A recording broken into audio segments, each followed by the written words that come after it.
Hey everyone, welcome back to the alternate path. Today, we're diving into a brand new what-if story. What if Jasper stayed with Bella after Edward left? Here's a quick summary. When Edward leaves Forks, Jasper makes a different choice, he stays. As Bella begins to heal, an unexpected bond forms between them, but the past isn't ready to let go. But before we begin, if you enjoy stories like this, make sure to subscribe to the alternate path and share it with your friends, because it really helps the channel grow. He was gone. A part of me wanted to follow, to trace his path through the forest, catch up with him and force him to change his mind. But I knew this was impossible. I was a terrible tracker and I could never match his speed, even if I was able to follow without falling and injuring myself. Besides, what could I possibly say to change his mind? If he was telling the truth, if he really didn't want me, what good would it do to argue? I sank to the ground. I didn't know what to do, where to go, what to think. He had said he loved me, over and over again, so many times. I thought he meant it. Yet today he was so cold, like he was a different person. Not the Edward the first loved, but a stranger. I sat there for a while, not moving. I was worthless and alone, left like last season's trendy toy that was now out of style. Sure, Edward could move on to other distractions. But what was I supposed to do now? For months Edward had been my whole world. We spent all our time together. I had no other interests, nothing to distract me. How could I go on? I felt numbness spread through me as I wallowed in self-pity. When I finally tried to move, I realized that I was numb, literally. My legs had fallen asleep from sitting so long in one position. Yet another reminder that I was a pathetically inferior human. Edward could have sat there in the same position for days without a slightest hint of discomfort. I untangled my legs and cried out as blood circulated again and brought feeling and pain. Thousands of pins and needles sticking into my lower limbs, like the ones I could feel stabbing into my heart. There was a strange comfort in the pain, at least it proved I could still feel. When the pain in my legs finally receded, I pulled myself up and made my way back to the house. Charlie hadn't come home yet. I found a note on the kitchen table, written in my messy handwriting. Going for a walk with Edward, up the path. Back soon, B. I was confused. I hadn't written the note. Edward must have done it, but why? Did he expect me to still be on the trail when Charlie came home? Did he expect me to collapse in some sort of catatonic state so that Charlie would have to find me? And if he did expect that, did he really go ahead and leave me, after warning me last spring about all the dangers hiding in the forest? I started to get angry. I crumpled up the note and threw it in the trash. No, I would not give him the satisfaction of acting like the weakling he believed me to be. He had hurt me, yes, but the wound was not fatal. It would take time to heal, something I was used to. Clumsy as I was always healing from one injury or another. If anything, this emotional blow should be easier. Not stitches or braces or casts necessary. Just time. The thought of time made me look at the clock. Holy crow, it was late. Charlie would be home soon and I had nothing ready for dinner. There wasn't enough time for anything remotely resembling home cooking, so I grabbed some spaghetti and a jar of sauce. I knew I had a bag of frozen meatballs in the freezer for just such occasions. I quickly put water in the pasta pot to boil and dumped the meatballs and pasta sauce into another pot to warm. It wouldn't be my finest culinary effort, but Charlie probably wouldn't even notice. He wasn't particularly picky. The phone rang. I didn't feel like talking with anyone, but answered anyway, just in case it was Charlie. Hey Bella, the voice was that of Jessica Stanley. I cringed. There could only be one reason for Jessica to call. Her gossip of a mother had already heard about the Cullens leaving Forks. Bad news travels fast, I thought. Then I realized that Edward never even gave me the cover story. What would I tell Jessica when she asked why they left? Oh, you know, Jess, Edward felt I wasn't good enough for him anymore and he couldn't stand to live in the same town as me, so his whole family had to move, lest he give in to his initial reaction to me and kill me for my blood. I bet that would go over well. Fortunately, I didn't have to be that creative. My mom just came home and told me that Dr.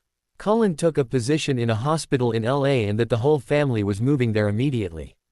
How awful. Did you speak with Edward? Moving to sunny California, I thought.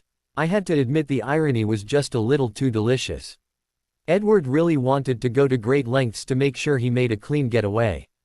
I knew the one place the Cullens would not move to was a city where they would be forced to stay indoors all the time. Was he afraid I would try to stalk him and came up with this ridiculous lie as a signal to me? I clenched my fist in anger. I was not a physically aggressive person, but right now I wouldn't mind punching something, or someone. Bella. Jessica's voice interrupted my thoughts. I panicked. What was it that she asked me? That's right, she wanted to know if Edward and I talked. Yes, we spoke. It's true. Oh, she said, and I knew she didn't call for confirmation of the rumor. She wanted the dirt on me and Edward. So what are you guys going to do? Will you visit each other on the weekends? My brain was working overtime. Edward was gone and he made me feel so small, but there was no reason for anyone else to know that. What could I say that wouldn't make me sound like a discarded plaything? After a moment, I formulated a story that I prayed would work. Flying is pretty expensive, and senior year means a lot of school work, plus I have to work many weekends. We'll see what happens, but for now we decided that it might be a good idea to see other people. I see, Jessica said incredulously. And you're okay with that? I mean, you know what they say about California girls. Are you sure you want to give Edward your permission to experiment? I could hear in her voice that she didn't really believe me. The fact that she was right made me all the more determined to be convincing. Whatever, I said, sounding bored. I mean, make no mistake, I love Edward, but he was definitely more useful as a boyfriend when he was here, you know what I mean. Really? I thought you two were really gaga over each other. Yeah, well, I guess we were, but I'm only 18 and I don't want to spend my last year of high school exchanging emails, phone calls and an occasional visit with a long-distance boyfriend, and I'm sure Edward feels the same way. Yes, he had made that abundantly clear. So, you know, we'll keep in touch, but we'll explore our other options too. I crossed my fingers as I offered the last lie. I knew all too well there would be no future contact between me and Edward. How had he put it? It will be as thought I never existed. He might as well have substituted you for the I. Wow, Bella, you're taking this really well, Jessica said. Her voice was still filled with disbelief, but also a bit of disappointment. I could tell she was hoping I'd be a heartbroken mess. I thought about the note crumpled in the trash. Join the club, Jess, join the club. You think, I'm just trying to make the most of a bad situation. Maybe dating is like horseback riding, if you fall off the best thing to do is get right back on. Sure, now Jessica was uncertain. I could almost hear her thoughts, reviewing the roster of available senior boys at Forks High School, including her ex, Mike Newton. But no sense in rushing into anything. I knew this conversation had not gone anything like she thought it would when she first picked up the phone. And I was glad, though I also felt guilty that I was taking out my anger at Edward by being mean to Jess. I really had no intention of dating anyone, especially Mike Newton, so why make her as miserable as I felt? I won't rush, I assured her. I think a little break from relationships would be good for me. Look, Jess, my dad will be home any minute and I have to finish dinner, so. I let my voice train off. Oh, right, I'll let you go. Thankfully she took the hint. I'll see you at school tomorrow. We hung up the phone and I knew that as soon as the receiver hit the cradle at Jessica's house it would be picked up again, either by her or her mother. By tomorrow morning there wouldn't be a soul in town who didn't know about me and Edward. I just hoped my story was plausible enough to hold. I had dinner ready by the time Charlie walked through the door. Hey, Bella, he said cautiously as we sat down to eat, I hear the Cullens were moving to California. Edward going with them. I looked up, startled. Even thought I was 18 and everyone assumed Edward was the same age. The possibility of Edward staying behind when his family left would not have even occurred to me. I hoped Charlie was the only one who made that mental leap. Of course, Dad. He's still in high school. For the umpteenth time, I briefly wondered where the Cullens were really moving to, and whether they would be starting high school all over again wherever they wound up. For some reason the misery that this experience caused them, especially Edward and Rosalie, gave me a small comfort. Who knew I was this vindictive? I see. So I suppose I should get a better long-distance plan. I knew I would have to lie to Charlie as well, but I didn't realize it would be this hard. Still, he would know better than anyone that there would be no calls to her from California, and I couldn't very well tell him the truth. I don't think so, Dad. The long-distance relationship thing, probably not such a good idea. Edward and I decided to see other people. We, broke up. It was Charlie's turn to look surprised. And you're okay with that? He was at once concerned, suspicious, hopeful and relieved. Yeah, I think I am. He didn't sound convinced. Am I going to have to drive you to LA to convince him to move back to Forks?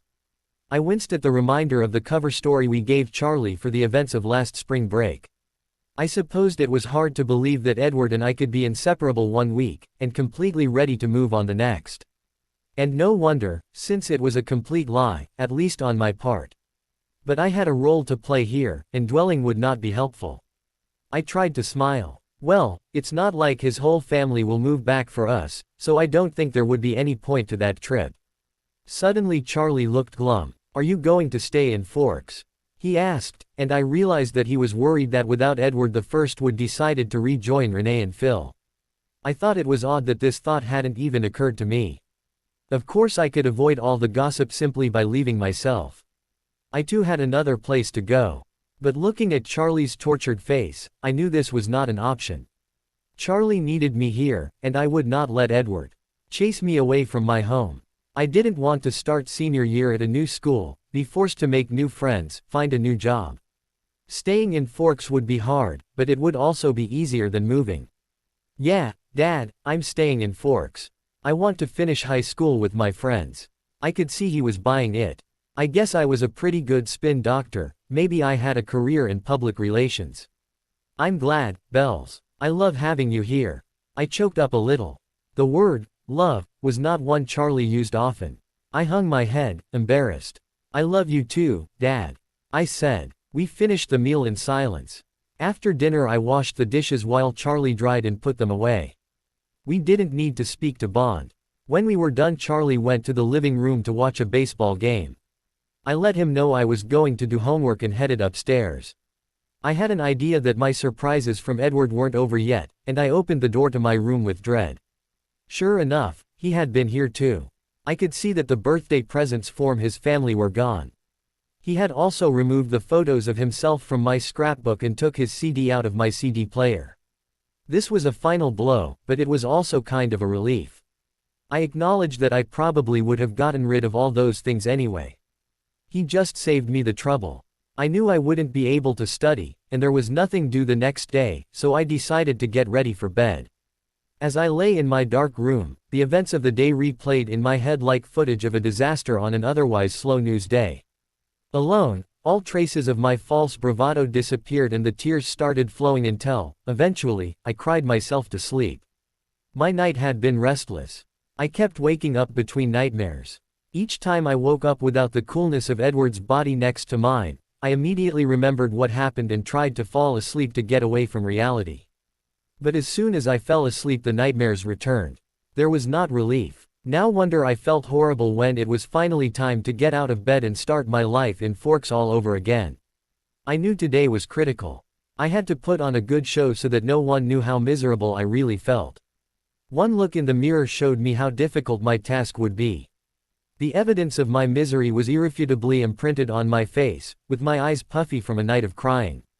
Fortunately, splashing cold water on my face helped a little.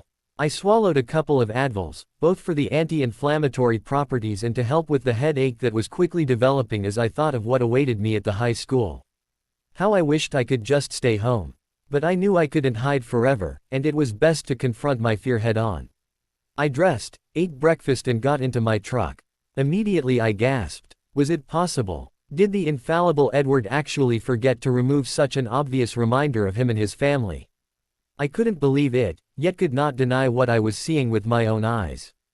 The stereo that had been a birthday gift from Emmett was still in the truck. I hit the steering wheel in anger and frustration. How in the world was I supposed to get rid of that? The anger actually helped me pull myself together, so that by the time I reached the high school I was steadfast in my resolve to put on a great show of nonchalance. One last check in the rearview mirror told me the obvious signs of crying were gone. I was relieved. Walking through the parking lot I heard fast footsteps behind me and then felt an arm around my shoulder. I turned to see Mike Newton. "Hey, Bella," he said easily. What's this I hear about Cullen leaving town and you wanting to see other people? I had to admire Mike's persistence and self-confidence. He certainly believed in striking while the iron was hot. Yeah, I said noncommittally, neither one of us thought the long-distance thing would work so great. Heck, no, he agreed. A beautiful girl like you wasted on a phone and email relationship. And in your senior year. No way. There are way too many cool things to do this year. Just wait and see, a couple of weeks and you won't even remember his name. This was wishful thinking on Mike's part. He couldn't possibly think any boy could ever make me forget Edward. Nevertheless, I found myself caught up in his optimism. Maybe this would be easier than I thought. Maybe there would be just enough distractions to keep me from sinking into complete despair. Bella. I looked up to see Angela waving and walking over. I stopped walking to let her catch up. Mike removed his arm from my shoulder. As if sensing this was girl talk time, he kept walking, turning around briefly to wink at me and shout a quick, "See you later." He's in a good mood, Angela commented, and she didn't need to say she knew exactly why.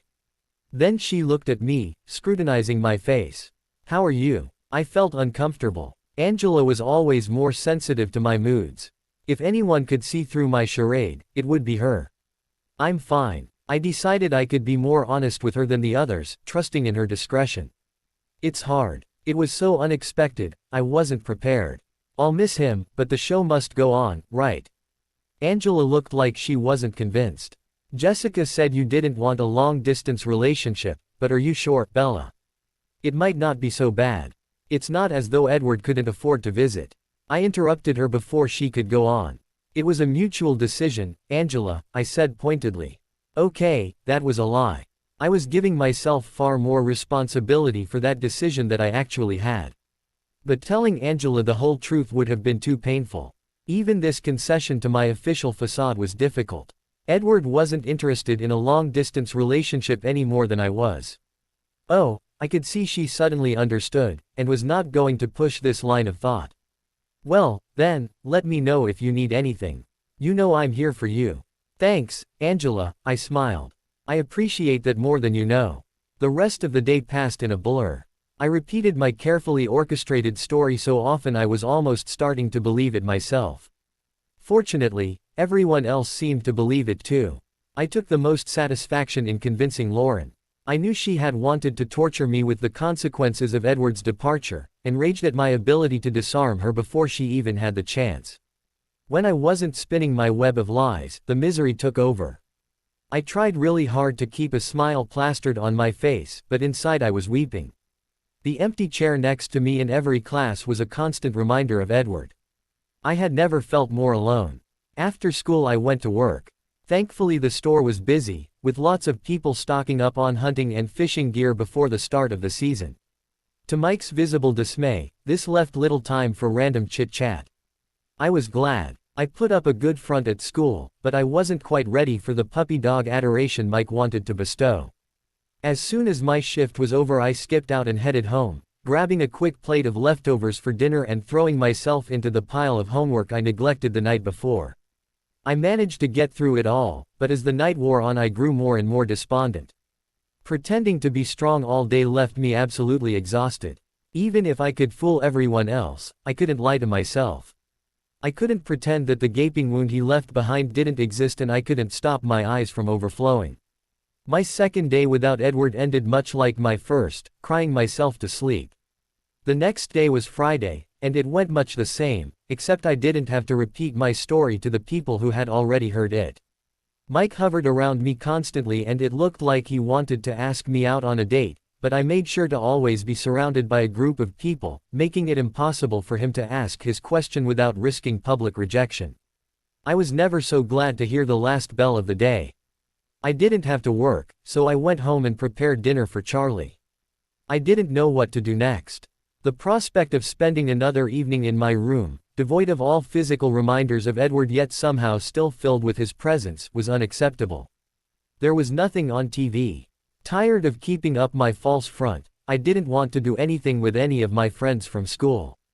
It was too late in the evening to go hiking and there just wasn't anything to do in Forks where I wouldn't be risking running into people I knew. I had never been much of a shopper, but suddenly the thought of spending an evening in the relative anonymity of the department store in Port Angeles had a new appeal. I quickly dashed off a note for Charlie about shopping and a movie, making sure I didn't clue him in that I was going alone.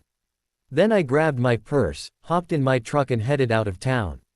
The sun had gone down and I knew pretty soon it would be dark.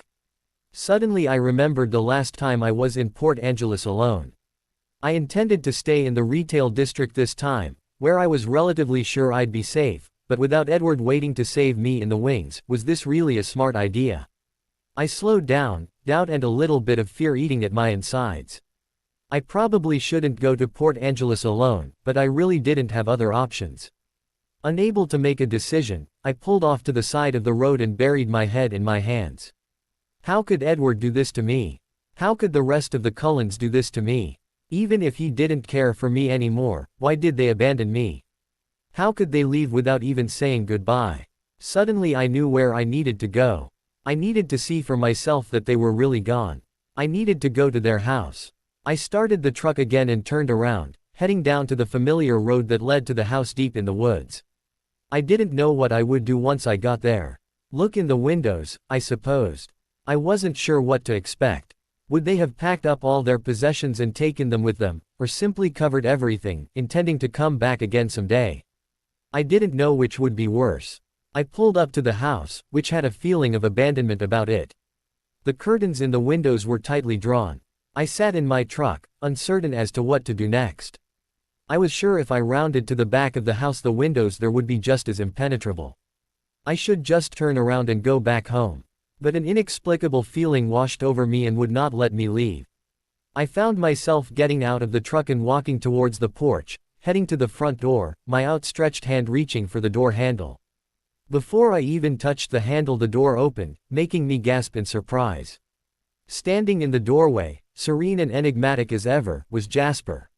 I was shocked, though I could see that he had been expecting me. He must have heard my truck and manipulated my emotions to compel me to come to the door.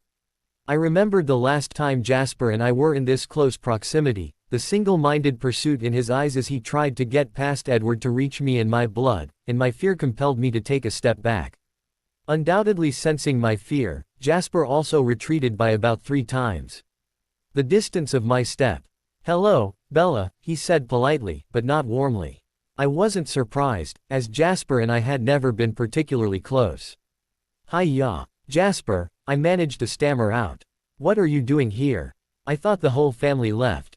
I was starting to feel more relaxed, but I knew it was just Jasper manipulating my emotions. "We did leave," he confirmed, "but I couldn't stay with the others. I needed time alone to think. This seemed as good a place as any to do that." Oh, I had nothing else to say. I suspected the reason he needed to be alone had to do with the incident at my birthday party, and it was another reminder how much trouble my humanity had caused. No wonder Edward didn't want to be with me. Why should he, when I was just tearing his family apart? Rosalie hated me, and now Jasper had to separate from them because of me, because I had tempted him kill a human, the one thing they tried so hard to avoid. Alice must be heartbroken. I didn't know what to do next. I had my confirmation that the family had left, and now I understood better why they didn't want to say goodbye. Alice must have seen Jasper needing this time alone and hated me for it. I choked back a sob. I needed to leave this place before I totally lost control. I took another step backwards. "I'm sorry to disturb you," I said, frantic to make a quick getaway. "It won't happen again." I took another step back without turning around, not realizing that I had already made it back to the stairs. I lost my footing and tumbled backwards to the ground. Jasper was next to me in a flash, but he did not touch me. I saw him take a shallow breath. "Are you all right?" he asked. A bit dazed, I took stock of my body, sprawled unattractively at the foot of the porch stairs. I moved my legs and my arms and examined my hands for cuts. My butt hurt from the hard landing, but otherwise everything was in working order. "I'm fine, thanks," I said, sitting up. "Just clumsy as usual." I used the porch railing to pull myself up to a standing position. Jasper now stood between me and the truck, my means of escape. "Bella, would you come in for a while? I would very much like to talk to you." My face scrunched up in confusion. Why would Jasper want to talk to me? Was he angry at me for what happened between him and the family? I was petrified of a confrontation with him. Of course, he could sense my fear. "I won't hurt you," he said, calmly. "I'll keep a safe distance and we'll be sure to keep you away from all sharp objects and glass. I can control myself, Bella. I just hunted earlier today. I promise I only want to talk." I considered his request carefully. I could tell by the color of his eyes that he was telling the truth about hunting. Besides, if he had wanted to hurt me he could have done so already. And if he wanted to talk, could I deny him that after all the trouble I caused? "Sure, Jasper," I agreed. "Let's talk." He walked back into the house and I followed at a respectable distance, closing the door behind me. We walked to the living room and I saw that I had been right about the back wall of windows. It was covered with a solid curtain of shades. No one looking at the house would guess that someone was staying here. The room was illuminated by a soft glow of a single lamp, which was more than enough light for someone with Jasper's perfect eyesight. "Please, sit," Jasper said, gesturing towards the sofa, and I followed his suggestion. He took a seat in an armchair on the other side of the room. "Bella," he began, "I want you to know how very sorry I am for what happened at your party. With as much time as we spent in close proximity over the last few months, I allowed myself to become complacent. I was sure I could control my cravings and I let down my guard. I should have hunted before that night, but I ran short on time. I thought I would be able to handle my thirst. I was so wrong." "Jasper," I tried to interrupt, but he held up his hand in a request for my silence. "Please let me finish. I need to say this. If it had just been the paper cut, I may have been able to stifle the urge, but when you fell as Edward tried to protect you from me and blood started flowing from the wound on your arm, I completely lost control. I could have killed you, Bella. I would have killed you if Emmett and Edward had not been there to stop me. I will be forever grateful that they were there." He didn't seem to be done, so all I could do was to stare at him. He was in such pain. "I know you can never forgive me, Bella. What I did set of a chain of events that changed all of our lives forever. But even without your forgiveness, I just needed to tell you all this, to assure you that this will never happen again. From now on I will hunt daily, if necessary, to make sure my thirst will never endanger you or any other human."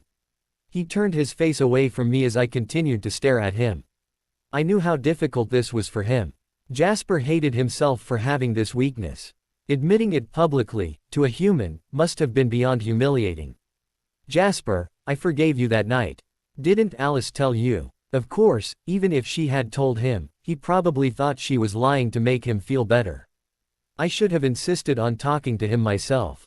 I could have spared him lots of needless suffering. "Please stop blaming yourself. It's in your nature to want to hunt humans. You have done very well controlling yourself for years. I'm the one who should have been more careful. I should have never put you in that position, in your own house. This whole thing is my fault. I was a fool to think I could ever be with someone like Edward. I put you all at risk every day of breaking your commitment not to take human life. I was hoping Edward would soon relent and change me into one of you, but now I see that he never wanted to be with me forever." Jasper looked over at me, startled. "Bella," he said quietly, "Edward loves you. He may have loved me for a while. I know he risked a lot for me, so I guess he must have loved me at one point, but he didn't love me enough to want to spend eternity with me. In the end, he didn't want me." Jasper looked at me as if I was speaking a different language. "What are you talking about, Bella?" He seemed genuinely confused, so I explained.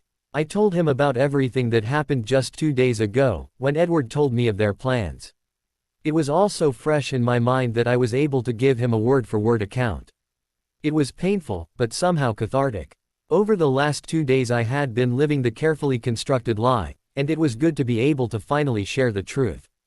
As I spoke, Jasper's face became more and more unreadable, blank. After I finished, he said nothing and looked away. My initial feeling of relief at being able to speak candidly faded rapidly as the silence stretched uncomfortably between us. He sat still in his armchair, his face void of all expression. His eyes were open, but it was obvious his thoughts were far away. Seconds turned into minutes. A quarter of an hour passed without a word, without a sound other than my breathing. I started to feel like I was sharing a room with a mannequin. I fidgeted in my seat, feeling uncomfortable, embarrassed and foolish. Another minute passed by and I had reached my limit. I stood up, needing to leave this bizarre situation. Please don't go, Bella, his voice startled me. I'm sorry I'm making you uncomfortable. You have no reason to be embarrassed. Once again, I'm behaving inappropriately. He spoke to me, but he still hadn't moved or looked at me. A mannequin turned robot. Then he turned towards me and his eyes locked with mine. I couldn't look away. I couldn't blink. His topaz eyes, so much like Edward's, held me completely captive. I was trying to process everything you told me, trying to reconcile the things Edward said to you with the things he told us, trying to understand what he was thinking. Why? My voice sounded like a raspy croak through my dried throat. I swallowed, and tried again. Why do you need to reconcile things? How is what he told you different than what he told me? Jasper sighed. It would be inappropriate for me to share what Edward told us. Suffice it to say that, at the time, we felt leaving Forks without having contact with you would be in your best interest.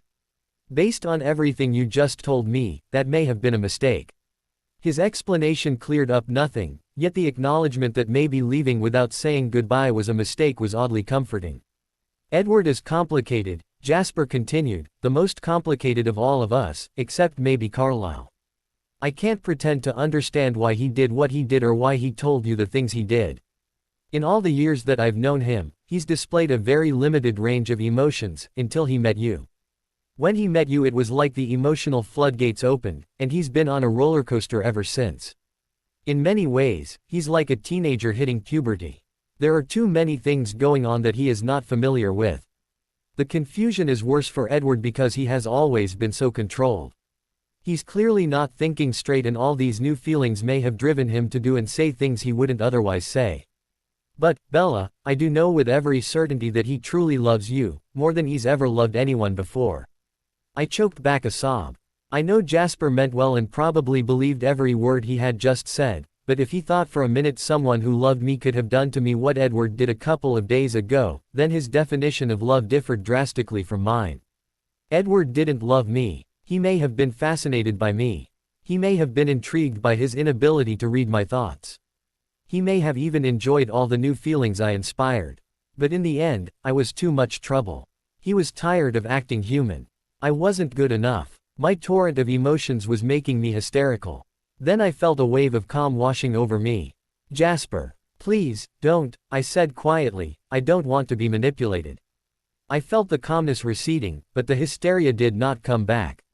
I guess I still had some self-control. He shifted forward to the edge of his chair.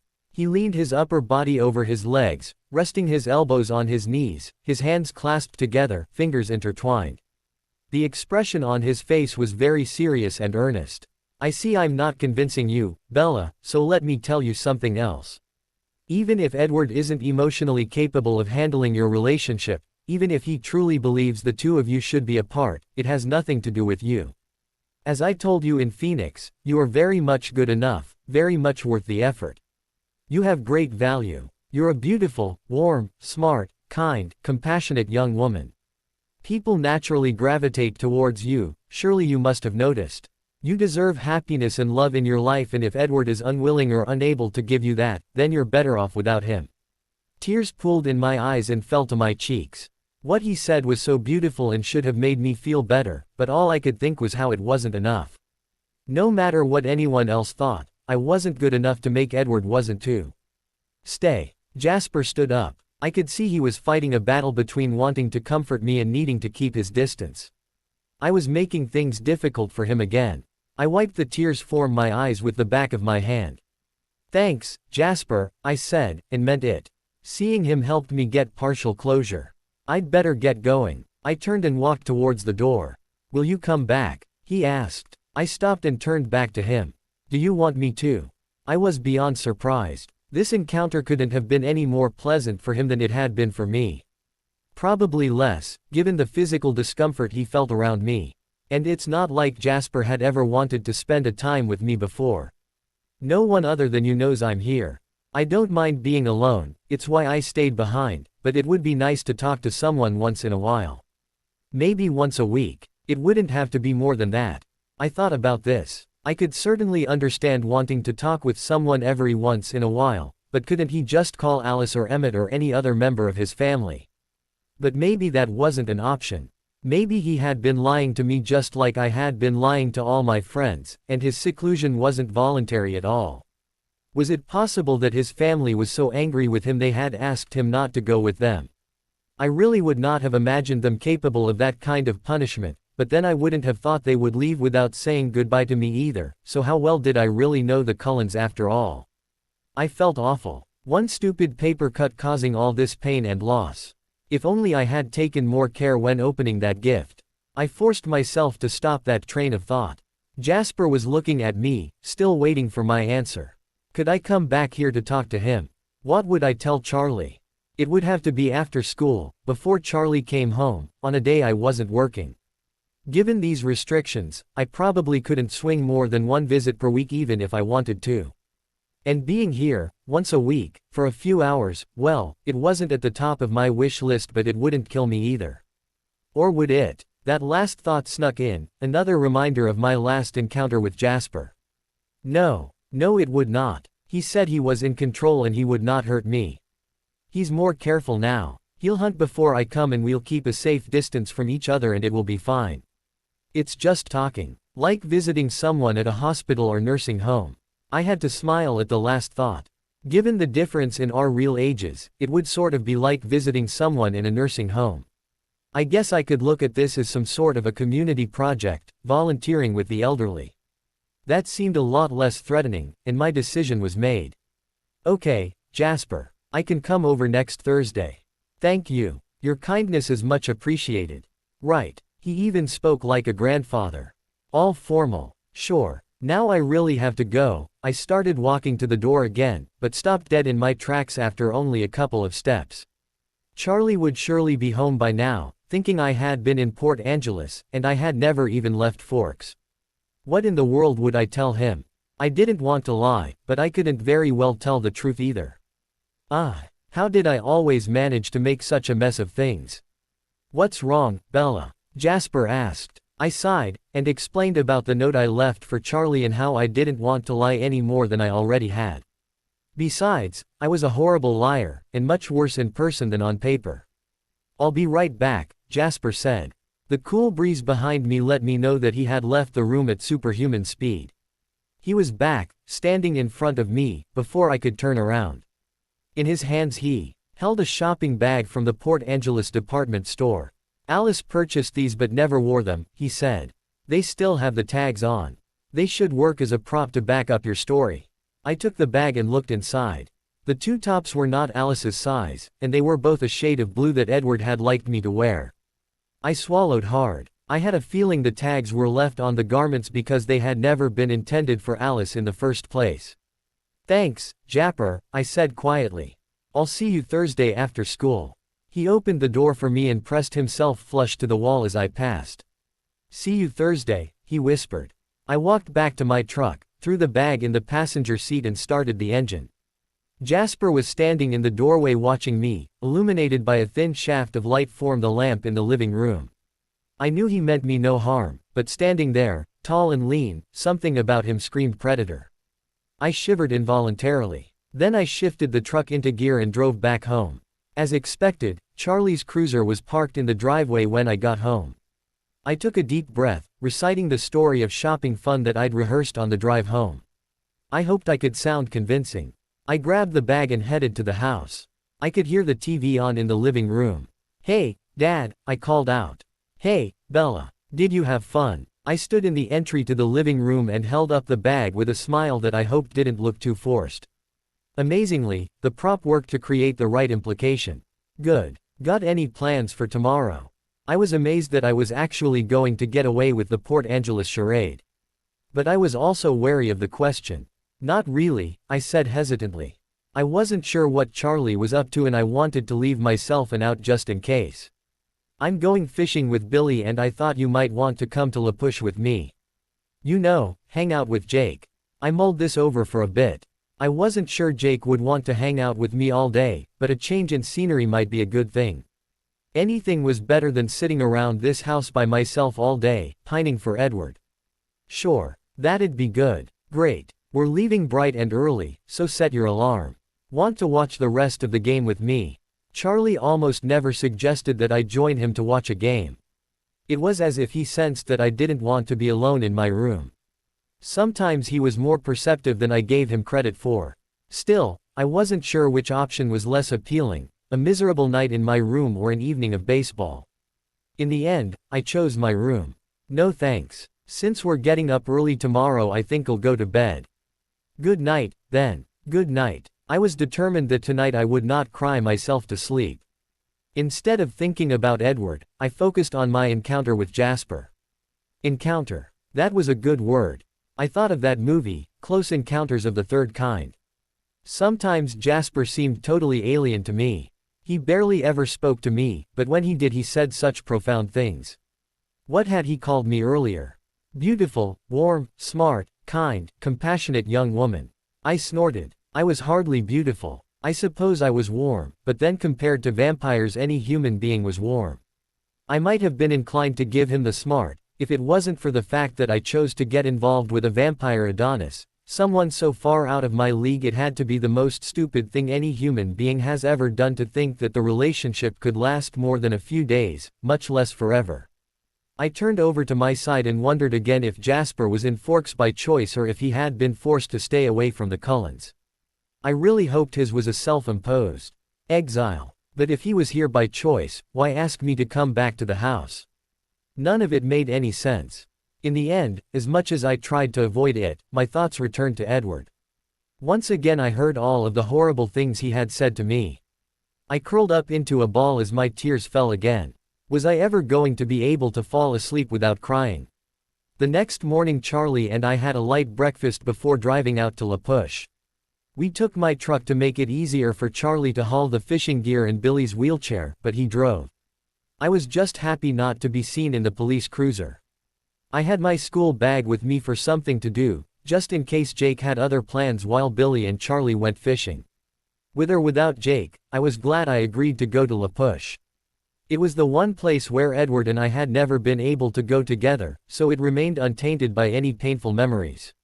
Soon we pulled up to Billy's house. The door opened almost immediately and Jake wheeled Billy to the front yard. "Hey, Bella," Jake said, smiling. He didn't seem surprised to see me. Charlie must have called Billy this morning while I was in the shower to let him know I was coming too. "Hey Jacob, Billy," I said brightly. Jake's smile was infectious. "Good to see you, Bella," Billy said. "About time you came out to visit." I didn't respond. Billy knew very well why I hadn't been able to visit before. My ex-boyfriend, with whom I had spent all my time, wasn't welcome on the reservation. He couldn't step foot past the border without breaking an ancient treaty. Now that Edward was gone, there was no reason for me to stay away. "You ready to head out, Chief?" Billy asked Charlie. "You bet. Where's your gear?" "I'll get it," Jake said as he ran to the standalone garage in the back of the yard. Charlie helped Billy into the truck and loaded his wheelchair in the back, then added the fishing gear Jake brought back with him. "All right, kids. We'll be back this afternoon. Have fun," Charlie said as he got behind the wheel. Soon the truck was gone and it was just Jake and me in the front yard. "Here, let me take that," Jake said, reaching for my book bag. "Are you hungry, thirsty?" "No," I shook my head, "we ate before we came." "Okay. Well, come on in. I'll just grab a soda and we can figure out what to do for the rest of the day." He turned before I could respond and headed into the house. I followed. Being behind him gave me a chance to take a good look at him without being watched myself. I noticed that he had grown since I last saw him. He was taller and more muscular. I knew he was still 15, but he sure didn't look it. He really looked more like a young man now than a boy. With this new body, his beautiful, long hair, his warm eyes and fabulous smile, I bet he was swatting off girls like flies. Wait, what? I stopped in my tracks. What in the world had made me think about Jake and girls? I shook my head to clear it. My depression over Edward's leaving was clearly impacting my mental health. I looked up to see Jake waiting, holding the front door open for me. I felt a blush creeping across my cheeks. I quickened my pace and entered the house. Jake tossed my book bag in the corner of the room and went to the kitchen. I stayed in the living room, furiously hoping he hadn't seen the blush and that it would be gone by the time he came back. I never wanted to think about him, my 15-year-old family friend, that way again. So did you have anything in mind for today?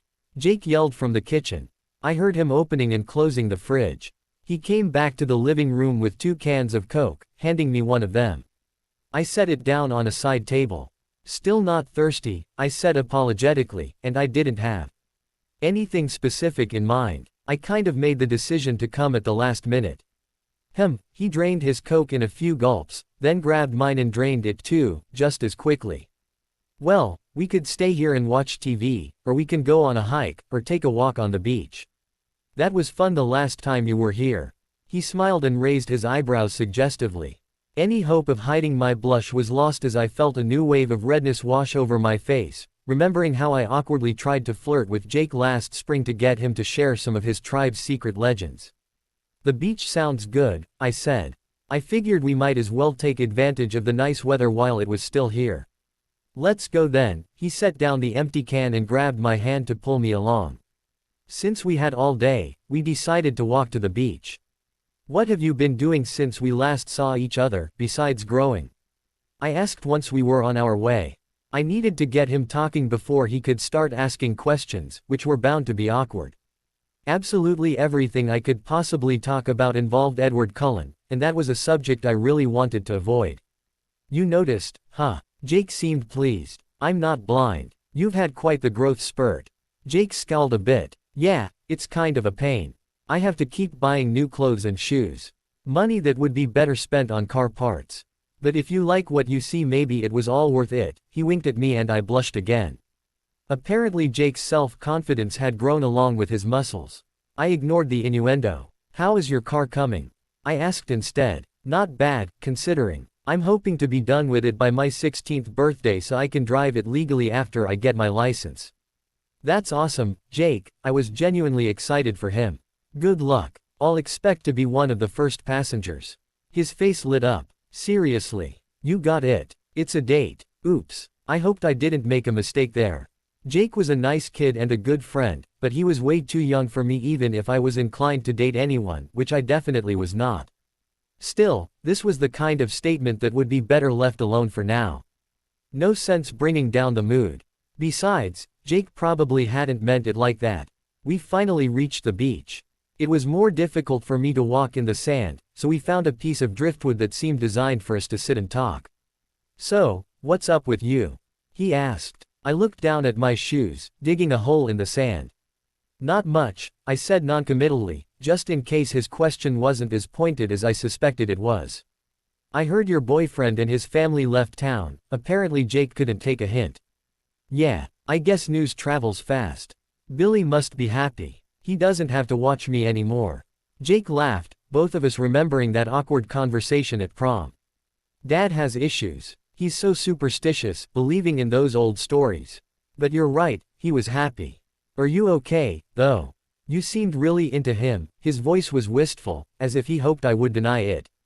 I shrugged. I'll survive, I said, still looking down at the sand. I felt Jake's arm sneak around mine and pull me closer to him. With anyone else I would have resisted, but with Jake it felt right, just a comforting hug from a friend. We sat together for a long time without speaking before he finally broke the silence. Hate to see you hurting, Bella. I sighed. It's no treat for me either, believe me. But I'm sure I'll get over it in time. I just wish I knew what happened. One day he loved me and the next he was telling me I wasn't good enough for him. Did I really just say that out loud? What was it about Jake that made me confess my darkest secrets? What? Jake pulled away, and pulled my face up to look at him. Are you kidding me? That scuzzball actually had the nerve to say you weren't good enough for him. Man, I wish he was still in town. I'd love to punch his lights out. He cracked his knuckles in what I'm sure was intended as a threatening manner. Of course, I knew Jake could never come close to actually hurting Edward, he with his superhuman strength and rock-like body, not to mention his speed and ability to fend off attacks simply by reading his opponent's minds. I was glad Edward wasn't around. No confrontation between him and Jake could end well for my LaPush friend. Still, I was flattered by the sentiment. Thanks, Jake. I really appreciate the thought. But he's long gone and violence is not the answer anyway. Besides, you'd mess up my cunning plan. I think I managed to convince Charlie and everyone at school that our breakup was mutual. So mum's the word on what I told you today, okay? Sure, Jake said, though he still looked like he was looking for a fight. I needed to distract him, so I stood up and suggested we go back to his house to grab lunch and do some homework. The rest of the day with Jake was great. He was so easy to get along with and we spent time finishing our homework before we went to the garage where we talked while he worked on his car. We talked about his sisters, about Renee, about his friends on the reservation. Without even trying, he reoriented my thoughts away from anything connected with Edward. For a few hours Edward's prediction had come true, it was as if he'd never existed. When Charlie and Billy came back we all had dinner together and then we watched a game on TV. I wasn't really into the game, of course, but I enjoyed the evening nevertheless. For some strange reason it felt like a family holiday, like Thanksgiving. I realized that Billy and Jacob were an extension of our family. They cared about me just as much as Charlie did. Billy had even tried to warn me about Edward. I knew he had been worried about worse pain than the one I felt now, but I couldn't help thinking that had I only listened to his advice last May, things might be very different now. As it was, now that Edward was out of the picture, we could all hang out together more frequently. The thought made me really happy. Of course, as I suspected, those great feelings I had at Billy's house couldn't last forever. As soon as we came back home and I was in my room, alone, all of the feelings of inadequacy and abandonment came rushing back in. I tried to change my mood by listening to loud, obnoxious music, but the volume couldn't drown out my self-doubt. I'd never known my body could produce so many tears, but I wept the same way I had that very first night. The next few days passed much in the same way. I tried to spend as little time as possible in my bedroom, which never failed to make me feel sad. Otherwise, I just did my chores and homework, went to school and work, and generally tried to keep up my false front. I was super grateful to Angela. When I told her about my mic problem, she quickly solicited Ben's help and, between the two of them, there was absolutely never a time I was alone at school. When I wasn't working I did homework with Angela and Ben too. I felt awful intruding on all their alone time together, but Angela assured me it was fine and that she knew I would have done the same for her if our roles were reversed. Ben seemed happy to do whatever Angela wanted, so I went along selfishly, knowing this was exactly what I needed to keep me from thinking about Edward. Angela couldn't help me at work, but it was still the busy season, so I managed to avoid spending time alone with Mike. Sometimes I could see his frustration and I felt badly for working so hard on foiling his plans. Mike was a good guy and he made me laugh, but I simply was not ready right now to consider him as anything more than a friend.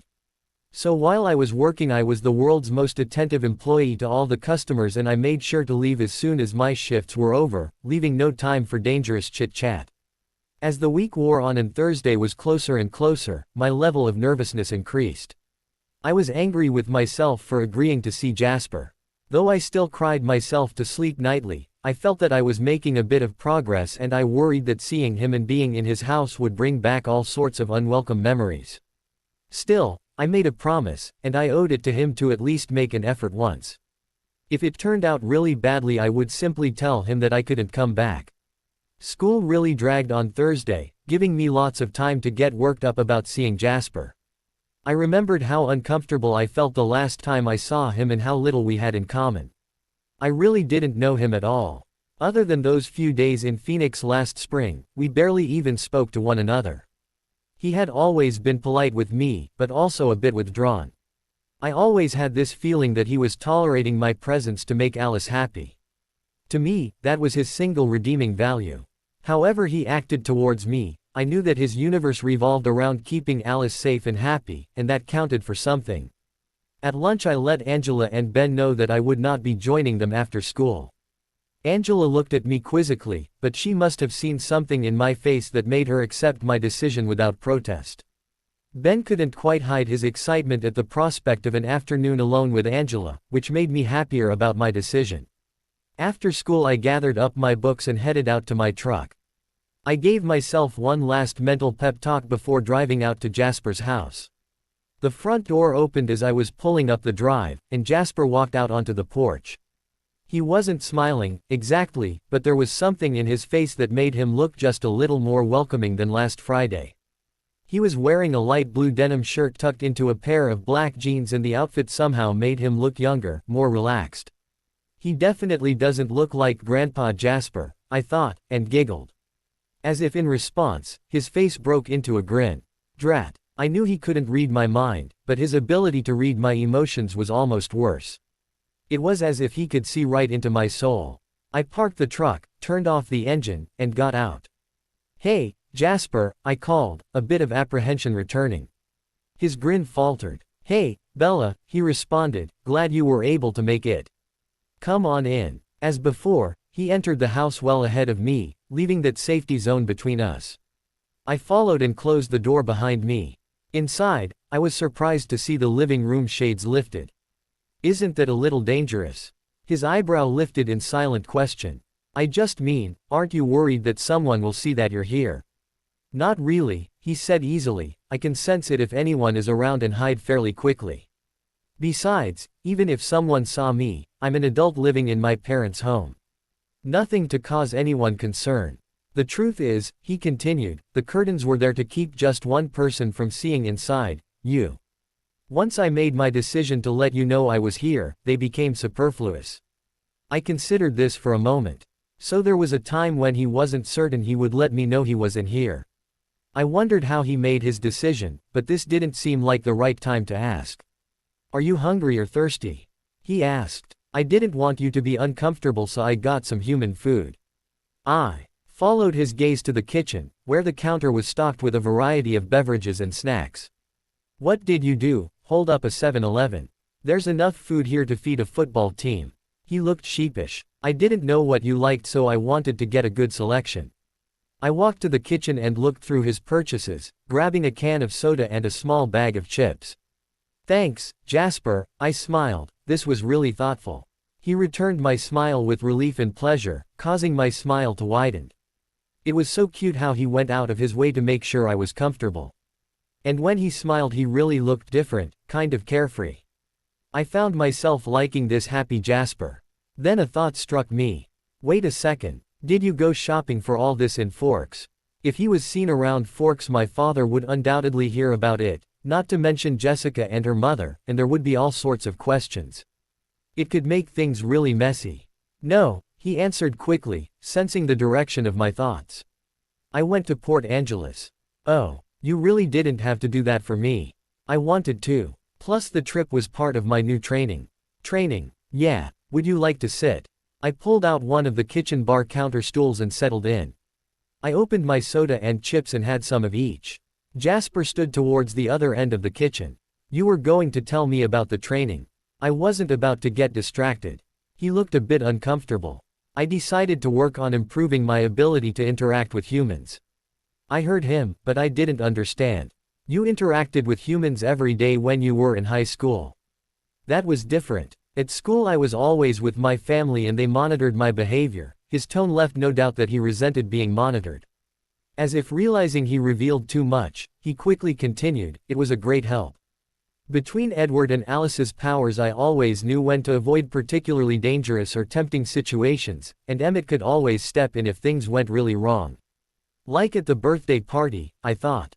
I saw him look down and then back up at me, and I knew his thoughts just echoed mine. But because the others are always around, it's been a long time since I've had any interactions with humans as an individual.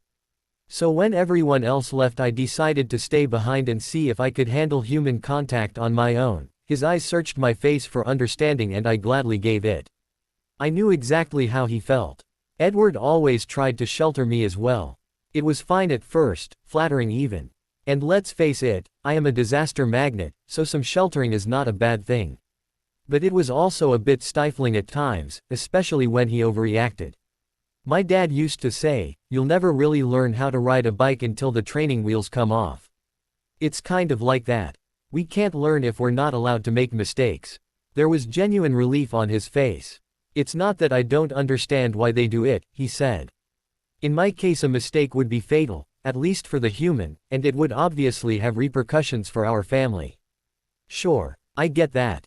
Fortunately, my mistakes only seem to bring harm to me, so it's easier to argue for letting me make them, but still." "Exactly." We were both silent for a while. "Did they know you're in training?" I asked, then immediately felt foolish. Alice probably had some visions, but were deliberately not in contact. Though I'm sure she would let me know if she saw something really terrible happen. Of course Alice would have seen it all. Which means that the training will be a success. I wondered how long it would take for the training to be over for Jasper to return to the rest of the Cullens. I pushed that thought aside. I didn't really want to dwell on the fact that he was only here temporarily. He could never replace the empty hole left by Edward, but he was a member of Edward's family, a family I once hoped would become my family as well, and this was better than being completely alone. So what exactly does your training involve? I asked, curiously. He pulled the fingers of his right hand through his hair to get it out of his eyes and leaned back against the kitchen counter. I knew the mannerisms were for my benefit. It's not like he ever needed to change positions to be comfortable, but I appreciated him signaling to me that he was quite relaxed. I thought I'd start with hunting daily and spending some time in public in Port Angeles. I went to the store, he gestured towards the snacks on the counter, and to the library. The library was much easier, fewer people, calmer emotions and more distractions. So you were able to hang out in Port Angeles without any slip-ups or urges? Not exactly. My head shot up in alarm. I mean, there were no slip-ups. I relaxed a little, but there were definitely urges. Fortunately I wasn't thirsty, so I was able to stay in control. But I'm afraid my plan is going to take some time. As I go on I hope to build up my tolerance and go to busier places for longer periods of time. It won't happen overnight, but it will happen. He was absolutely determined. It sounds like a good plan, I said. I ate some more chips and drank more soda. So am I part of the training too? He smiled again. Sort of. Interacting with you one-on-one in close proximity is good training, but mostly I just wanted to get to know you better, as a friend. I finished my chips and soda and pulled away from the counter to find the trash can. As soon as I closed the distance between us he stiffened and pulled himself up away from the counter, ready to spring in the opposite direction. I froze, understanding that I breached some invisible boundary, placing both of us in danger. We eyed each other wearily for a moment and I started to feel ridiculous. This was Jasper. He wouldn't hurt me. I just got too close and made him feel uncomfortable. No problem. I was used to dealing with this every time I got too close to Edward. Granted, the safety zone with Edward had been a lot smaller, but he had a lot of time to get used to being close to me. In any case, I knew exactly what I had to do. I just needed to re-establish the original zone and keep going. Right. I'm just going to set these here. I reached to the kitchen counter behind me and deposited the empty can and bag there, and we can throw them away later. I retraced my steps backwards, keeping my eyes locked with Jasper's, hoping I wouldn't trip over something on my way back to my seat. The whole thing felt like a weird ritual dance. Miraculously, I managed to stay upright and settled back on the stool. Jasper relaxed and leaned back against the counter. Everything was as if I hadn't moved at all. Oops, I said apologetically, I didn't mean to make you test your self-control like that. I'm sorry. You don't have to apologize, Bella. I was fine. I just didn't want you to be uncomfortable. I guess great minds really did think alike. Let's just forget it happened, okay? Can I ask you a question? Please don't be offended, but why do you want to be friends with me now? I never got the impression that you were particularly interested in being friends with me before. He grimaced. Did anyone ever tell you that for a human with no special powers you're entirely too perceptive? I laughed. Sorry, Jasper, but I don't think I need superpowers or even be particularly perceptive to notice that you never asked me any questions or spoke to me or even wanted to be in the same room with me. I mean, everyone else seemed to like me, except Rosalie and you. I kind of figured out why Rosalie hated me, but I never knew with you. Was it because I tricked you in Phoenix? As soon as the words came out I cringed internally. Why did I have to bring up that whole episode? What a downer. Way to kill a good conversation, Bella. Fortunately, Jasper didn't seem as inclined as Edward to brood every time I mentioned anything even remotely related to James and Phoenix. It's not that I wasn't interested in being your friend. It's just that for me real friendship always develops like this, through one-on-one conversations where you can really get to know someone. I knew that Edward and Alice were way overprotective and would never let me be alone with you. They would be much too afraid for your safety. So it was easier to convince myself that I wasn't interested in you at all, on any level, and to stay away from you altogether. That way no one had to watch me to make sure I didn't misbehave. But I think that was a mistake, he continued. Staying away from you actually made me more of a danger to you. I simply wasn't as used to your scent and the sound of your heart and blood. That probably explains in part why my reaction to your paper cut was so much stronger than that of the others. I nodded in understanding and agreement. I was sure he was right on this point.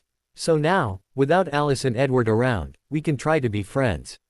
He nodded. Assuming you want to, of course. I think I would like that very much. Once we established that we both wanted to be friends, the rest came easily. Jasper started asking me questions about my life before coming to Forks, and I found myself telling him practically my whole life story. He was a good listener, refraining from interrupting, letting the story unfold on its own. I was reminded of the time Edward and I started to get to know each other, the endless stream of questions where I felt like a subject of a psychology experiment. This was totally different, much more comfortable. I wasn't worried at all about saying the wrong thing. I guessed it was because I wasn't in love with Jasper, and didn't feel like I had to impress him or measure up to some standard. I had just started telling Jasper about how Renee and Phil met when my eyes fell on the clock. I panicked. It was so late. Talking with Jasper was so enjoyable I completely lost all track of time, and now I would barely have enough time to get home and heat up leftovers for Charlie. Jasper sensed the change in my emotions. "Are you okay?" he asked, knowing I wasn't. "It's really late. I have to go." His face clouded over as he looked at the clock. "I'm sorry, Jasper, but I really can't tell Charlie that you're back and I'm spending time here with you. He wouldn't understand. And I don't want to lie to him, so I have to get home before he does." I scrambled off the stool and walked quickly to the door. "Will you come back next week?" I heard him ask. He was trying to sound casual, but there was a hint of anxiety in his voice as well, as if he expected me to say no. "I'll be back, Jasper," I yelled over my shoulder, running to my truck. I hated to leave so abruptly, but there was no time to waste. As it was, I was going to be pushing my truck to the limit to beat Charlie home. I was lucky. Charlie was delayed at work, so I had enough time to prepare dinner and didn't have to explain anything.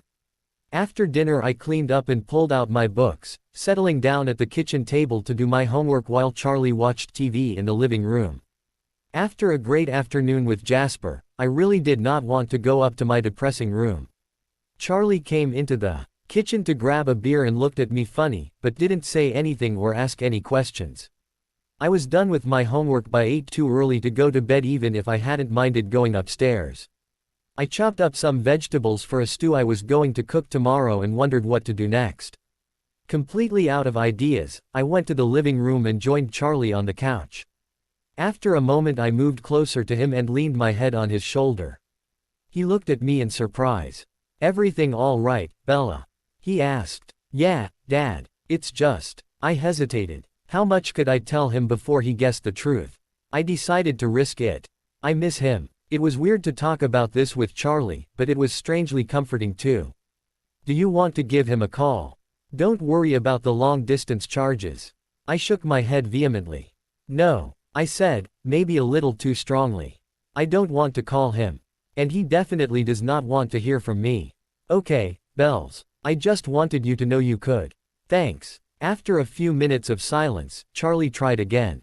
"What about this dating other people? Maybe that would help." I looked at him glumly. "Not ready yet, huh?" I shook my head. He put his arm around my shoulder and hugged me to him. I didn't shift away from him, enjoying the physical contact. I realized that he, of all people, knew exactly what it was like to be left behind by someone he loved. As if sensing my thoughts, Charlie said, "It does get easier, Bells. Just give it some time." I nodded mutely. I knew he was right. He spoke from experience, after all.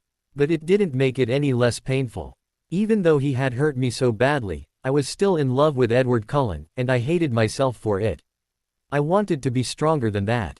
I wanted to be able to forget him as he had clearly forgotten me. But my heart betrayed me. How would I ever be able to trust it again? And then I realized that maybe I never would. Maybe I was exactly like my dad, who had never gotten over his one true love. My mother had left him, saying horrible things to him, then went on to date and eventually marry another man, and yet he still loved her and wasn't able to move on. What if that was my destiny as well? Forever pining for the perfect man I fell in love with, who felt I wasn't good enough for him. Only the fact that Charlie was sitting next to me helped me keep my composure. We sat together watching TV all night. Finally, when the news was over, Charlie stood up. Time for bed, bells. It's a school night. I didn't want to go to bed. I already knew how that was going to end and I was not eager to repeat the experience. I'll stay up a little longer, Dad, I said. There's someone on Letterman that I really want to see. Charlie looked skeptical, but in the end he didn't argue. All right, but make sure you get enough rest. Definitely, I said. I wasn't at all interested in the TV program, but I kept it on to keep up the pretense. Instead of watching, I went over my afternoon visit with Jasper. It was nothing like I had expected it to be and I was shocked to find that I actually had a good time. Surprisingly, it was almost as easy to talk with him as with Jake and maybe even easier, because Jasper knew all about Edward and vampires. I didn't have to hide anything from him. To think that we could have become friends long ago and had this great rapport the whole time Edward and I were dating. I found myself angry with Alice and Edward for being so overprotective. Maybe if they'd had more confidence in Jasper, all this nonsense with the paper cut could have been avoided and we all would still be together. I was tired and was having a hard time keeping my eyes open. But I definitely did not want to go upstairs to cry. I grabbed a blanket from the back of the couch and draped it over me, resting my head on a pillow. My eyelids felt heavier and heavier as I struggled to pay attention to the actor being interviewed on the show. At some point, my battle with my eyelids was lost, and I drifted off to sleep, no tears in sight. The next morning I woke up to Charlie gently shaking my shoulder. Time to get ready for school, Bella, he said. I was still tired and groggy, but I roused myself enough to make it to the upstairs bathroom. The shower woke me up completely and soon I was ready to go. I quickly put a hunk of meat into the slow cooker, along with the vegetables I had cut the night before. Way to go, Bella, you must have some fortune teller in you. I had to work tonight, but this way dinner would be ready when Charlie came home. There wasn't enough time left for breakfast, so I grabbed a granola bar and headed off to school. My morning classes passed quickly and before I knew it I was walking with Ben and Angela to the cafeteria. We sat at our usual table filled with the rest of our friends. Everyone was excitedly talking about their weekend plans, but I tuned them out. I kept thinking about my afternoon yesterday with Jasper, how much fun it had been and how I hated to wait a whole week before seeing him again. I was so lost in thought that when I saw the faces of my friends looking at me expectantly, waiting for an answer, instead of asking them to repeat the question I just said, sure. The look of disbelief on Angela's face instantly alarmed me. Oh ho, Bella, what mess did you get yourself into now? I couldn't very well ask Angela at the lunch table, but as soon as the bell rang I pulled her over to the side. What, Angela? What did I just agree to? You mean you don't know? You just answered even though you weren't paying attention. That wasn't very smart. Angela's disapproval was all too obvious. I know, but I was lost in thought and I didn't want people to ask me what I had been thinking. I didn't think it was anything important. It's not important, really. You just agreed to see a movie Saturday night with Jessica, Lauren, Tyler, Eric and Mike.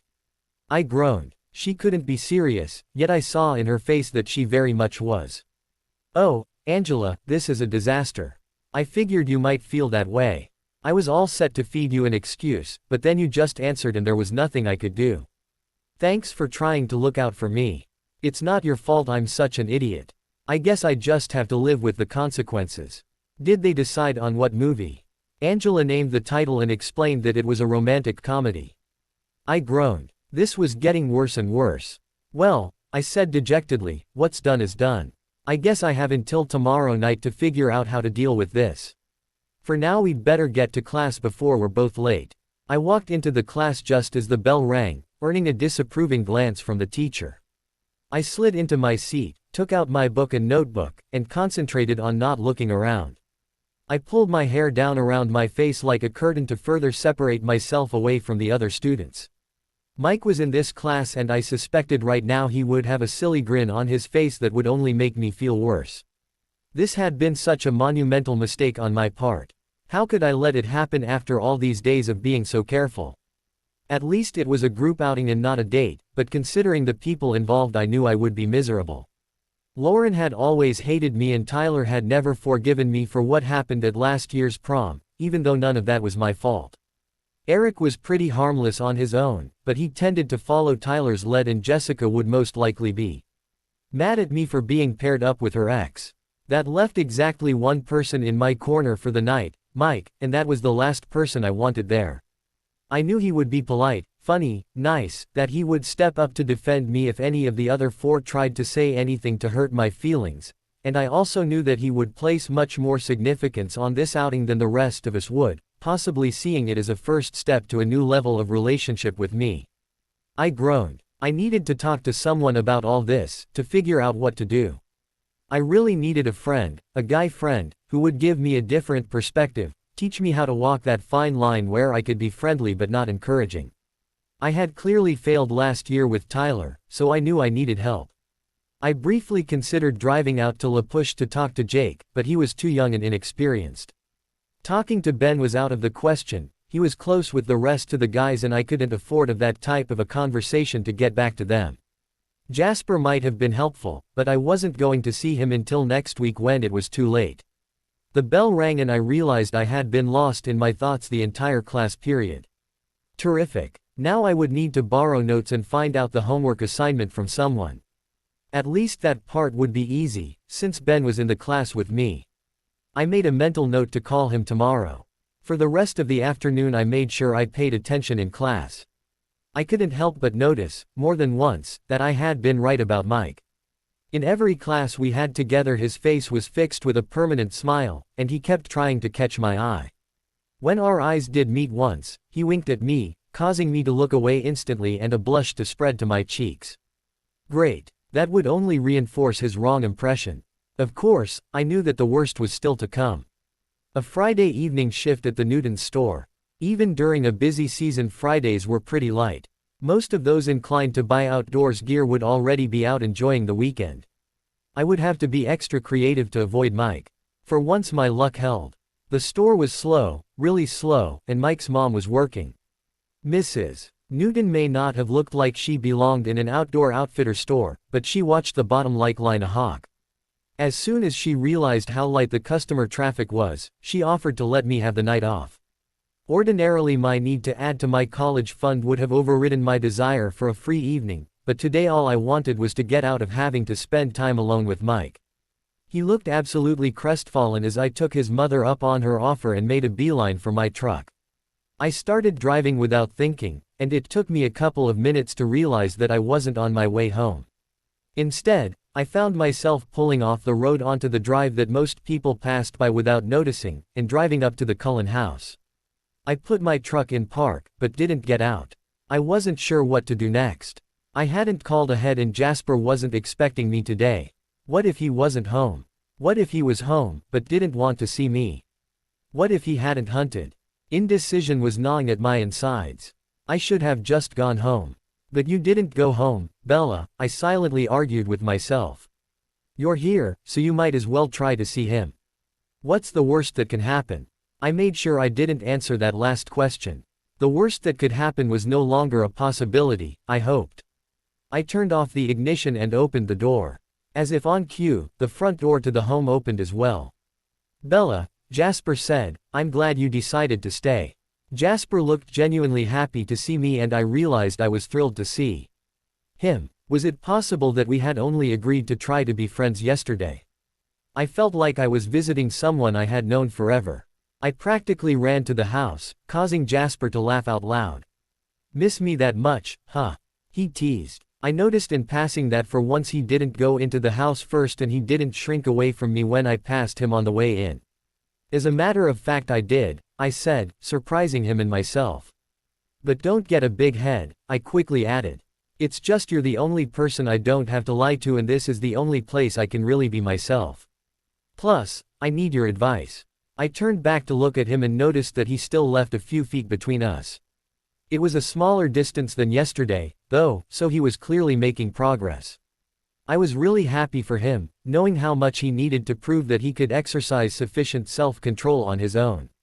His face was full of curiosity and he looked like he was about to ask a question when we both heard my stomach growl loudly. I suddenly remembered how little I ate at lunch as I was daydreaming about my last visit with him. The thought absolutely mortified me, and I felt my entire face flush with embarrassment. "Snack time for the human?" he asked. My head snapped up in shock. It was the phrasing that Edward had used all the time, and it brought a sudden flash of pain. I couldn't blame Jasper, though. He must have simply been repeating the words he heard Edward use and didn't realize the impact they would have on me. "I guess so," I replied slowly and looked accusingly at my stomach, as if it was its fault I hadn't eaten properly today. "Sorry. It's no problem, Bella. Hunger is a natural need for all of us. Help yourself." He motioned towards the junk food smorgasbord in the kitchen. I noticed that the brand of soda and chips I chose the previous day had been restocked. "You went shopping again?" He nodded. "You didn't have to do that for me, Jasper. All the other stuff is fine." "I don't mind, Bella. Besides, it's part of the training, remember?" I did remember, but some part of me wanted to believe that he went back to the store to do something nice for me, not just to test his tolerance of humans. I didn't like the vain direction of my thoughts, and I needed to get to the reason I came over in the first place, so I grabbed the soda and chips and headed for the living room. The subject of the conversation would be awkward enough, so I might as well make myself as comfy as I possibly could. Jasper followed me. This time, however, he didn't sit in the chair on the other side of the room. Instead, he gracefully folded himself into a cross-legged sitting position on the floor, a few feet away from the sofa where I had settled down. "So what brings you here? I thought you were working tonight," he asked while I ate my chips and drank the soda. I scrunched up my face in confusion. I didn't remember telling him that I was working tonight, but then my memory was human and, by definition, imperfect. Maybe I had mentioned something yesterday, not that it really mattered. It was slow, so Mrs. Newton offered me a night off, and I really needed to talk to you, so I took her up on her offer. It was his turn to look confused. "You really needed to talk to me? What about?" He was slightly concerned. "Well, I did something really dumb today and now I have a big problem and I need some advice on how to handle it." He continued to look puzzled. "You did something dumb? Something human?" I nodded. He continued to look perplexed. "Let's see if I understand. This is a human problem." "Yup. And you need my advice." "Aha. But Bella, you know I don't really do well with humans. I'm the last person on earth you should go to for advice on human matters." I sighed. "I'll admit you're not the ideal person for this, but I really need a guy's perspective." The change in his demeanor was very subtle, almost imperceptible, but I could swear I saw him tense up a bit. "Why would you need advice from a guy's perspective?" he asked suspiciously. I couldn't expect him to help without knowing what happened, so I explained about being distracted at lunch and how I agreed to go to the movies with Mike without realizing what I was doing. I omitted the cause of the distraction, as that was hardly relevant. "So," he said slowly, "you're going on a date with Mike Newton." His voice was low and not at all friendly. "Isn't that a little too soon?" "Okay, so maybe seeking dating advice for my ex-boyfriend's brother was not the best idea I ever had, but why did Jasper sound so mad? I didn't break up with Edward, he's the one who didn't want me. And beside, it's not like I wanted to go out with Mike, I was a victim of my perpetual bad luck." There was absolutely no reason for the guilt that flooded my system upon hearing his words. "It's not like that," I snapped. "It's not a date, exactly. More like a group outing to a movie. We're going with Lauren, Tyler, Eric and Jessica." Again I sensed that nearly imperceptible shift in his demeanor, easing the tension I saw earlier.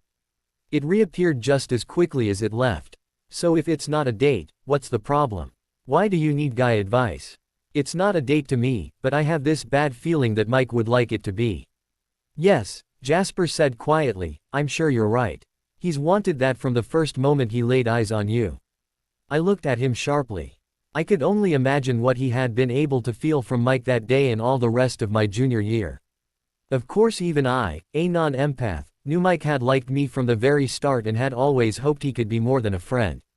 "I know," I said, sadly, "but I never, ever did anything to encourage it. I made sure to never do anything that would make me look like more than a friend. And he has been a good friend throughout, even when I was dating Edward." So I really don't want to hurt him. I just don't know how to make it clear to him that I'm not ready for anything more right now. I saw another lightning flash of something across Jasper's face, something like disappointment or maybe pain. Before I could identify it, it was gone. So how about it? Got any advice? How can I let a guy know that I like him as a friend, but nothing more, without crushing his ego and bruising that friendship? I could see he was concentrating now. Probably scanning his endless memory banks for a similar situation, something that would be helpful. I watched as his frown became deeper and deeper, until he finally looked directly into my eyes. I'm so sorry, Bella. I wish I could help. I've never had to do what you're going to do. I've been with Alice for so long, and before her, let's just say before Alice, I didn't have any reason to let anyone down gently. I let out a breath I didn't realize I'd been holding. What he said made perfect sense, but I was still disappointed. I don't know why I had been so certain that Jasper would be able to tell me exactly what to do. Clearly, though, this was not the right subject for him to advise on. The only consolation was that there really wasn't anyone else who would have fit the bill any better. I was on my own. I suppose, he continued, and I looked at him in surprise, that you have to make sure you stay as far away from him as you can physically. I imagine his hormones will be raging after such a prolonged period of latent attraction, and it will make it hard for him to keep his hands off you. I gasped. Whatever else he was or wasn't, Mike was a gentleman. He would never. Relax, Bella. You don't need to defend his character. I didn't mean it like that. I know he would never do anything against your will, but he may try something without asking. Nothing too excessive or out of norm, probably just a key. But that would make you uncomfortable, and if you rejected him it would crush him, so it's best not to even give him the opportunity to try. Okay. Keep a safe distance from Mike so there's no chance of key-ing.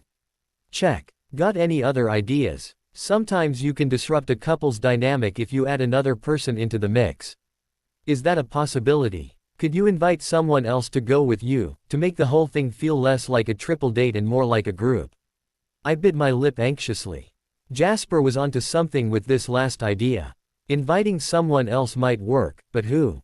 I could go with you, if you'd like, he offered, as if reading my mind. In addition to changing the dynamic, I could calm Mike down if I felt him getting too amorous. I couldn't suppress a smile at Jasper's choice of words. I figured I knew what other adjectives he had considered and rejected until he settles on the more neutral choice. I thought about Jasper's offer. It made sense to have him with us. His power could indeed prove quite useful. But was he ready for that kind of human exposure? He had only been training for a little while. He still didn't even feel comfortable enough to sit next to me, and we were going out tomorrow night. What if he couldn't handle it? What if someone got hurt? No, it was better to endure an actual date with Mike than to take that kind of risk with Jasper's newfound resolve. No, I shook my head. I don't think that would work. It would be too hard to explain your return to Forks without your family.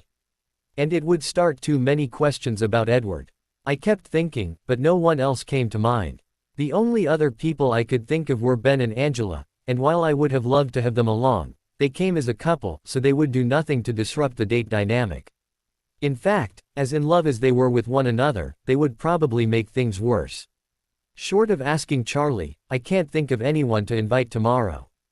Good idea, Jasper, but I'm afraid it won't work.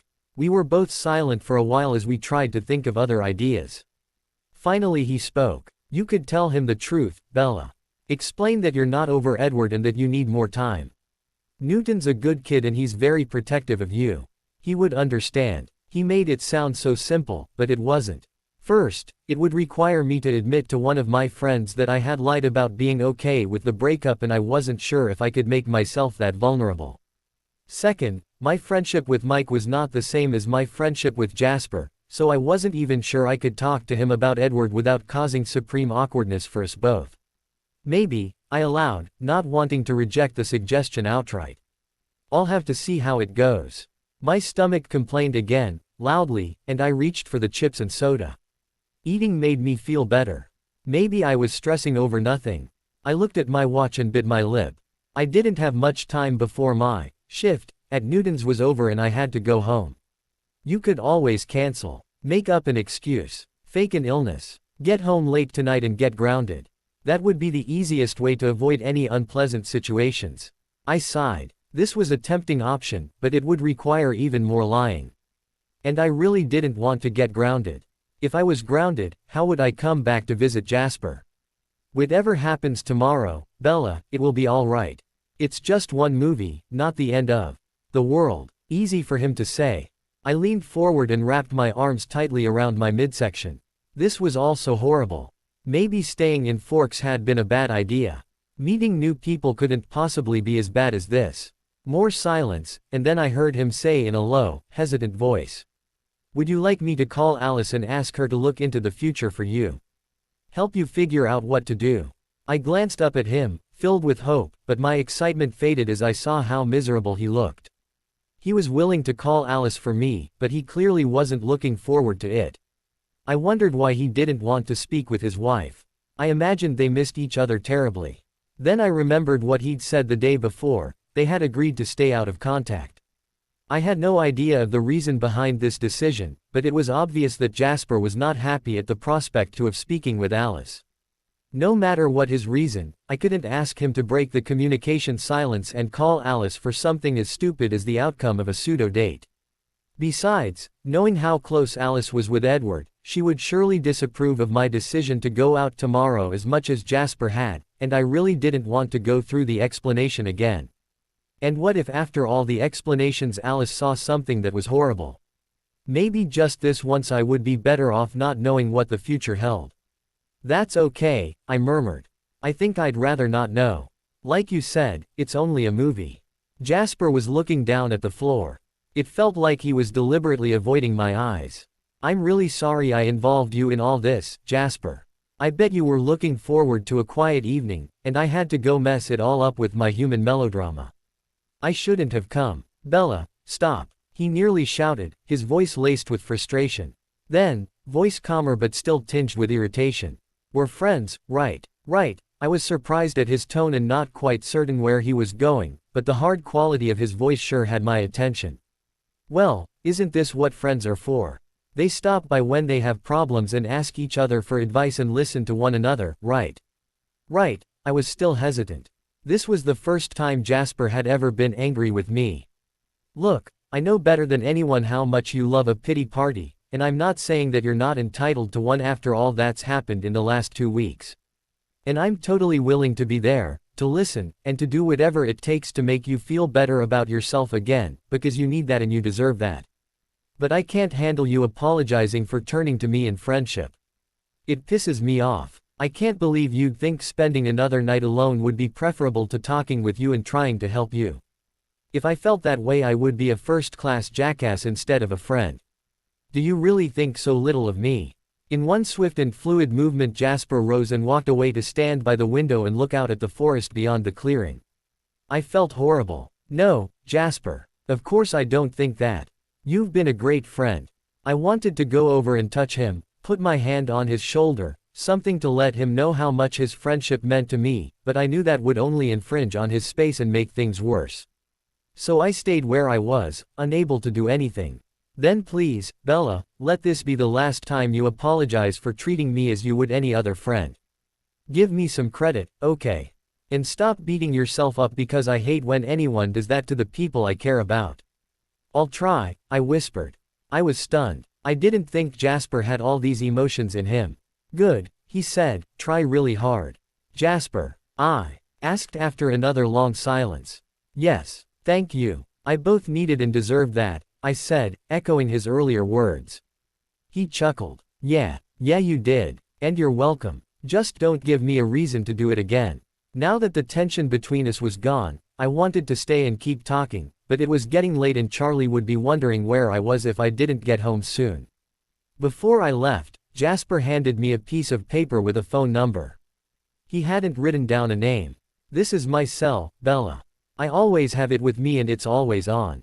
If you ever need to talk or if you need help, anytime, day or night, call me, okay? Quote. I promised I would and carefully tucked the piece of paper into my wallet. When I got home Charlie asked if I wanted to go back to La Push with him the next day. I was torn. I wanted to go back, but I had my plans tomorrow night and didn't want Charlie to have to cut his day short to bring me back. I explained about the movie and thought I saw a hint of satisfaction in his eyes, which prompted me to roll mine. It's not a date, Dad. Just hanging out with friends. I made sure to emphasize the plural. I know, Bells. I'm just glad to see you get out. It'll be good for you to spend time with your friends. I didn't comment further. It was no use. Charlie was entitled to his opinion. I went upstairs to change for bed, but didn't go to my room. Instead, I grabbed the pillow and blanket off my bed and headed back downstairs. Charlie eyed me suspiciously. What are you doing? I want to watch Letterman tonight, I said, and I just thought I'd be prepared in case I fall asleep again. Something wrong with your bedroom? Nope, I shook my head, except there's no TV in it. Charlie reluctantly let it go and headed upstairs. Since it wasn't a school night, he really had no reason to object. Once again, I forced myself to stay awake until exhaustion finally took its toll. The next day I woke up to the sounds of Charlie fixing breakfast in the kitchen. I was tired and sore, but at least my eyes didn't sting and I felt a bit more in control of my emotions. I took off the quilt, got up and padded to the kitchen. Morning, Dad. Morning, Bells. How about some waffles? Charlie was taking a couple of frozen waffles from the toaster. They smelled pretty good and I realized I was still starving. I had forgotten to eat dinner the previous night. I popped 2 more waffles into the toaster and poured myself some orange juice. Just then, the phone rang. Charlie reached for the receiver. Hello, he listened to the caller's introductions. Yes, she's right here, Mike. Just a moment. He handed me the phone, mouthing the word, Newton, as if the person on the line could have been anyone else. Hey Mike, what's up? I wondered why he was calling. Wasn't seeing me later tonight enough? You left too quickly last night to finalize our plans for tonight. I cringed and looked at Charlie to see if he could hear Mike. He was trying to appear nonchalant, but I could tell he was listening. Great. All I needed now was for Mike to talk about my not working last night. I left the kitchen and walked into the living room, as far as the fully stretched phone cord would allow. Yeah. Sorry about that, I mumbled. We're still on, right? I mean, you're still coming. I couldn't believe it. Here was my chance. He was giving me the perfect opening to get out of this thing. Why wasn't I prepared for this? What should I say? Bella. He was starting to sound anxious and I still had no excuse. Plus, what would I tell Charlie? He looked so hopeful when I told him I was going out tonight. I'm here, I said, resigned to my fate. And I'm still going tonight. What's the plan? I could hear Mike's sigh of relief and I realized how anxious he had been at the possibility that I might back out. And still, despite the anxiety, he had given me the choice. Knowing how kind he was being to me and how much he was looking forward to tonight's outing filled me with an overwhelming sense of guilt. I didn't have time to dwell on the guilt, though, because I needed to concentrate on the plans Mike was trying to convey to me, unaware of my internal struggle. He would pick up the others first and I would be the last stop before we drove to Port Angeles to see the 7 p.m. movie. After the movie we would go get something to eat before coming home. I told him about my curfew and he assured me we would be home before then. It all sounded so routine, just an average Saturday night in an average teen's life. For me, it would be an endless evening of dread and worry. Okay, Bella, see you at 5:30, Mike said, brightly. I'm really looking forward to it. Sure, Mike, I said weakly, see you later. I went back to the kitchen and hung up the phone. Charlie had taken my waffles out of the toaster and put them on the plate. All set for tonight? He asked. Yup, I replied, dourly. I couldn't think of anything I wanted to do less. Even the thought of spending the evening alone in my room sounded better. And the prospect of sitting home alone all day thinking and dreading tonight wasn't helping. Suddenly, I had an idea. Dad, I can't stay all day, but would it be alright if I went to La Push this morning? Even if Jake's busy, I could hang out at the beach. You know, get some fresh air before the weather turns bad. Great idea, Bells, Charlie said. We can take separate cars. I have to go now, but I'll let Jake know you'll be coming out later. Thanks, I dove into my waffles and ate them quickly, washing them down with the orange juice. I grabbed my pillow and quilt before running upstairs to shower and change. By the time I was ready to leave, I was in a much better mood. About half an hour later I pulled up to Billy's house. I hoped Jake would be there, but I wasn't counting on it. I had brought a book with me to read on the beach, just in case. That turned out to be unnecessary. As soon as I parked the truck and got out, the front door opened and Jake ambled out to greet me. Bells. Your dad said you were coming out, but I didn't believe him. 2 weeks in a row, must be some kind of a record. Well, if you're complaining. I teased. Geez, Bells, lighten up. It's nice to have you here. What's on the agenda for today? No agenda. I just wanted to get some fresh air, hang out. I have to be back home by 5:30. Yeah, I heard. Big date, huh? What? No. How did you know about that? I asked suspiciously. Is it a secret? Jake asked slyly. If it is, you probably shouldn't have told Charlie. You know he and Billy gossip like old women. I groaned. I would have to have a talk with Charlie about keeping my private life private. Jake shrugged. I wouldn't worry about it, Bella. I mean, you're old enough to date and you're single. What's the big deal? I was frustrated. The big deal is that it's not a date. I said, louder than I intended. It's just a bunch of people going to a movie together and I want to keep it that way. Jake leaned casually against the truck. You may want to keep it that way, but I bet the guy doesn't. Who is it? Mike Newton. Jake scrunched up his face. Mike Newton. Suddenly his face flashed with recognition, the guy who was at the beach with you last spring. He's still after you. Persistent. I scowled. He's a nice guy, a good friend. But I think he wants to be more and it's too soon. I still love Edward, I said, bitterly. It was Jake's turn to scowl. After everything he did to you. What are you, a masochist? Maybe. My voice trailed off. That was about the only reasonable explanation for what I was feeling. Jake pushed himself away from the truck and grabbed my hand. Come on, let's walk. He said, and I had no choice but to follow. For a few minutes we walked without talking. So, what's wrong with you? He finally asked. What's wrong with me? I was taken aback. What's wrong with you? Could you be any more rude? Get off it, Bella. I'm not trying to be rude. I'm trying to understand. I mean, the guy dumps you, tells you you're not good enough for him, leaves town, and you still love him. That's not normal. I yanked my hand out of his and stopped walking. Oh my God. I can't believe I actually came out here to feel better. And I can't believe I trusted you enough to tell you what happened. You know what, Jacob Black? You can just take your opinions and. Careful, Bells, he laughed. You might say something unladylike. Ooh, I was steaming. You deserve every unladylike syllable. Stop laughing at me. Can't. You're too funny when you're mad. Fine. Keep on laughing, then.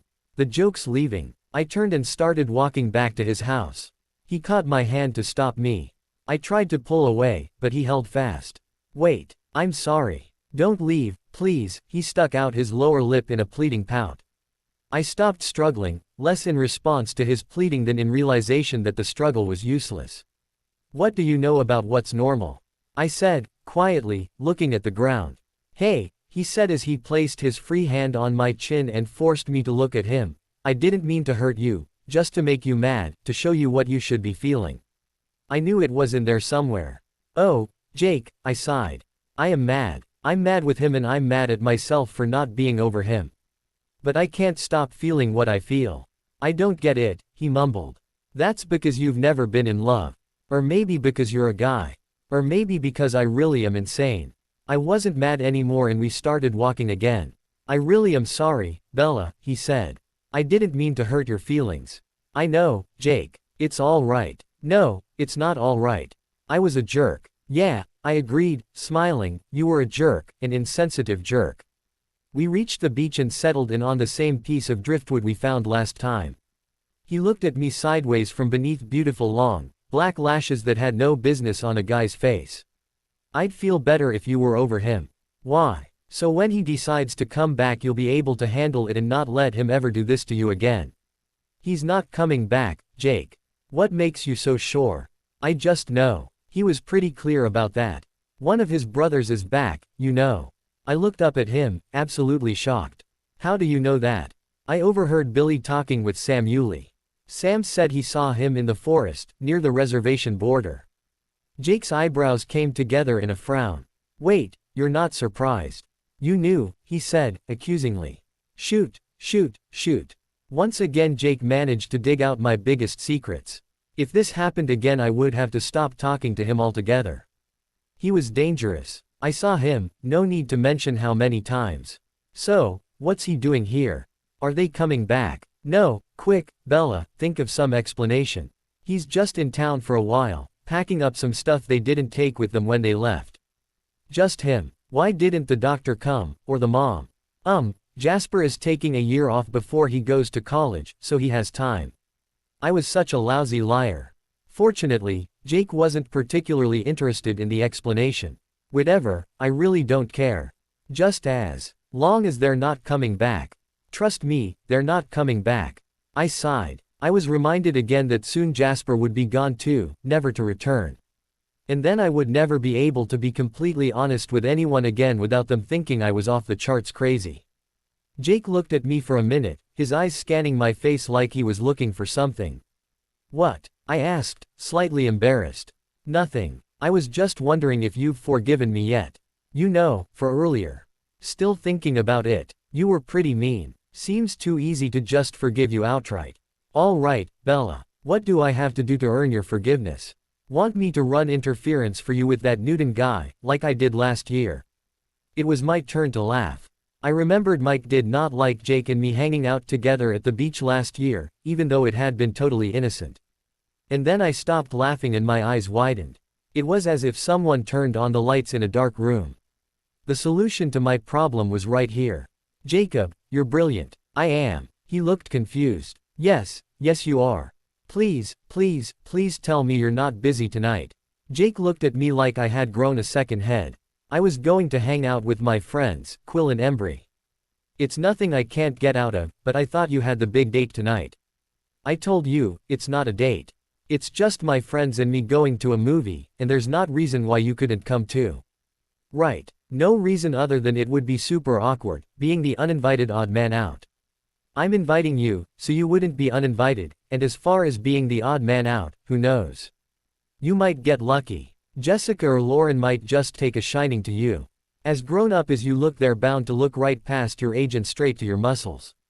I thought I was supposed to be running interference for you. He frowned, but I could see that the idea of attracting Jessica or Lauren appealed to him.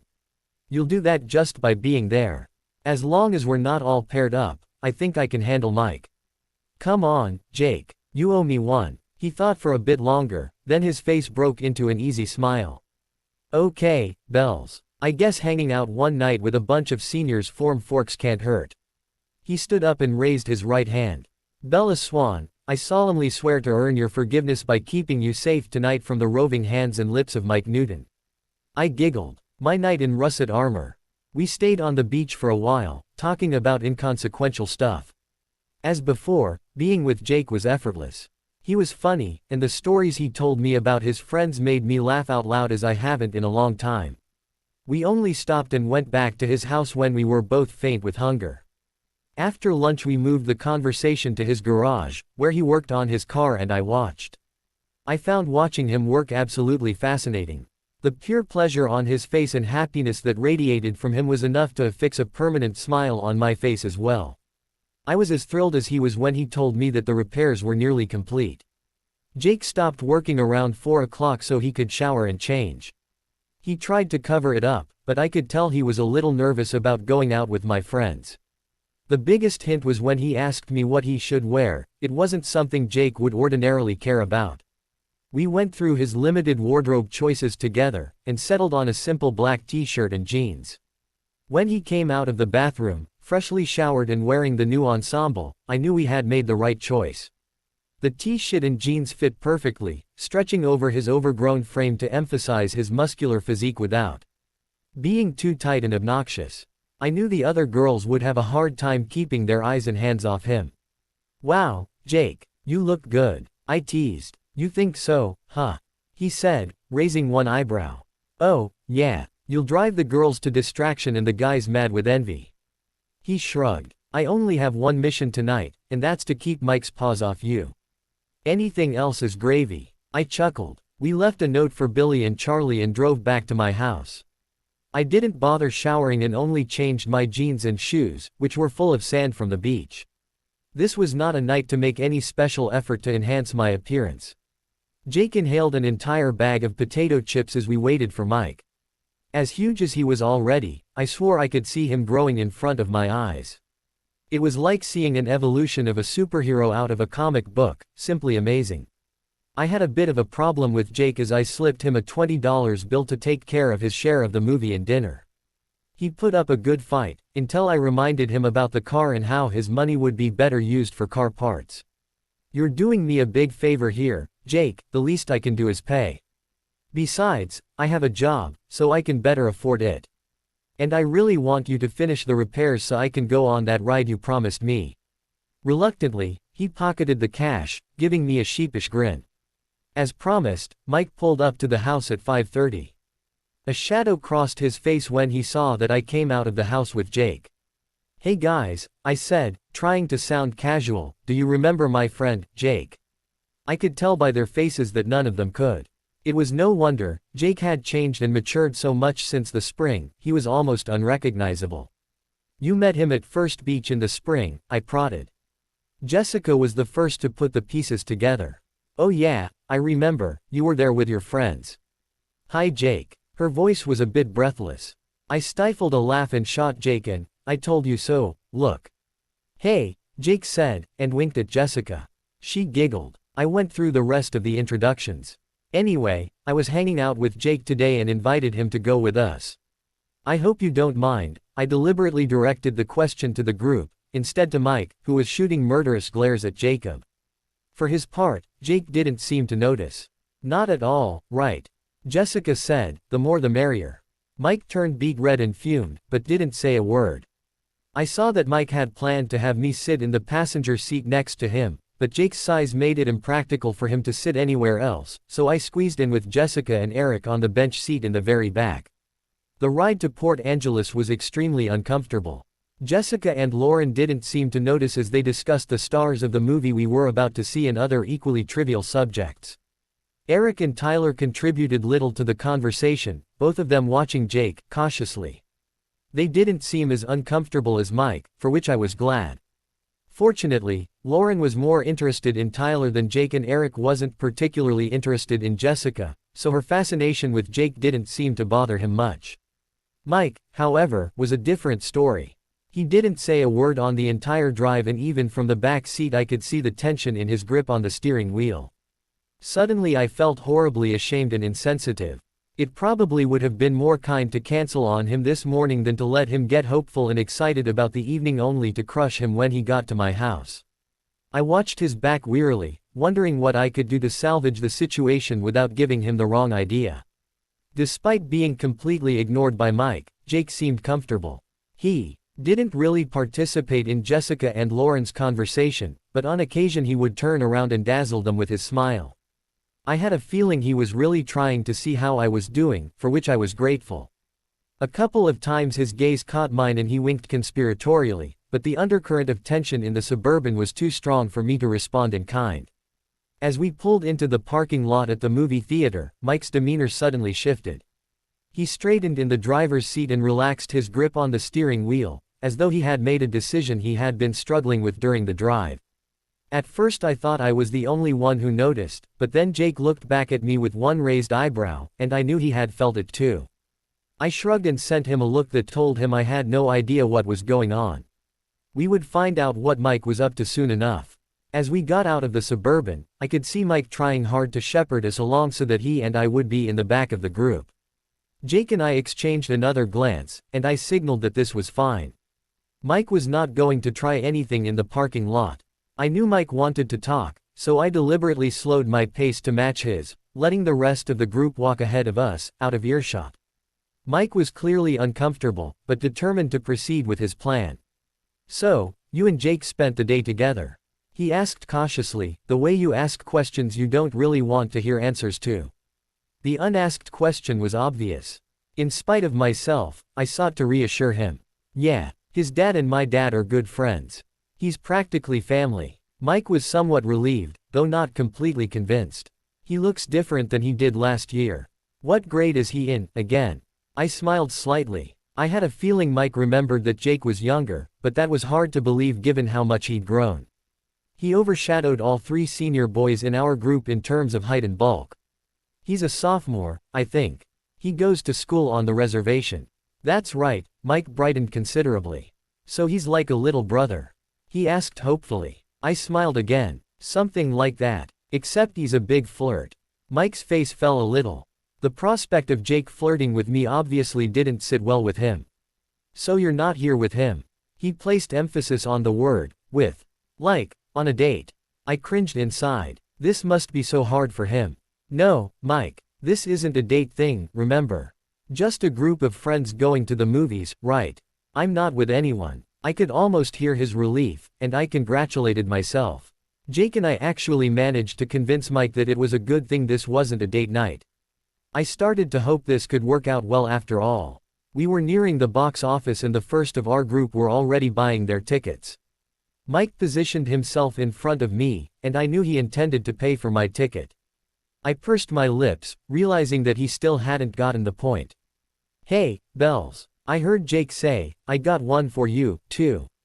He flashed me another conspiratorial grin and handed me a ticket. I let out a soft sigh of relief. Jake was clearly a bit of a mind reader. Just like Edward. The pain that followed the though hit me like a ton of bricks. My face must have betrayed me, because instantly Jake was by my side and his arm snaked around my waist supportively. You okay, Bella? What happened? I shook my head to clear my mind. I didn't want to think about him right now. I wondered how much time would pass before I could go a day without him invading my life. I'm fine, Jake, I said, leaning into him a little for support. Just a stray thought. I looked up and my eyes met Mike's. His face was a kaleidoscope of emotion. Anger at Jake for foiling his plans, confusion at my sudden mood change, concern for my well-being, jealousy and resentment at Jake's support. Reluctantly, I pulled myself away from Jake, so as not to upset Mike further. Let's get inside, I said, following the rest of our friends, who were already handing their tickets to the usher. Knowing we were going out to eat afterwards, we passed by the concession stand. Inside the theater, we decided to all sit in one row. Tyler and Lauren went in first, followed by Eric and Jessica, who grabbed Jake's hand and pulled him behind her. I quickly stepped into the row behind Jake, not giving Mike a chance to sit between us. We had a little time before the movie started and the house lights hadn't gone down yet. I saw Jessica start a conversation with Jake, forcing him to turn towards her and away from me. Mike leapt at the opportunity to speak with me alone. I'm really glad you're here, Bella. His voice was low and he leaned closer to me, presumably to make it look like he was trying to make sure I heard him. As he leaned in I caught a whiff of a strange scent, a mixture of spice and musk. With horror, I realized that he was wearing cologne. Sure, I said. It sounds like a good movie. Just stick to neutral subjects, Bella. You look really pretty tonight. That color looks great on you. I looked down at my shirt with disbelief. Where was he getting these lines? Even I knew pale-skinned, brown-haired and brown-eyed girls did not look their best in beige. Thanks, it seemed impolite to laugh at his attempts to flatter me. I glanced over at him. He had obviously taken care with his appearance. His hair was carefully styled to appear casual and he was wearing what appeared to be a new polo shirt and khaki pants. Reluctantly, I said, you look nice too. He had the grace to look embarrassed. I'm sorry you had to miss your shift Friday night. Did you do anything fun instead? Oh, boy. Now we were getting into dangerous territory. No, I said, trying to nip that subject in the bud, not really. The whole stilted conversation would have been funny if I wasn't one of the participants. So, did you choose a play to do your English paper on yet? Poor guy, he was really getting desperate. Nope, I decided to throw him a lifeline. English seemed like a safe enough subject. I'm leaning towards Julius Caesar. Oh, Shakespeare, huh? I don't know. Shakespeare and I never got along. I was thinking of Inherit the Wind. That's a good choice, I agreed. Our drama club performed that play in my sophomore year, back in Phoenix. They did a great job. Yeah, I guess I like plays that are more modern and American, he said, ones that I can understand without needing a dictionary. I laughed. You have a point. My annotated version of Shakespeare's plays definitely comes in handy. But his plays are so beautiful, they're worth a little extra work. I was enjoying this conversation and I soon found myself turned completely towards Mike, our heads close together as we compared our literary likes and dislikes. It was actually really easy to talk to him, when he wasn't trying to be Casanova. I wondered what other interest we had in common, and I actually seriously considered whether some time down the line, when I was really over Edward instead of just pretending to be, there was a chance of Mike and me being more than friends. Our conversation continued until the lights dimmed and the previews started. The first preview was for a sequel to a popular spy series. The main character was a Renaissance man, a great lover and fighter. The preview was sprinkled with several love interests to occupy the spy's time between more perilous assignments. When the preview was over, Mike leaned towards me. "That one looks great, Bella. Would you like to go see it with me when it comes out?" And there it was. How is it possible that I had not anticipated this moment and allowed myself to be blindsided? And what was I supposed to do now? Fortunately, the next preview involved fighter jets, and the deafening noise from the speakers precluded any conversation, buying me a few seconds of precious time to gather my thoughts. I realized that I didn't need to get too fancy. Simplicity would be best. "I don't really care for that series, Mike," I said, nearly sighing out loud with relief at my relatively quick thinking. "Thanks, anyway." Mike looked like he was going to say something else, but then the opening credits were rolling and I turned away from him, pretending to pay close attention to the movie. I made sure to keep my right hand away from the armrest, just in case Mike had any ideas in that direction. Sometime midway through the movie, Jake leaned over and whispered in my ear, "Everything all right over there?" I nodded. Minor crisis successfully averted. I wasn't really paying attention to the movie at all. The last thing I needed to watch right now was a romance. Instead, I focused my mind on Jasper. It was problematic that Billy and Jake knew he was back in town. It meant that Charlie could find out about Jasper at any moment, and that would be a disaster. I couldn't imagine any circumstances under which Charlie would be okay with me visiting a 19-year-old single guy living alone, even if the guy was my ex-boyfriend's brother. And if he knew I had already done it and lied to him about it, I would be grounded until graduation.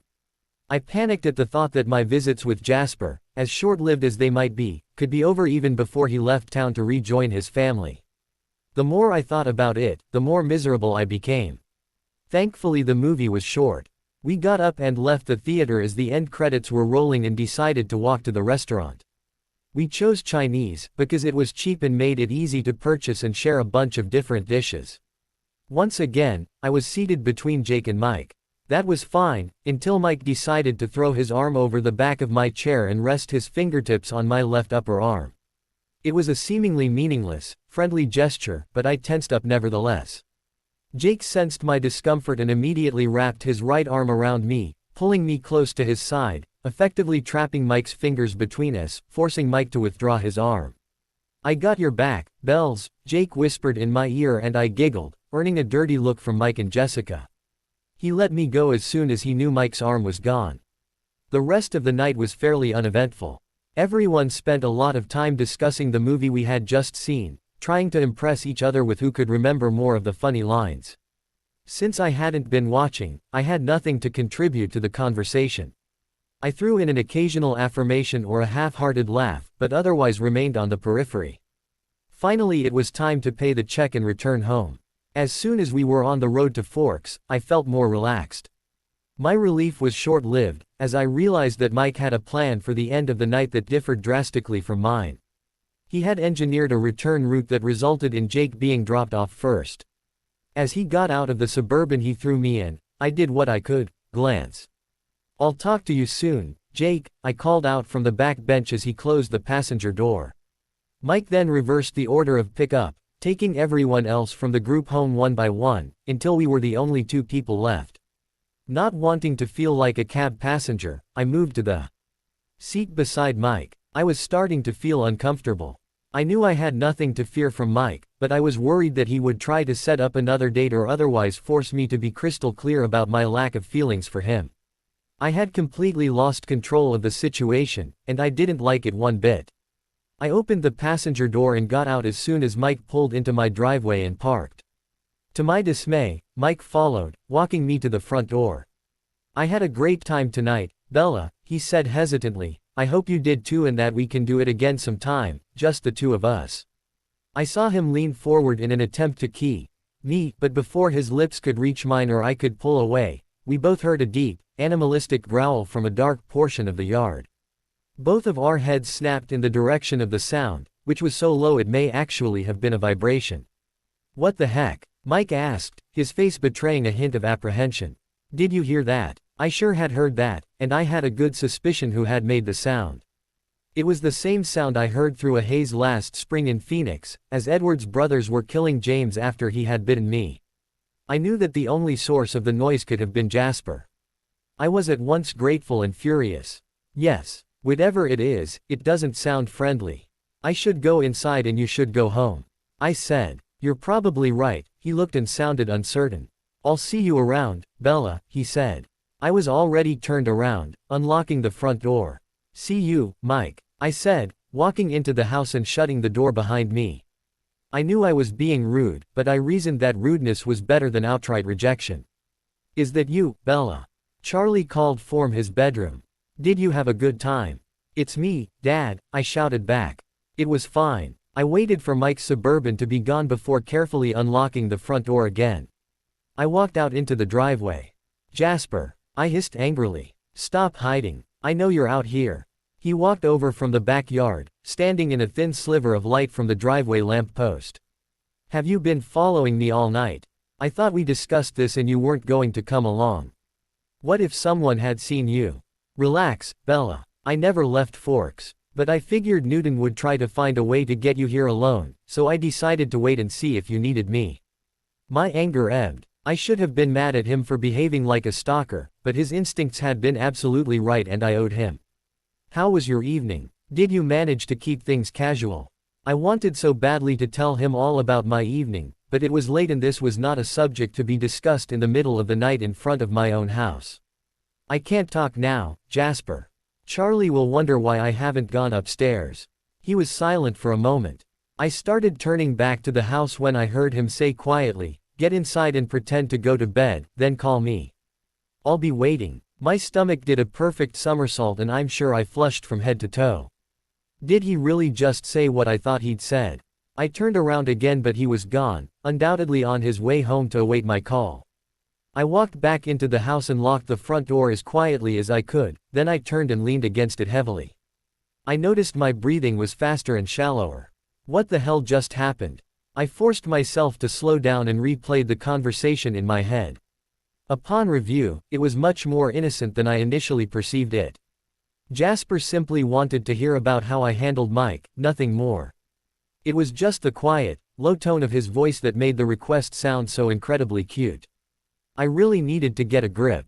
Jasper was married to my best friend. I had dated his brother. There had never been anything between us even remotely hinting at the possibility of anything other than friendship. It must have been all the things that happened today.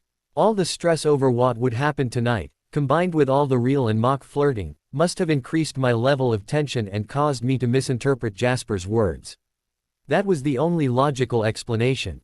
Slightly calmer, I grabbed the cordless phone from the cradle in the living room and made my way upstairs. I sighed with relief when I heard Charlie snoring in his bedroom. It would be easier to talk without having to worry about him overhearing something he shouldn't. I laid the phone on my bed, grabbed my toiletry bag and headed for the bathroom, where I quickly got ready for bed. Back in my bedroom I threw off my jeans, shirt and beep and pulled on a t-shirt and sweatpants that I liked to wear at night. For a while, when Edward was staying with me nearly every night, I had worn clothes that were more attractive, but now that I was alone it made sense to just be comfortable. I took out my wallet and extracted the piece of paper with Jasper's phone number. I stared at it for a long while, memorizing it.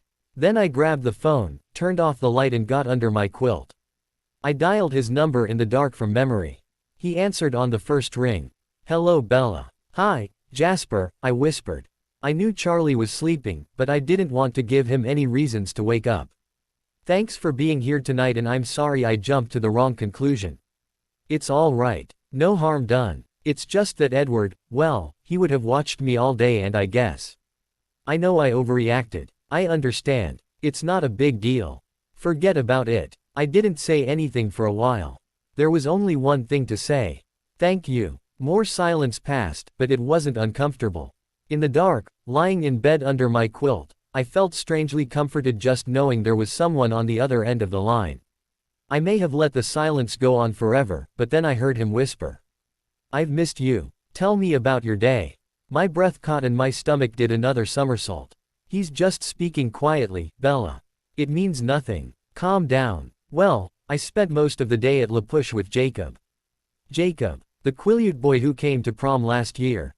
I was surprised that Jasper remembered, then I remembered he had perfect recall. Yeah, his dad and Charlie are good friends and he's become a good friend too. Edward and I were never at La Push and Jacob is so great, so happy all the time, spending time with him helps me forget. More silence, this time less comfortable. I wonder if I'd made a mistake telling Jasper about Jacob. "It sounds like you had a good day," he finally said, his voice betraying no emotion. "What did you do?" "We walked to the beach and then we just talked. Jake is, well," I struggled to find the right words, "he's like sunshine, but he doesn't sugarcoat things either. He calls me out on things when I need it, just like you did last night. But most of all he makes me feel safe and comfortable."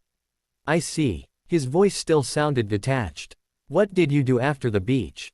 "We had lunch and then I watched him work on his car, he's building one for himself practically from scratch.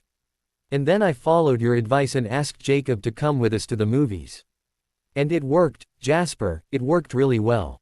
Jake is younger, but he looks really grown up and a little intimidating, I think. And he's pretty good looking too." I stifled a giggle, remembering the effect Jake had on Jessica. He didn't even have to do much. Just a couple of hugs here and there. Mike didn't have a chance. At least not until another longer than necessary silence. "So you had no problems until Mike was dropping you off." His voice sounded harder, colder.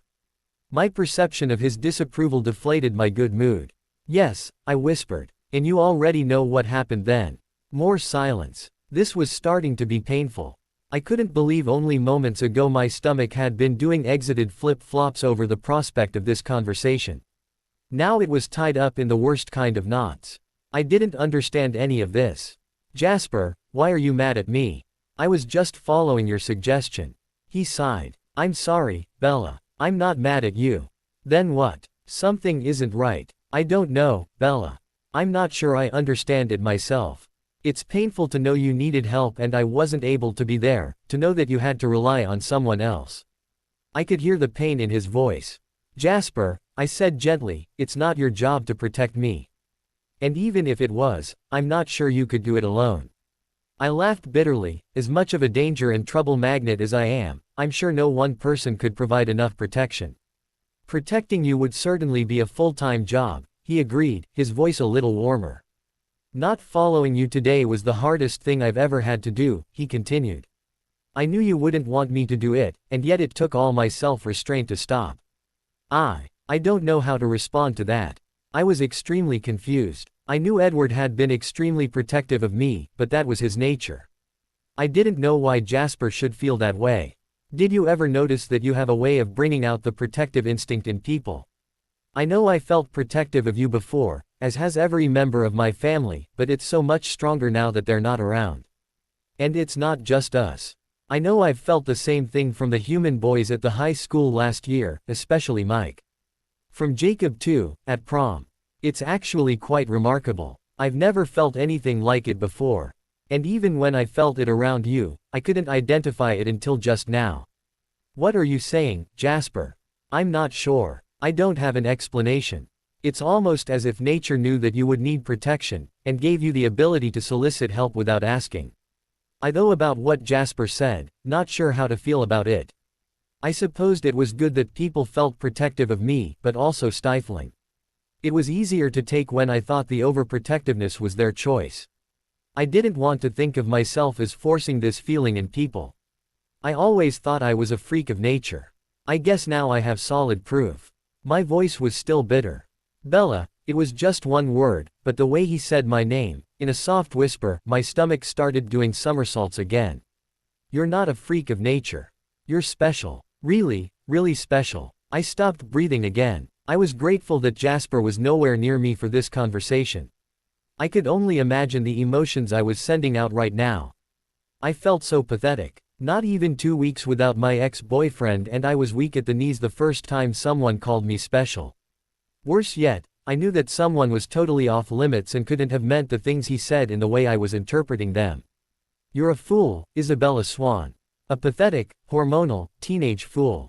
I had to do something to change the topic of conversation before I actually said something that betrayed these stupid thoughts and feelings. Jasper. Yes, darlin'. Darlin'. Oh, come on. And spoken in that soft whisper. Was he trying to make me do something idiotic? It's just a team of endearment. It doesn't mean anything. We always talk about me, but I'd like to hear about you, too. What did you do today? There was another prolonged pause on the other end of the line. I was in Port Angeles during the day. I came back this afternoon, way before you would have gotten there, he added quickly, as if to reassure me that he hadn't been spying on my outing. I bought you some more chips and soda, he said. Was it just me, or did he sound embarrassed to admit that? Then I hung out at a cafe. That was tasking. There were a lot of people, some in close proximity. I had to swallow quite a bit of venom. But nothing bad happened. I stayed in control. I was preoccupied, which seemed to help. What were you preoccupied with? I asked. Do you really not know? The question caught me off guard. I had no idea. I tried to think. Maybe he missed Alice. I knew he had gone shopping in Port Angeles with her frequently. Maybe being there on a busy day reminded him of her. Apparently I left the question unanswered too long. He sighed. No, I guess you wouldn't, he said, sadly. Then, abruptly, I got you a present. He sounded excited, like he was the one who was getting something. A present? You didn't have to do that. I hate presents. Besides, what's the occasion? It's nothing big, Bella, I swear. And it's as much for me as it is for you. Is there? He hesitated. Is there any way I could give it to you tomorrow? I bit my lip in frustration. I had no excuse to be away from the house tomorrow. I would have to think of something to tell Charlie. I can try to get away for a little while. I know it's difficult for you. I know you hate to lie to your father.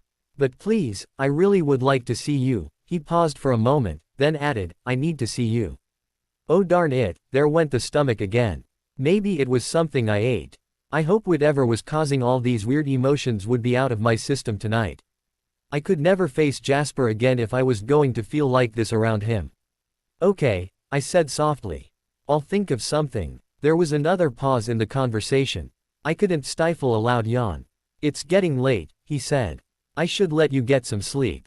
I suppose. I wish we didn't have to hang up. I have to keep the line clear just in case there is an emergency call for Charlie, but I wish we could just talk until I fell asleep. Ever since Edward left, I have a hard time falling asleep in this room without crying. I know talking to you would help. I had an owl screech outside my bedroom window, then a loud intake of breath on the other end of the line, something that sounded like a rush of wind and a faint echo of a similar owl screech in the background. I guess the birds were out on the prowl. I'm so sorry, Bella. There was a strange quality to his voice. It almost sounded like he was scared. It's okay, Jasper. Maybe I'll put on some music. Sometimes Edward used to hum me a lullaby. I choked at the memory. I sensed the tears starting to come. I had to finish this conversation before I completely broke down.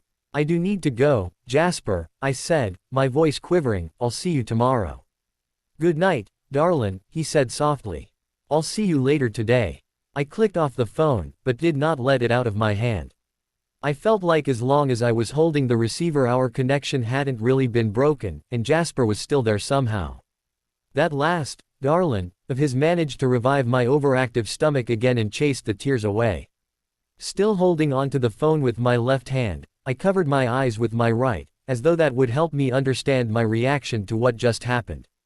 It was a perfectly innocent phone call. I talked about my day and he talked about his. We whispered for obvious reasons. Just two friends having an end-of-day conversation. The lady doth protest too much, methinks. The line from Hamlet popped into my head. I needed to just stop thinking and get to sleep. Eventually I did fall asleep, and for the first time in a long while I dreamt. I couldn't remember most of the dream when I woke, but one vision stayed with me when the rest faded away. It was Jasper, dressed in white slacks and an open white shirt, standing tall and gorgeous at the edge of the forest in a patch lit up by the noon sun. Sitting on a tree branch behind him was a giant snow owl, his wings outstretched, making Jasper look like a beautiful sparkling angel. I woke up still clinging to the phone receiver, instantly remembering the conversation from the night before and my promise to find a way to see him. I thought about it as I showered and got dressed, but absolutely nothing came to mind. There was no getting around the fact that I was a horrible liar. I walked down to the kitchen with dread. To my surprise, my need to see Jasper was as strong as his professed need to see me. I had to think of a completely innocent reason I needed to leave the house today, but as transparent as my feelings always were to others, Charlie would be able to see right through me the moment I opened my mouth. "Morning, Dad," I said to Charlie, who was reading the Sunday paper. "Morning, Bells," he seemed absorbed in the article and barely looked up. I got out a bowl and poured myself some cereal for breakfast. I didn't initiate a conversation, figuring the less I said the better. Thank goodness Charlie made the whole thing so easy for me. After he finished the article he was reading, he folded the paper and said, "I'm going over to Harry Clearwater's today to watch the game. Would you like to come with me? Jake and his friends will probably be there, and Harry has a daughter your age." Wow, I actually kicked myself under the table to make sure I wasn't dreaming. Could this really be true? Would I be able to see Jasper without making up any stories at all? No thanks, Dad. You know I don't really enjoy watching sports and I spent the whole day with Jake yesterday, so I'm sure he could use a break. Besides, I have some homework to do for tomorrow. Okay, well, I'll be heading out there in half an hour. And Harry's wife, Sue, will be making dinner, so no need to worry about that today. Want me to bring something back for you? Seriously, this was too good to be true. All day free and I didn't even have to cook. I could spend the whole time with Jasper. I nearly bounced in my seat with excitement. Sure, Dad, that would be nice, if she doesn't mind. Nah, on game days Sue makes enough to feed an army. Great, I said, and swallowed a mouthful of cereal to stop myself from potential excited babbling. All right, then, you're sure you're going to be okay here by yourself? I nodded, not trusting myself to speak. Charlie went back to the newspaper. I ate my breakfast slowly, wondering if I could make the bowl last the whole half hour. The less I did and said until Charlie left the better. I finished eating faster than I'd hoped, so I occupied myself with washing and drying the breakfast dishes. Time dragged, but eventually Charlie folded the paper again. All right, Bells, I'm going. Harry's number is on the fridge if you need anything.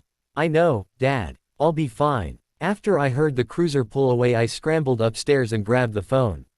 I dialed the number quickly from memory. Again, he picked up on the first ring. "You can't come," he said morosely. "What? No. Since when did you become such a pessimist?" "I can come and, better yet, I can stay pretty much all day." Charlie went to watch the game with some of his friends in La Push. He won't be back until after dinner. How quickly can you be here? As quickly as my truck allows. On the drive to his house I indeed pushed the truck to its top speed. Thankfully, Sunday traffic was light and I arrived in record time. He was waiting for me on the porch, wearing khakis and a cream-colored pullover. Leaning on the porch railing with both hands, he looked model gorgeous, and my breath caught. Drat, I hoped his abilities were on the fritz so he wouldn't feel this juvenile reaction. I opened the truck door and got out slowly, suddenly hesitant to walk inside. I wanted him to be happy to see me and I didn't want to spoil it by feeling something inappropriate. He met me at the foot of the stairs, deliberately walking towards me to close the distance between us until we were within a couple of feet of one another. He hesitated, unsure if he should come any closer. I smiled up at him. "You're making great progress, Jasper. It's wonderful." His smile lit up his face. "It is getting easier." We walked into the house, Jasper following behind me. I sat down on the sofa. He did the same, within a 2-foot distance. "So, we have all day. What do you want to do?" He seemed a bit flustered. "I didn't know we would have this much time. I didn't really plan anything." I laughed. "That's okay. We don't have to be formal. How about today I get to know you a little? I feel like all we've done lately is talk about me, but I still know nothing about you. I'd like to know the real Jasper Hale." His smile disappeared. I frowned in confusion. What did I say? Edward didn't tell you anything about me?" he asked. I shook my head. "Very little, just that you and Alice were not created by Carlyle. He mentioned your original vampire family was different. I assumed they were not vegetarians. Jasper's eyes narrowed with resentment. No, Bella, they were not vegetarians. I don't really like to talk about my vampire past, but you deserve to know the whole truth, and someday, I promise, I will share it all with you. It's just that I don't want to spoil our time together today by rehashing my darkest hours. I would be glad to tell you what I remember of my human life, though. Will that do for now? I didn't speak. I simply nodded my agreement. I could sense his sadness and his unease, and I knew a part of him feared that learning about his vampire past would somehow alter my opinion of him. I wanted to assure him that nothing could do that, but I didn't want to force him to tell me anything until he was ready. To start, my name is not Jasper Hale. It's Jasper Whitlock. Jasper launched into his story. He told me as much as he could remember about growing up in the Houston area, about his family, about joining the Confederate Army when he was still underage and rising through the ranks to become the youngest major in Texas. Though his recollection of human life was sketchy, he had a way of storytelling that made up for the lack of details. It was almost as if he were guiding me through an impressionistic painting, with both of us standing a little too close to see the full effect intended by the artist. The beauty of the whole canvas may have been lost, but the brush strokes we could see were still fascinating. As I listened, I imagined the human Jasper, first as a little boy, then as a young man, dressed in his military uniform, using his still human charisma to direct the soldiers under his command. I can't believe you have been here since before the Civil War, I said, completely in awe. You've lived though so much. Jasper grimaced. My life, such as it was, wasn't easy, and I've done many things I'm not proud of, all of them after becoming a vampire. I try to hold on to Major Whitlock, because he lived a life of no regrets. His story at an end, we sat quietly for a while. Finally, I had to break the silence. Okay, Major Jasper Whitlock. We still have a lot of time. What are we going to do? Do you want to watch a movie or TV, listen to some music? I'm game for anything. Jasper tilted his head and looked at me, as if trying to gauge my reaction to an unspoken suggestion. Are you familiar with the TV series Firefly? He asked. I shook my head. I can never get anyone else to watch it with me, but I have a feeling you might like it. I shrugged. I wasn't really all that particular about TV shows or movies, as I hardly watched either. I was, however, very curious about Jasper's preferences.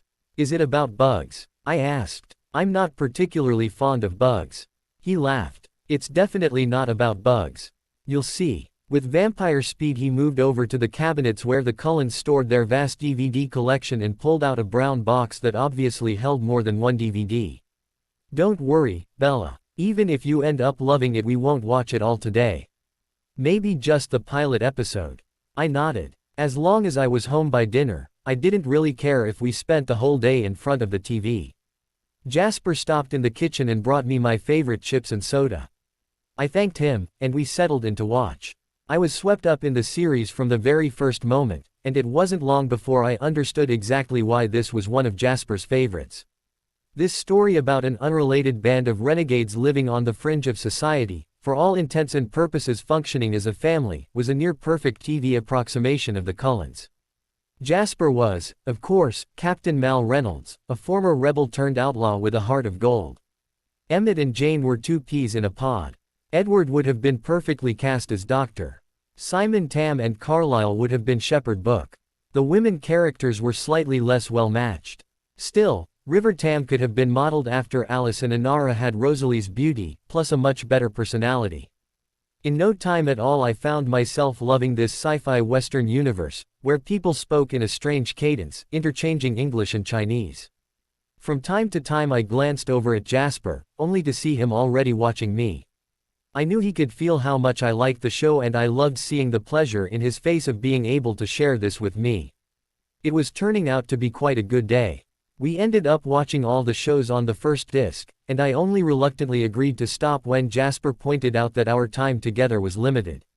He was starting to look a little nervous again, and I wondered what could possibly have him spooked now. Bella, do you remember much of our conversation from last night? I said noncommittally and looked down at the sofa, hoping to hide the blush that was sure to appear if I thought too much about what he'd said and how he had said it. Would you? He hesitated. He really was nervous. Would you like to open your present? I couldn't help looking at him. Last night he said it hadn't been a big deal, but the way he was acting now made the gift seem important. Knowing his family's inclination towards extravagance, I started to worry. Jasper, you know how much I hate these kinds of things. My voice sounded whinier than I intended. I know, he looked as though he had been harshly chastised, which definitely had not been the case. I almost felt sorry for him. Maybe I should see what the gift was before I made too much out of the whole thing. All right, I'll try real hard not to be a total spoilsport. I appreciate you thinking of me and I hope you meant it when you said it wasn't anything big.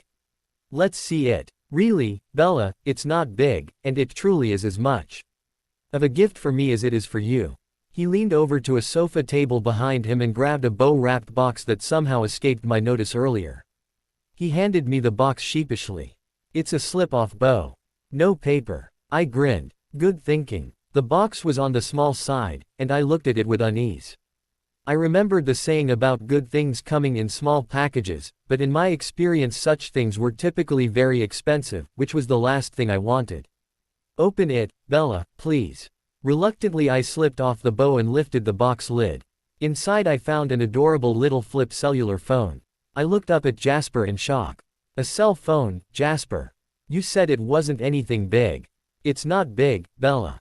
In fact, it was one of the smallest models. That's not what I meant, Jasper Whitlock, and you darn well know it. I can't accept this. His face fell. Bella, I promise this is not a big deal. I just added a line to my current plan, so the cost of the phone and the monthly fees are minimal. In this way you can contact me anytime you might need me. Plus, we'll be able to talk at night for as long as we like without tying up your home phone line. I considered the merits of his argument and noticed that he really wasn't playing fair. The thought of being able to talk to him at night, maybe even fall asleep to the sound of his voice, was extremely appealing. But Jasper, that would cost so much money. He waved his hand dismissively. On my plan calls between our phones are free. And I have more than enough minutes to cover any calls you might need to make to other people. No. If I accept this, I will only use it to call you. You won't find an argument on that from me, darlin'.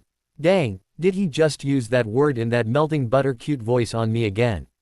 How the heck was I supposed to act rationally when he said that in that voice? I was completely flustered. So what do you say? Are we good? I had no good arguments. And the temptation to talk to him at night was just too great. We're good. Thank you. I knew I was taking a risk, but I couldn't help myself. I reached to grab his hand and squeezed it in gratitude. His skin was cold, and his hard hand did not yield. He looked shocked, both at our physical contact and my proximity. I quickly dropped his hand and moved back to my previous position, alarmed that I had somehow disturbed the delicate balance he had been working on all week. You should think things though before you act, Bella. He stared at his hand, touching it with his other hand as if to make sure it was still there. Then he looked away, purposely avoiding my gaze. I opened my lips to speak, but he interrupted before I could get out a word. Don't apologize, Bella. I'm fine. This is fine. You just took me by surprise. I know. I wasn't thinking. I thought I asked you not to apologize. He said, but his smile told me that he was teasing. I smiled back at him gratefully. Thank you, Jasper, really. This is one of the most thoughtful gifts anyone has ever given me. It's perfect. He grinned, obviously pleased with my reaction. I pre-programmed my number into it already, so all you have to do to call me is hold the number 1 button. I programmed your home as number 2 and the police station as number 3. I have the charger for you and I'd recommend plugging it in before you call me at night, just in case you do end up falling asleep. I wouldn't want the battery to run down and for us to lose the connection. I got you an earpiece as well, so your hands can be free. Oh Lord, I was going to burn in hell for an eternity. I was sure his comment was perfectly innocent, but the direction my mind took when he mentioned free hands would make a sailor blush. It certainly made me blush. He looked confused. What is it? Did I say something wrong? Nothing, I said as I scrambled off the sofa. I just need to use the washroom. I ran as fast as I could towards the powder room, hiding like a coward behind the door, as if that would stop him from reading all of my feelings. I turned on the cold water and splashed some on my face, then ran it over the pulse points on my wrists. I seriously needed to do something to keep these ridiculous thoughts and images from my mind. I was acting like an verted teenage boy. It was completely unbecoming. I had used the washroom as an excuse, but once there I realized that I did indeed need a human moment. I was grateful that it was still stocked with all the human necessities, like soap and toilet paper. When I was done, I washed my hands and smoothed my hair before coming back out to the living room. "Everything all right?" Jasper asked, watching me with a curious expression. "Fine," I said, hoping it sounded as breezy as I had meant it to. "So what do we do now?" I spent the rest of the afternoon watching Jasper beat me at chess, checkers and Scrabble. I had the most success with the latter, though I could never quite come up with letter combinations as good as his. No wonder, I didn't have the whole Webster's dictionary committed to memory. Gah, too soon it was time to leave again. I loaded the phone and accessories into my bag, thanking Jasper again, then headed out to the truck. "Remember to call me tonight," he yelled as I pulled away from the house. I'd left with plenty of time to spare, so I wasn't surprised that Charlie's cruiser wasn't there when I pulled into the driveway. The phone started ringing as I let myself into the house. I ran to the kitchen extension, wondering if Jasper had forgotten to tell me something. "Hey, Bells." The voice on the other end of the line was not the one I was hoping to hear. "Hi, Jacob. So Bella, you've been a bad girl," he teased. I wasn't in the mood. "What are you talking about, Jake?" "Well, first you don't even bother to call me to let me know about the rest of your night with Newton, then you don't come out to La Push with your dad, and then you sneak out of the house for the whole day when you said you were going to be studying." I felt like a kid caught with her hand in the cookie jar. And here I thought everything had gone so well. "I'm sorry for not calling, Jake. Everything was fine last night. Mike tried to key me but there was a noise in the yard and it startled him, so that was lucky." Luck had nothing to with it. But I wasn't about to explain to Jake that Jasper was staking out my house waiting to see if I needed help with Mike. Good. I was worried. He seemed pretty determined. "After you pulled away I thought I should have warned him off or something, but it was too late." I sighed. I was starting to believe Jasper's theory about me inspiring overprotectiveness in others. "I'm glad you didn't think of it in time. I didn't want to terrorize Mike, just keep him at bay. And about today, I thought that after spending all day with me yesterday you'd be sick of me and wouldn't want me to intrude on the game. I could never be sick of you, but I probably wouldn't have been a lot of fun for you to hang out with today." "I know you don't like to watch sports," he admitted, grudgingly. "So where were you all day?" "I called many times. I was out with a friend." There was no way to disguise the fact that I was being evasive. "A friend, huh? A friend you don't want Charlie to know about. Who was it?" I decided I couldn't lie to Jacob, especially since he already knew Jasper was in town. "I spent the day with Jasper." I heard Jake's sharp intake of breath. "Cullen," he whispered. "It's actually Hale, it's actually Whitlock, but yes, Edward's brother." "Bella," he sounded both worried and disapproving. "You made your feelings clear yesterday, Jake. But I already told you, he won't be in town forever. And in the meantime talking with him has actually really helped me get some closure on the whole situation with Edward." Sure. Just make sure all he does is talk." I felt my face flush. "Sometimes talking could be dangerous too. How many times do I have to tell you, Jacob Black, it's not like that. He is with someone, even if I was interested, which I'm not, he's not available. And besides, who died and appointed you my chaperone?" I think it was you, Bells. When you asked me for help with Mike." That was just a one-night thing. And I don't need a chaperone with Jasper, anyway, so back off already." I was really miffed. "Easy, Bells. Geez. What did you do, get up on the wrong side of the bed or something?" Now he sounded hurt. "Darn. I didn't mean to be snippy." "I'm sorry, Jake. It's just, well, how much does Charlie know?" There was a pause before Jacob spoke, as if he was carefully considering how to respond. "I didn't tell him anything and I didn't see him make any calls, so as far as I know he's clueless." Jacob suddenly sounded serious. "But Bella, if spending time with this guy is so innocent, why don't you want Charlie to know?" That remark hit its target. "Sure, I knew Charlie wouldn't be crazy about me spending hours alone with any older boy in a house with no adult supervision, but there was more to keeping these visits secret. I didn't want anyone to know Jasper was here because I knew any day he might go away again, and I didn't want everyone to know I've been abandoned by two Cullen brothers, regardless of the nature of my relationship with Jasper. It's complicated, Jake. Charlie would see it the same way you do, and it would make things messy and unnecessarily difficult. It's easier not to tell him. Please don't say anything, I pleaded. Relax, Bella. I won't snitch. I just hope you know what you're doing. And tell Jasper that if he touches a hair on your head inappropriately, I'll tear his heart out and feed it to the wolves. I laughed, but even to me it sounded hollow.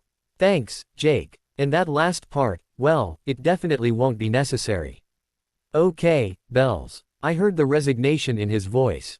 Charlie left here a few minutes ago, so he should be home soon. Just thought you'd want to know. I looked at the clock.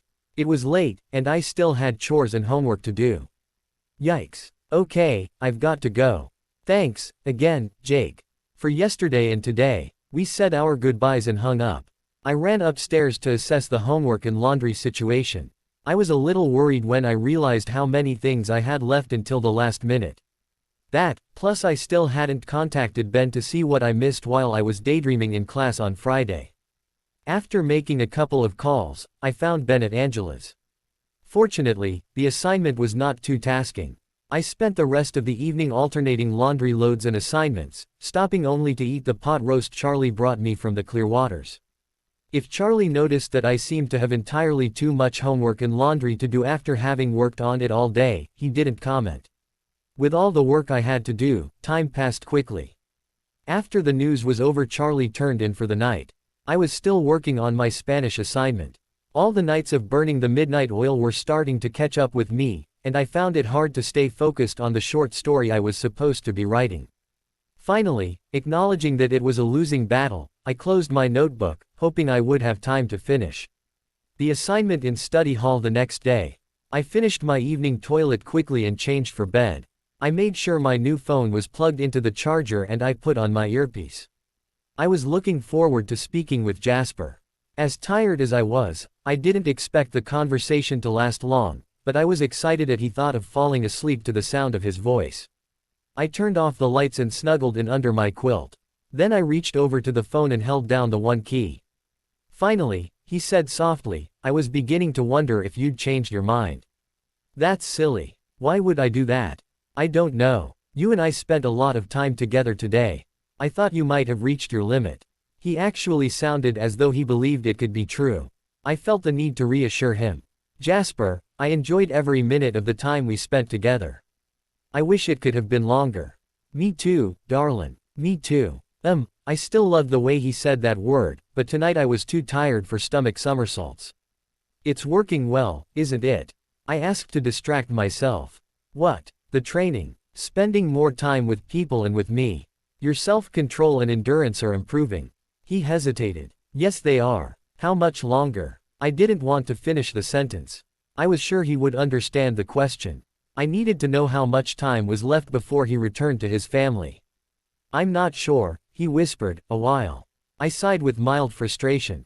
In vampire time, a while could be measured in days or years. Did you have a good evening? He asked, clearly wishing to change the subject. It was okay. Boring, really. I just did my homework and laundry. How about you? I've been watching Firefly. You went on without me. No fair. Of course not, Bella. I'm watching the episodes on disc 1. But we just watched those earlier, I said, surprised. You watched those earlier, he corrected. I was mostly watching you. I blushed. I knew he was telling the truth. Why did you do that, exactly? It was more enjoyable than watching the shows.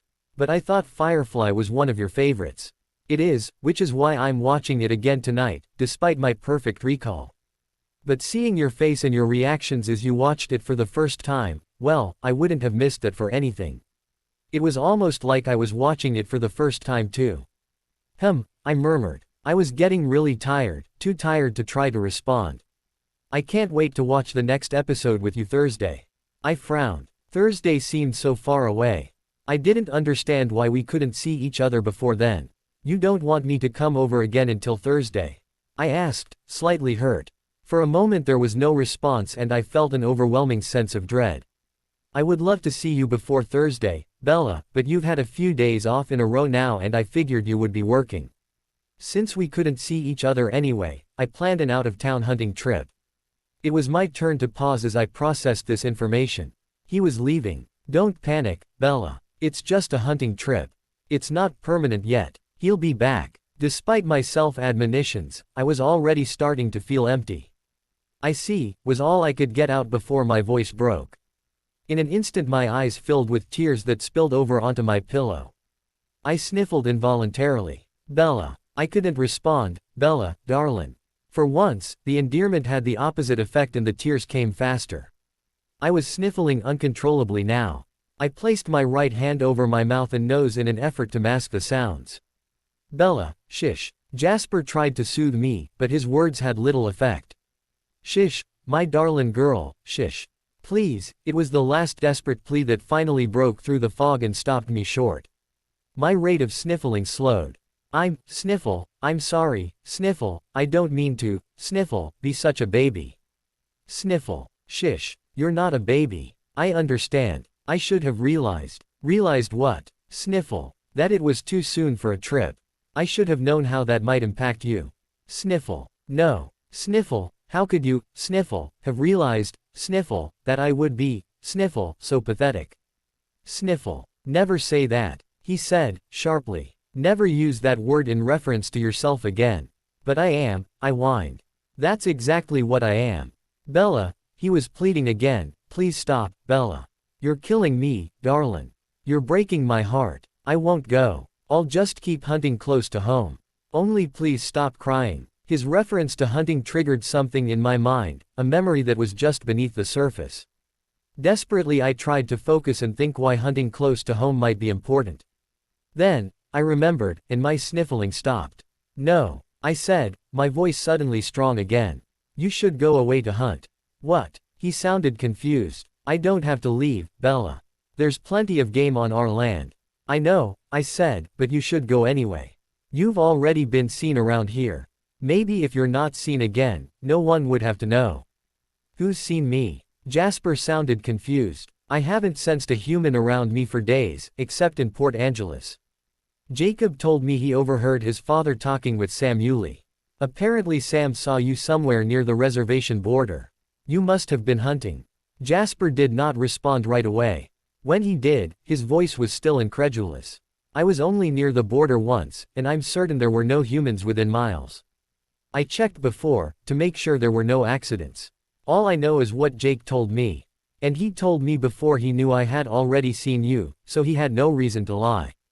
It's better if you hunt out of the area for a while. Maybe if no one sees you again, they won't say anything to Charlie. Jasper thought about it for a second. Are you sure you're all right with me going? Yes, I replied, my voice steady. I was fine with him leaving temporarily if it meant he could come back and we could see each other again without me having to explain things to Charlie. Like you said, I'll be at school and work. We wouldn't be able to see each other anyway. We can still talk at night, he said. It will be just like it is right now, like I'm right here beside you. My breath caught. My hand moved of its own accord to feel the bed beside me. He had sounded so convincing, I wondered for a second if he had come into my room without me noticing. But the spot beside me was warm and empty. And I'll see you Thursday. I unsuccessfully tried to stifle a yawn. He chuckled gently. Yes, you'll see me Thursday. But now you really should go to sleep. It is a school night. I don't want to, I said, stubbornly. Let's keep talking. Darlin', would you mind if I tried something else? He asked quietly. No, I responded hesitantly. Then close your eyes. I did as he requested. And then Jasper started to sing, his soft bass soothing in my ear. When the sky has fallen, like a blanket on your shoulder, and the moon is like a mother, looking over you forever, and the dawn is so familiar. You were meant to be together. Like a fog around a mountain, forever. So softly, so sweetly. Surrounding you completely. Sing you a lullaby to you. Lullaby, a lullaby to you. There was a second verse, but the words no longer registered. All I heard was the calming sound of his voice as I drifted into sleep. I woke up Monday morning with the earpiece still in my ear. Jasper, I said, a bit groggy. Good morning, Bella. He was still there. Did you sleep well? I said and stretched. That lullaby was gorgeous, Jasper. I didn't know you were so talented. Thank you. Can't take credit for the song. I borrowed it from Concrete B. Owned, but I'm glad you enjoyed it. It was amazing. You'll have to sing it to me again. He laughed a low, throaty laugh. As you wish, darlin'. As you wish. So, what did you do while I was sleeping? I asked curiously. Not much. Mostly I drove and listened. He was driving. That means he was already gone. My heart sank a little. Where are you going? Northern Canada. I thought I'd scare up some lynx. Northern Canada. It sounded so far away. Are you meeting anyone there? I asked hesitantly. I wondered if any of the Cullens were going to join him on the hunt. Okay, if I had to be completely honest with myself, I really wondered if Alice was going to join him on the hunt. This sudden realization, and the accompanying anxiety, surprised me. I had to admit I was scared. If he met with Alice, maybe he wouldn't come back. Nervously, I waited for his response. No. His reply was curt, inviting no follow-up. I felt relief, then guilt for feeling relieved. Were my feelings for Jasper starting to cross the line? We hadn't done anything inappropriate, hadn't really said anything inappropriate, hadn't really thought, well, best to keep my thoughts out of this. But still, we were just friends. Okay, well, I'd better get ready for school. Good luck today. I'll call you tonight. Bella. Yes. Remember what I told you when I gave you this number. You can call me anytime. If you need me or you just want to talk, call me. What if you're about to snag a lynx and the phone rings? Bella, he sighed, you are more important than hunting. Besides, I set both of our phones on the vibrate setting, so if they go off we can feel it and no one else needs to know. So if you need me, call me, anytime, he stressed. Okay, I relented. If I need you I'll call, but most likely I'll talk to you tonight. Have a good day, Bella. You too. Charlie was already gone, so I got ready for school quickly and grabbed a fast breakfast. I wasn't looking forward to this week at all. I faced 3 lonely days of school and work. Worse, after the movie disaster, I would have to be extra vigilant to avoid being trapped alone with Mike and I would have to stop daydreaming so I didn't accidentally agree to do more stupid stuff. As I opened the door to my truck, I noticed a package resting on the floor near the pedals. It was a plain paper bag. Curious, I picked it up and looked inside. It held a portable DVD player, the first disc of Firefly and some of my favorite chips and soda. I smiled and quickly unfolded the enclosed note. Just in case you want to watch these again to catch the moments you missed while looking at me. The note wasn't signed. I ran my fingers over the neat printing before folding the note and tucking it into my wallet. I went back to hide the bag in my bedroom, then returned to the truck and left for school. Once again I relied on Angela and Ben to serve as shields against being cornered by Mike. At lunch, I begged off eating with the group, using my unfinished Spanish essay as an excuse. I did my best not to get all day dreamy about Jasper, but I slipped up once or twice. Fortunately, I didn't seem to have missed out on anything important. After school I worked at the store. Luckily it was Mike's day off, so I didn't have to worry about any uncomfortable run-ins. I overheard him planning to watch Monday Night Football with Tyler and Eric, so I didn't even have to worry about him stopping by. When my shift was over I went home and had dinner. Charlie was watching football. I went upstairs and finished my homework first, then settled in on the bed and turned on the DVD player. Just watching the show made me feel closer to Jasper and I was also glad for the distraction, which helped time go by until it was time to call him again. I knew Charlie would be staying up late because of the game, so I didn't wait for him to come upstairs before I got ready for bed and turned off my lights. I would have to be careful, listening for him coming up the stairs to make sure he didn't overhear my conversation, but I couldn't let this little roadblock stop me from calling Jasper. I tucked myself under my quilt and pressed the one key. Bella, his voice was soft, feathery, like a caress. I closed my eyes and felt warmth spread all through my body. He had been right last night. Hearing his voice made it feel like he was right here beside me. Jasper, my voice was equally soft, though not nearly as melodic as his. In my head I visualized his perfect, handsome face. Did you like your surprise? He asked. Very much, I whispered. I watched some of it tonight. It reminded me of you. He laughed. That's just what I hoped when I left it for you. What else did you do today? He wanted to hear about my day and wouldn't let me gloss over anything, so I described it all in minute detail, including the two hikers who came into the store with a tall tale about a large animal, probably a bear, that they had seen while hiking on the reservation, but that did not bother them or their foolishly unprotected food supply. I explained how skillfully Mr. Newton used their story against them by convincing them to purchase bear-safe food storage. As I spoke, I heard Charlie come upstairs, get ready for bed and disappear into his bedroom. I breathed a silent sigh of relief, knowing that I was now able to fully concentrate on the conversation, without any distractions. Jasper laughed at the bear story, but then became serious. Do me a favor, Bella, and stay away from the woods, just in case. The hikers were probably making the whole thing up, but if by some miracle a bear was anywhere near Forks, with your bad luck he would head straight for you. Best to keep yourself out of possible harm's way. Geez, Jasper, paranoid much? I giggled quietly. Only when it comes to your safety, he admitted, and with good reason, at least based on past experience. Well, it's not like I have time to go hiking while you're gone, but if something changes I promise I'll ask Jake to go with me, he's large enough to scare any bear. Jasper was silent. What did I say now? Was he really this worried about me and the imaginary bear? I sighed. I promise, Jasper, no hiking. Like I said, I don't have time. And as clumsy as I am, I don't go hiking even when I do have time. So don't worry, okay? Okay, there was something different about his voice. Something I couldn't identify. There was a barrier between us now that wasn't there earlier. It was time to change the subject. Speaking of hiking, it's your turn to tell me about your day. He remained silent for a moment, almost as if he were trying to get himself back into the right frame of mind. Then he started speaking, his rich voice wrapping comfortably around me. He told me about his drive up and his hunt for lynx. He described the landscape in a way that made me feel as though I'd taken the trip with him. Unexpectedly, I realized that I wished I had taken the trip with him. I wanted to spend time with him in a place that was away from the familiar, free from memories and expectations and obligations. A place where we could say anything to each other. I wish I could be there with you. Did I really just verbalize my thoughts like that? My face burned with embarrassment. Would he understand what I'd been thinking? I mean, it sounds so lovely, I quickly added to cover up my slip. I wish you could be here too, he said softly. And then softer still, so I could hardly even hear it, he added, nothing here is as lovely as you. My breathing stopped, my heart stopped, everything in the world came to a crashing halt. Could I possibly have heard him right? No, I must have imagined the whole thing.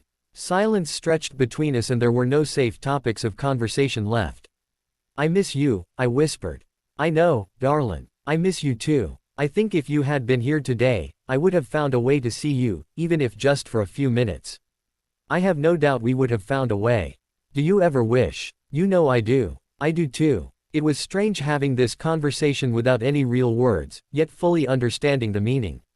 It was like a secret pact. As long as we didn't say it out loud, as long as there were no verbal acknowledgments, we could pretend it wasn't really happening. More silence followed, and then Jasper started signing softly. I'd like to meet you. In a timeless, placeless place. Somewhere out of context. And beyond all consequences. If language were liquid, it would be rushing in. Instead here we are. In a silence more eloquent than any word could ever be. My breath caught again. He had taken thoughts from my head and put them to music. How do you do it, Jasper? I asked in amazement. How do I do what, darling? How do you know just the perfect song? I could hear him smile in response. I've listened to a lot of music and I have perfect recall.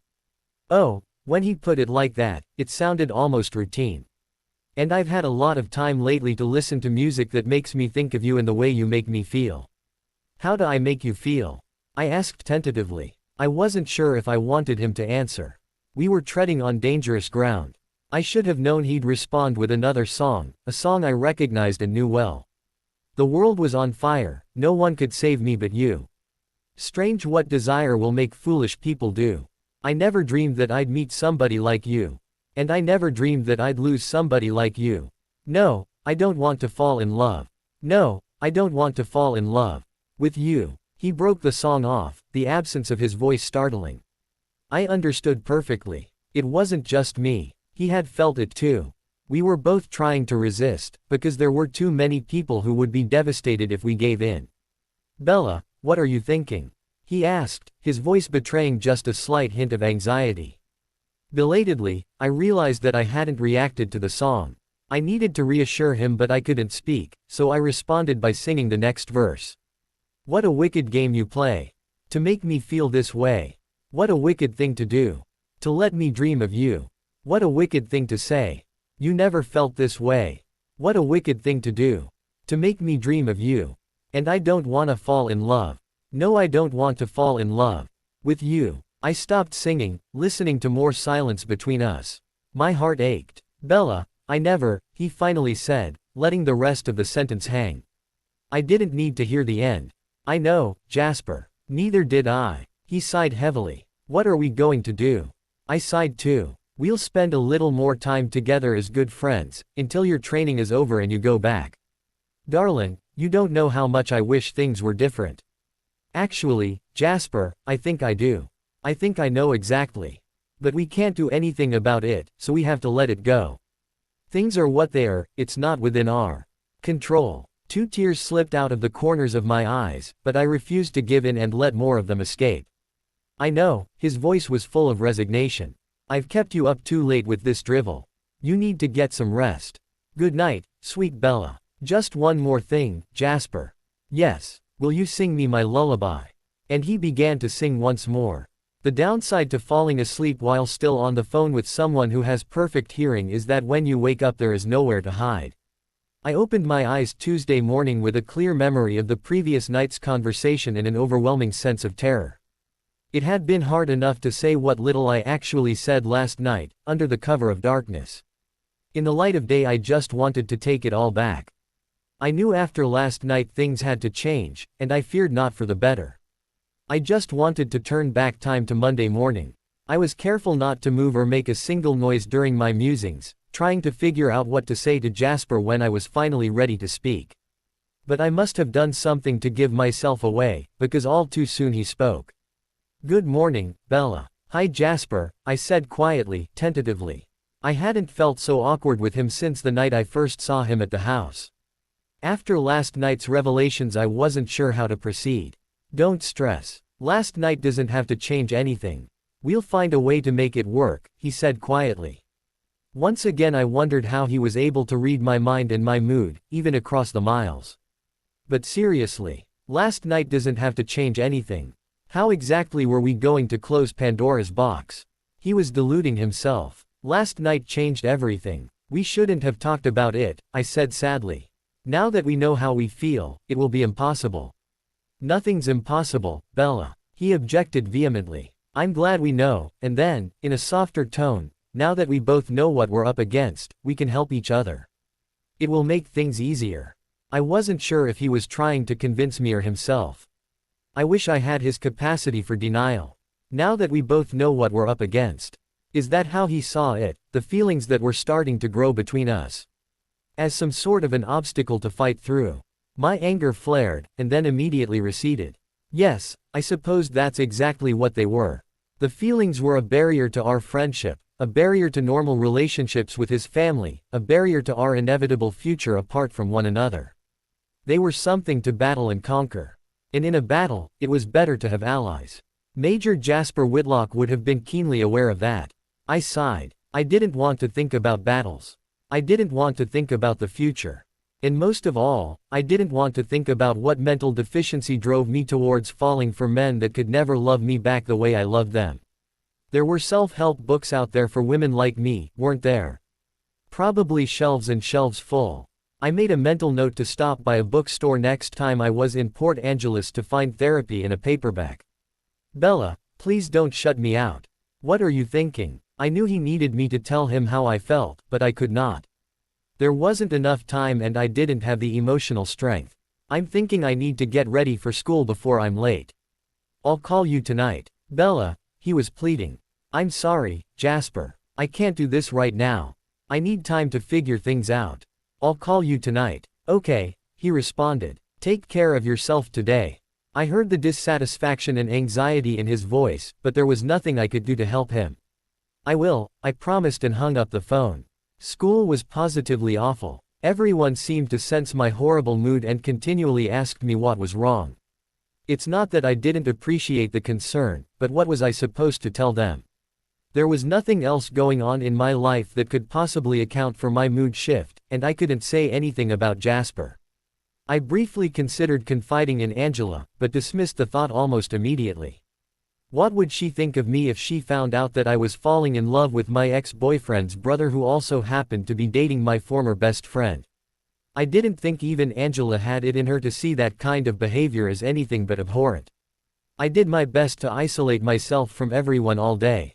I'd never spent so much time in bathroom stalls in my life, but it was the only place where I could be assured privacy and freedom from unwelcome inquiries. In my mind, I kept replaying the conversation from last night. What are we going to do?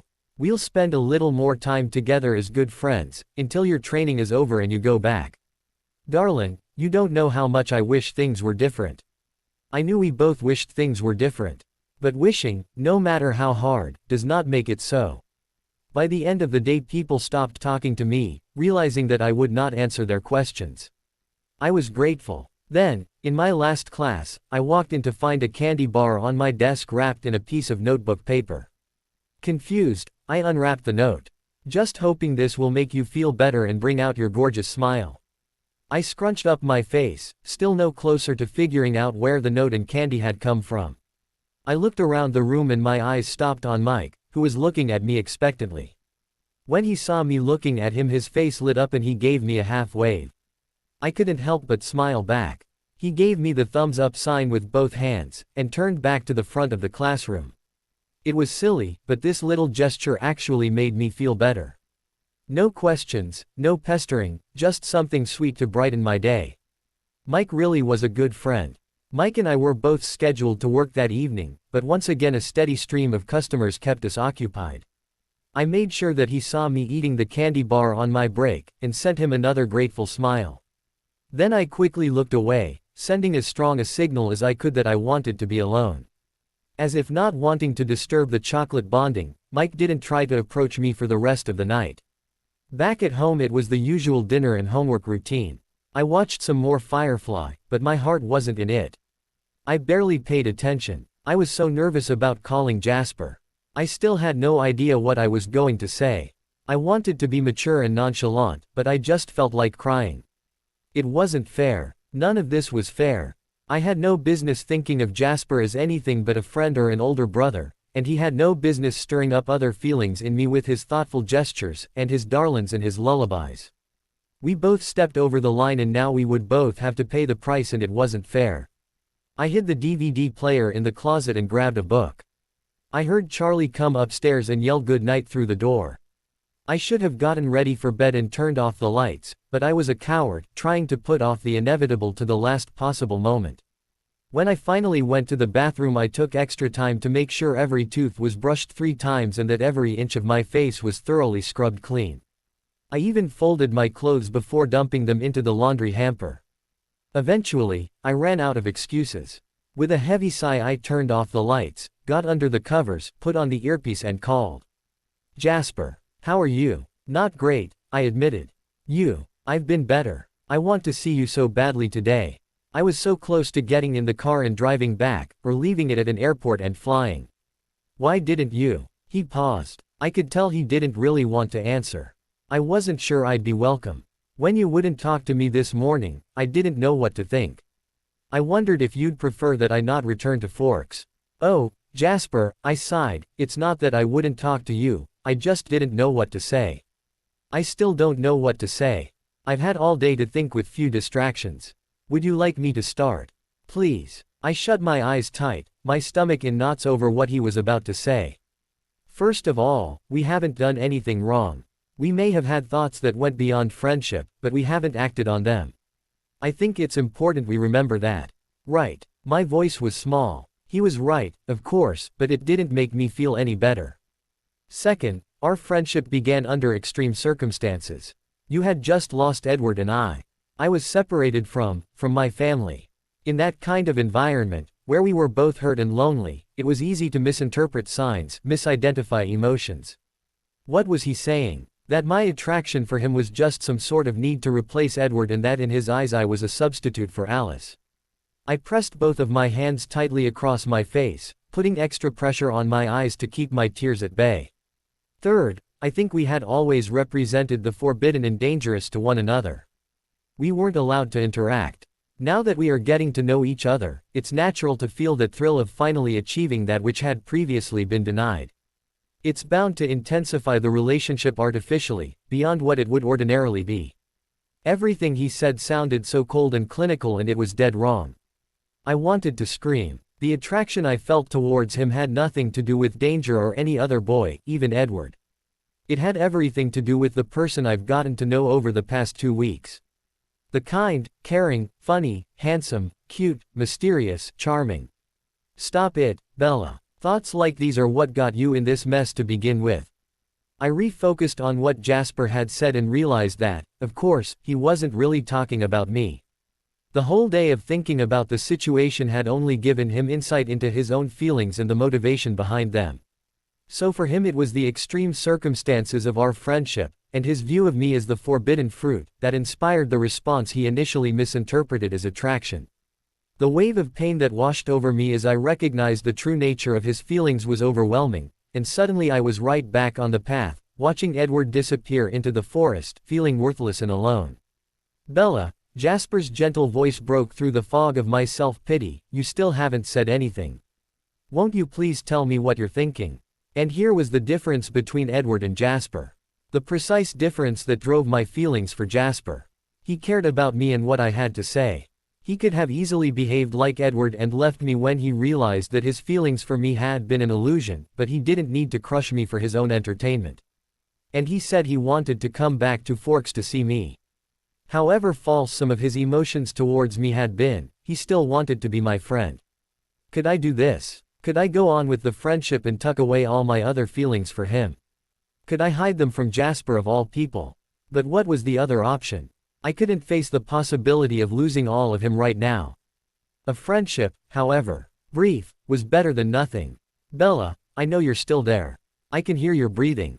Please, darling, don't do this. Say something, anything. Curse me, berate me, it doesn't matter. Just please say something. Let me hear your voice. I was afraid to speak. Afraid that my voice would betray me. And I wasn't ready for that, wasn't ready to let him know how fragile and vulnerable I suddenly became. Still, I knew I had to speak. There was only one thing to do. Ask him a question. Keep him talking. Jasper. My voice was raspy, uneven. Yes, I need to know. Will you tell me? I hesitated. Yes. He was apprehensive. Will you tell me what happened with you and your family after the birthday party? For a long while there was nothing. My tears could no longer be contained and spilled out of my eyes like a torrent. I started breathing through my mouth, consciously trying to keep my breaths even so as not to alert him to the change, though I knew it was useless. Even my human ears picked up the increased pace and volume. Finally, Jasper spoke, his voice raw. After Emmett and Rosalie wrestled me outside and the bloodlust receded, I ran. I needed to be alone.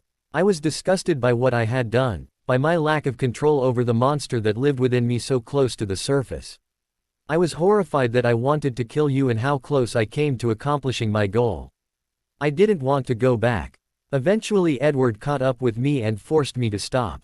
The fury and loathing he felt overwhelmed me, but even worse was the pity and the concern. I listened to him because I knew I owed him, and he convinced me to return for Alice and Esme. What followed were the hardest days of my life since the 3 days I spent burning while turning into a vampire. The house was flooded with emotions: rage, anger, disgust, resentment, shock, pity. I absorbed them all and they amplified the emotions within me beyond the point of endurance. I was going out of my mind. It was the most intense pain and torture I had ever experienced in my life. Worse than anything else were Alice's feelings. She tried to hide them from me, but they overwhelmed her as well. She too felt the shock and pity, but she also felt an incredible amount of guilt and regret and self-loathing. If I were capable of death, the pain of her feelings would have killed me. I knew she felt guilty for not seeing my attack before it happened, not being able to stop and control me. Then, when Edward announced that he wanted us to leave Forks, all of those feelings increased even more, and I know she felt that bringing me to the Cullens and then not being able to control me was the cause of Edward's loss of happiness and the family's inability to stay in a place they loved. She took all the responsibility on herself, even though I had been the monster who caused the situation. She never said anything, and through it all I felt her love, but I knew that while I was with her and the rest of the family I would never be able to break out of the tailspin of emotions, where their feelings mixed with mine and forced me into the deepest, darkest place within me. Trapped as I was in my personal emotional hell, I was useless to the rest of the family. One way or another I had to leave, for everyone's sake. It was Carlisle who suggested that I separate myself from the family for a while. He explained that after I had a chance to deal with my own emotions, I would be able to return and handle my relationship with the rest of them. It was always intended as a temporary parting. Alice refused to go along with Carlisle's plan. She begged and pleaded for me to go with them. She even offered to leave the Cullens and for the two of us to go our separate way, but I couldn't do that. To her, I knew how close she was with the rest of the family and I knew that if we left, as much as she loved me, a part of her would always mourn for the loss of the others. And knowing that I caused a part of her to die would torment me forever. It was better to follow Carlisle's advice, and deal with all the pain at once. In the end, it was Edward who convinced Alice to agree to the arrangement. He shamed and guilted her into it, calling her selfish for placing her needs before mine and the rest of the family's. I hated him for it, but it was the only way. We agreed that there would be no contact between us until I was ready to return. That rule was for my benefit. I knew that as soon as I spoke with any of them, especially Alice, I would return, even if I wasn't ready. I didn't tell anyone where I would go, and at first I intended to go back south, to Houston. But then I realized that the best place to deal with my demons was the place where I lost control of them, Forks. The house was shuttered. No one would have to know I was there. Initially I had wanted to avoid all human contact. Then I realized that this was exactly the opposite of what I needed. I knew that the only way I could go back to the family was if I could prove that I could control the bloodlust, all by myself, just as they were all able to. So I devised my training plan. And you know the rest. Tears continued to pour from my eyes as I listened to his story. I felt every bit of his pain, every bit of the overwhelming flood of emotion. This was so much worse than anything I could have imagined. Jasper, I whispered, horrified. Again I was at a loss for words. I'm sorry, just didn't seem adequate. It's all right, Bella. The plan is working. You saw for yourself that I'm getting stronger. Yes, I always knew you would. I know. From the moment I told you what I was doing you had more confidence in me than even I did. It was comforting, and flattering. You didn't even know me. Your feelings, your reactions, never fail to surprise and confuse me. I may not have known you, but I felt your determination and resolve. And I knew once you had a plan you would execute it. Still, this must be horrible for you. You must miss her so much. As soon as the words left my mouth I wanted to take them back. I didn't know why I had brought her into the conversation. Was I trying to cause him more pain? There was another silence. Mentally I berated myself for my thoughtlessness. But when Jasper spoke, his voice wasn't pained. Instead, it was even and measured. Bella, there's something else. Something else I have to tell you. Earlier today I spoke with Alice. My eyes opened wide in reaction to his words. He spoke with Alice. 100 questions ran through my mind. Who called who and why? What did Alice say? Was everyone all right? Did she know about us? Did she want to kill me? But first and foremost in my mind was the statement he had made only a few minutes earlier. I knew that as soon as I spoke with any of them, especially Alice, I would return, even if I wasn't ready. Jasper wasn't coming back to Forks. He was going back to the Cullens. I swallowed hard. I didn't think I could ever feel worse than the day Edward left me on the path. I was so wrong. At least when Edward left there was the anger and resentment that I could hold on to and nourish when I felt overwhelmed by grief.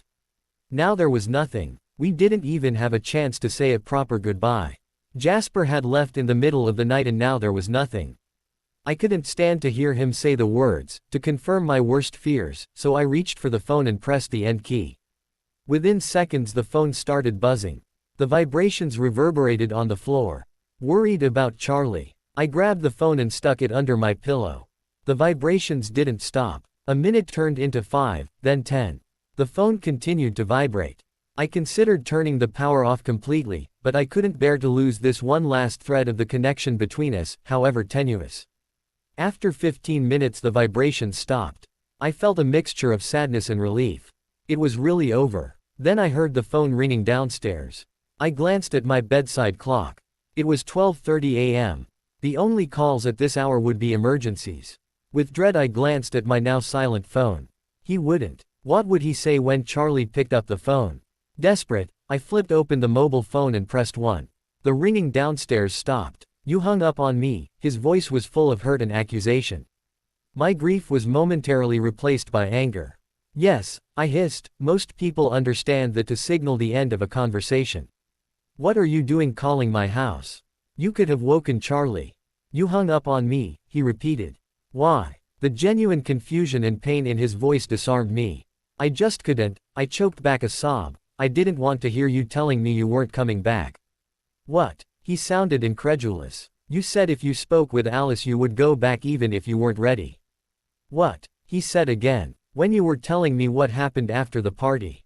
You said the no contact rules were there for you, because if you spoke with Alice you would go back even if you weren't ready." I resented him for making me say this out loud. It's not as if he didn't have perfect recall. Did he really have to humiliate me like this? "Oh," he said. He sounded relieved. "Bella, silly girl, I was always going to come back to Forks. Did you really think I could just go hunting and then not return, just leave you like Edward did?" He stopped, obviously regretting making the comparison. "I always intended to come back. And Alice called to make sure I was going back." What? It was my turn to be confused. Why would Alice want Jasper to come back to Forks? This didn't make any sense. Alice had a vision. Jasper was serious again. I panicked. Did Alice see something about me and Jasper? Had they quarreled? Did she order him to stay away from her? But he didn't sound like a man who had quarreled with his soulmate earlier. What in the world was going on? I felt like I stepped into an episode of The Twilight Zone. What did she see? I asked. She saw Laurent. She saw Laurent in Forks. I stopped breathing. Laurent, the nomad vampire who used to travel with James and Victoria, was coming to Forks. Laurent, who had not been a vegetarian, like the Cullens, was heading for our little town. What if he decided to feed here? We were all in danger. "Bella, breathe," Jasper commanded. I took a breath. "It's all right." Laurent had been living with Tanya and her family in Denali. He adopted the vegetarian lifestyle. As far as we know he plans to continue. But for some reason he's decided to leave Alaska and come back to the lower 48. Alice saw him in Forks. He was watching you. She didn't see him doing anything, but she wanted to make sure I came back to Forks to watch over you, just in case. And I would never leave you here alone while he was around. He may have lived as a vegetarian for a few months, but I know all too well how easy it is to slip back to our natural food source. We have a few days before his arrival, but I'm driving back now. And when next I see you we're going to have to set up some rules, just for a while, to keep you safe." "All right." I couldn't answer. A nomad vampire was heading for Forks. "All right, Bella." Jasper's voice was harder now, demanding a response. "All right," I answered, though I had no idea what I was agreeing to. "Did Alice see anything else?" I asked tentatively. "No, at least not that she told me. She said to say hello to you, and that she was sorry, and that she missed you." "Oh, okay." My eyes hurt from all the tears and my head hurt from all of the confusing information I received tonight. I glanced at the clock again. It was past 1:30. I groaned. "Bella, what is it?" He was instantly alarmed. "Nothing. I just have a headache, and it's late." I heard him curse under his breath. "I'm so sorry, darlin', I lost track of time. And you have to get up for school tomorrow. Would you like me to sing you to sleep?" He was merciless. Just because this didn't mean anything to him. But then it did mean something to me, and I would only be able to have him do this for a short period of time. "Yes," I whispered. "It's a new one," he said gently, "a special song just for tonight. Once there was a way to get back homeward. Once there was a way to get back home." Sleep pretty darlin', do not cry. And I will sing a lullaby. Golden slumbers fill your eyes. Smiles awake you when you rise. Sleep pretty darlin', do not cry. And I will sing a lullaby. Once there was a way to get back homeward. Once there was a way to get back home. Sleep pretty darlin', do not cry. And I will sing a lullaby. The next morning I woke up saying his name. I'm here, Bella, he replied. Good morning. How do you feel? I groaned. Head still hurts. Eyes still hurt. Take some Advil darlin', it will help with both. I know. I will. I really did not want to get out of bed. Bella, can I ask you for a favor? He asked gently. Yes, of course, I didn't hesitate. Please don't ever hang up on me again. It was distressing. I was worried. I would have had Charlie check up on you if you hadn't called me back when you did. I promise I'll never keep you on the line if you want to go, but let me know that you're going, don't just hang up. Okay, I mumbled, thoroughly embarrassed. I couldn't have been more rude to him last night if I tried. I'm really sorry for doing that last night.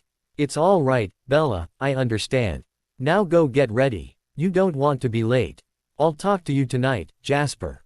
Yes. Since I didn't feel any better than I had the day before, I stayed out of everyone's way at school again. On occasion I saw people whispering behind me and knew they were gossiping about me, but I didn't care. My only goal was to get through my classes and head on to work. The Newton's store was once again busy in the evening, and time passed quickly. Before I knew it, my shift was over. I punched out and headed out to my truck. Bella, wait up, Mike had followed me to the parking lot. I couldn't ignore him, so I stopped and turned around, dreading the impending conversation. Hey, Mike, I said weakly, thanks for the chocolate yesterday. It's no problem. It was so good to see you smile. I should have given it to you earlier. No, your timing was just right. I may not have been able to appreciate it earlier. He didn't say anything and we stood in awkward silence.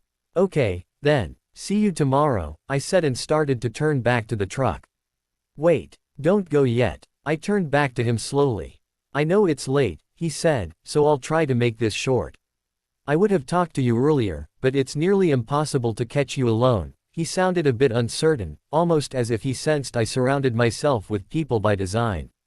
I remained silent, waiting for him to continue. Mike's eyes roved the surface of the parking lot. Then, suddenly, he looked straight into my eyes. Bella, I'm your friend and I always will be, no matter what you tell me tonight. Oh, this was not a good start. I took a deep breath. I know that, Mike. What is it? Well, I know that you and Edward were really close. And I know that you told Jessica you were ready to date other people, but Saturday I got the impression that you felt differently. He paused. His eyes shifted back to the ground. It was clear he was uncomfortable. Then he looked at me again. And, well, I wanted to ask you. Are you just not ready to move on or is it me? My heart jumped in my chest and constricted painfully. I looked at him, standing in front of me, so vulnerable. My friend from the first day we met. My very human, very available friend. He had been there for me from the beginning, making sure I fit in with other students, sheltering me as much as was possible in gym class, helping me find a job, cheering me up when I needed it, just being there for me, even when I was dating Edward, all without any expectations. Of course he wasn't Jasper, or Edward even, but what human could possibly ever compete with their immortal perfection? Was it fair to use them as a benchmark that all future love interests had to measure themselves up against when clearly both of them were beyond my very human reach? Jasper was only going to be here for a few more weeks, before he left Forks and me forever. And I now knew his feelings for me were merely platonic. I knew, because if there had been more to his feelings he would not be coming back. Alice would have seen it and would have demanded that he return to her before anything actually happened. She may have still been concerned about Laurent, but she could have sent Emmett to guard me. Alice had known, and now I knew, that Jasper was hers, and that there was nothing between me and him except a foolish girl's fantasy. So would it really be so awful, so wrong, to let myself try to fall in love with Mike? To see what it would be like to have a human boyfriend? To let things happen and see where they led?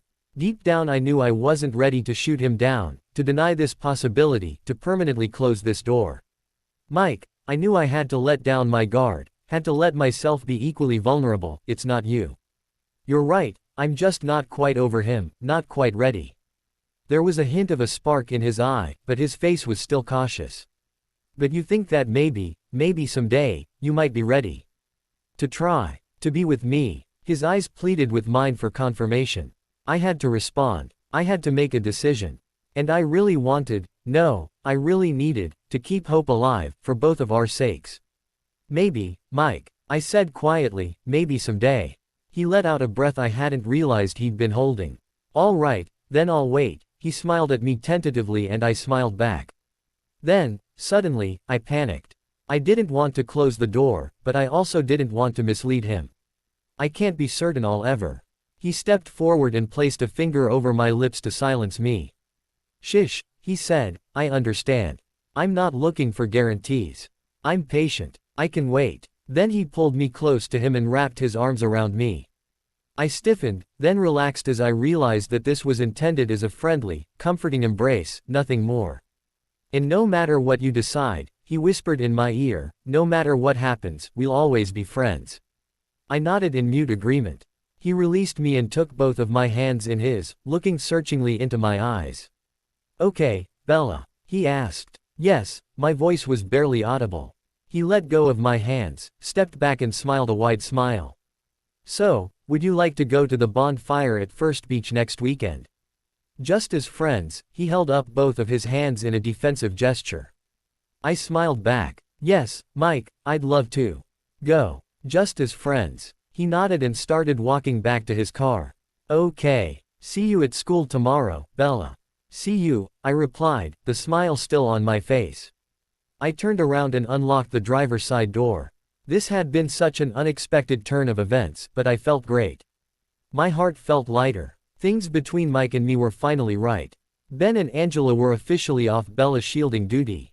I opened the door, got into the truck and started the engine without paying much attention.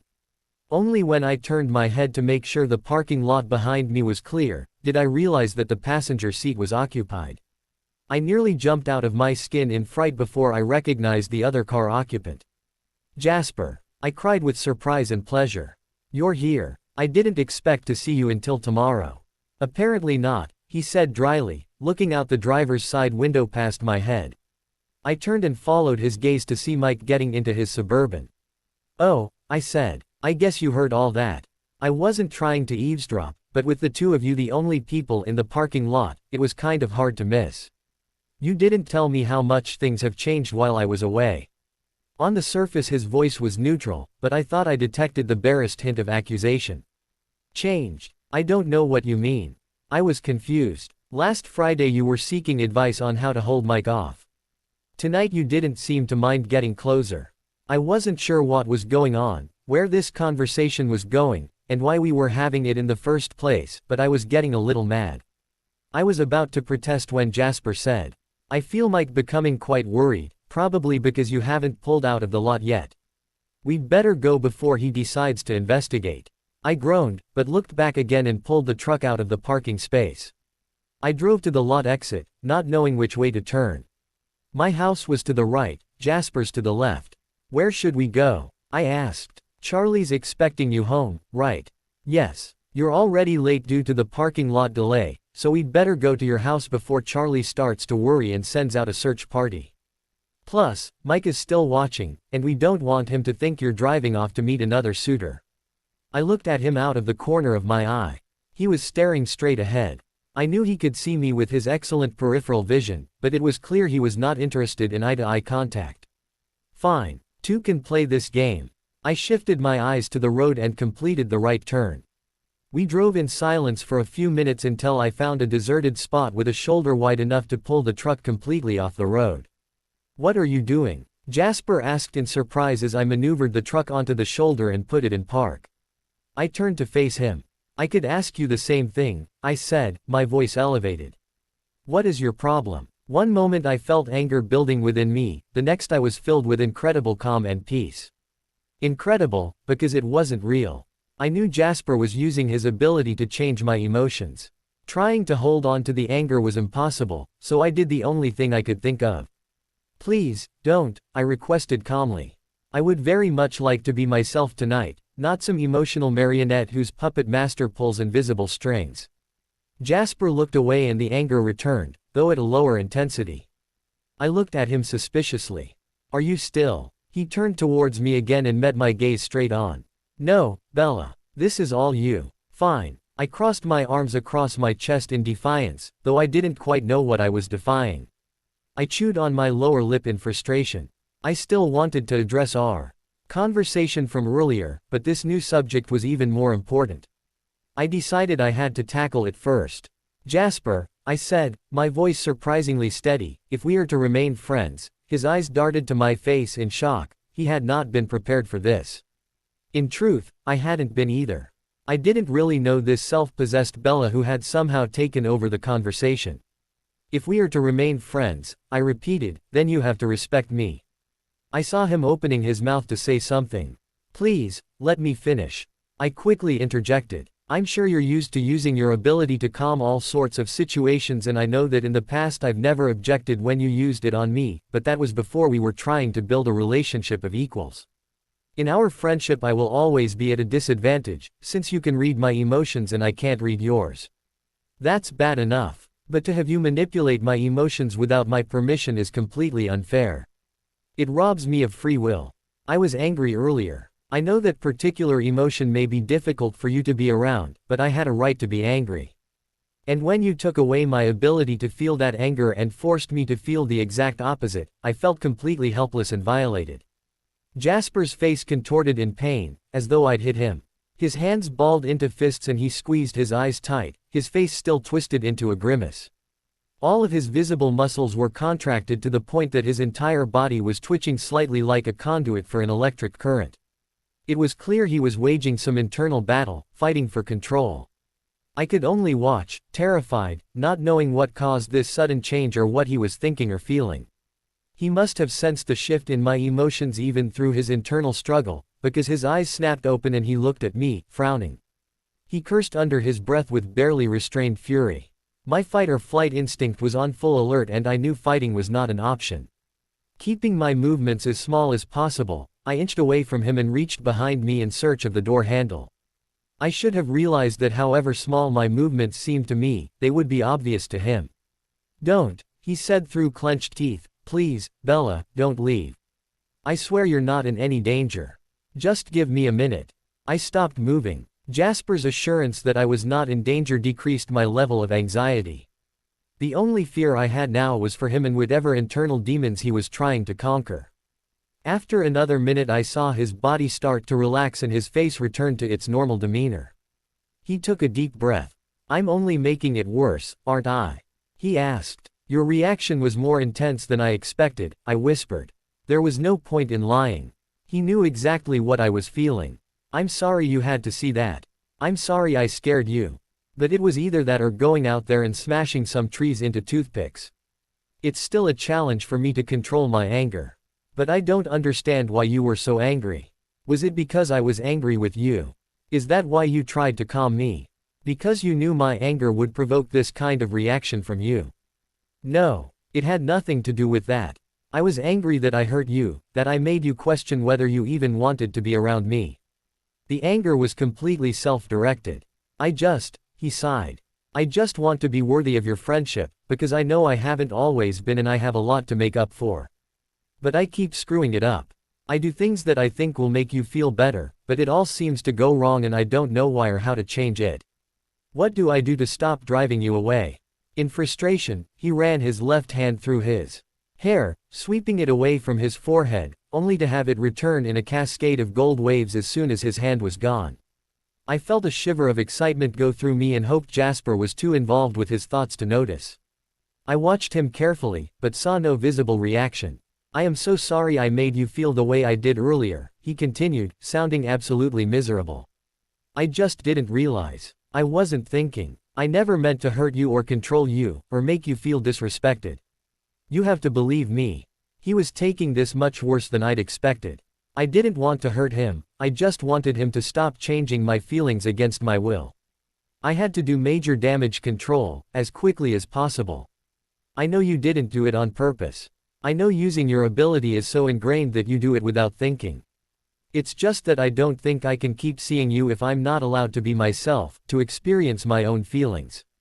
I can't be friends with someone who manipulates me or tries to control me, even when they think they're doing it for my own good.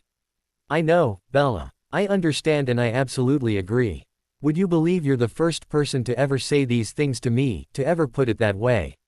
My family is so used to these stupid powers, Edward's mind reading, Alice's visions, my empathic abilities, that no one has ever seriously complained. And I've never been close enough to anyone else who knew what I was doing for them to tell me how it made them feel. I suppose Edward might have heard complaints, but he never said anything. I can't believe I've been such an idiot. I'm an emotional beeper. Jasper, I said quietly, please stop berating yourself. You didn't know and you were just using your ability to defend yourself against my anger. It was instinctive for you. I understand. He interrupted me with a bitter laugh. Instinctive, he spat out with disgust. Yes, my instincts certainly lead me to damage others. That's been the one constant in my life. Oh crap. Open mouth, insert foot. What the hell did I have to say that for? How could I forget it was his instinctive lust for my blood that put this situation in motion in the first place? Think, Isabella, for heaven's sake think before you speak. Jasper, please stop, I whispered, feeling absolutely awful. He looked at me again, but now his face was cautious. You're doing it again, I said, although you're being completely fair about it, I quickly added. What do you mean? He was confused. Good. Confusion was better than anger or self-pity. You're reacting way too strongly to what I've said. Instead of being mad at you for what you did, I have to feel awful for hurting you too much. His face changed from confusion to disbelief. He threw his head back and laughed, but it wasn't a happy laugh. What the hell did I say now? Bella, you're impossible. Huh, only you could take a situation like this and manage to make yourself feel badly about it. Damn, but we're a damaged pair. I wasn't sure I understood what he was talking about, but at least he was no longer angry with himself. That was a step in the right direction. I had to keep it going. Jasper, I need you to listen to me. I understand. Just like you understood this morning about me hanging up, and only asked me not to do it again instead of dwelling on it. It's like that. If you want me to keep seeing you, then just never manipulate my feelings against my will again. Simple. He hung his head. He was back to feeling miserable. When he spoke, his voice was filled with remorse. I really am sorry, Bella. I was trying to help, to make the situation more comfortable.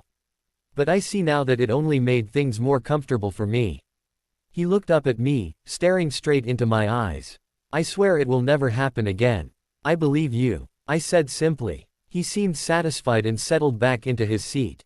And if you slip, I made sure my voice was light and teasing, so he knew I was just trying to further ease the tension. I suppose we could always stay phone friends, since your gift doesn't work long distance. He groaned. Then he turned back to face me and leaned closer, his topaz eyes staring deeply into mine, his voice turning low and husky.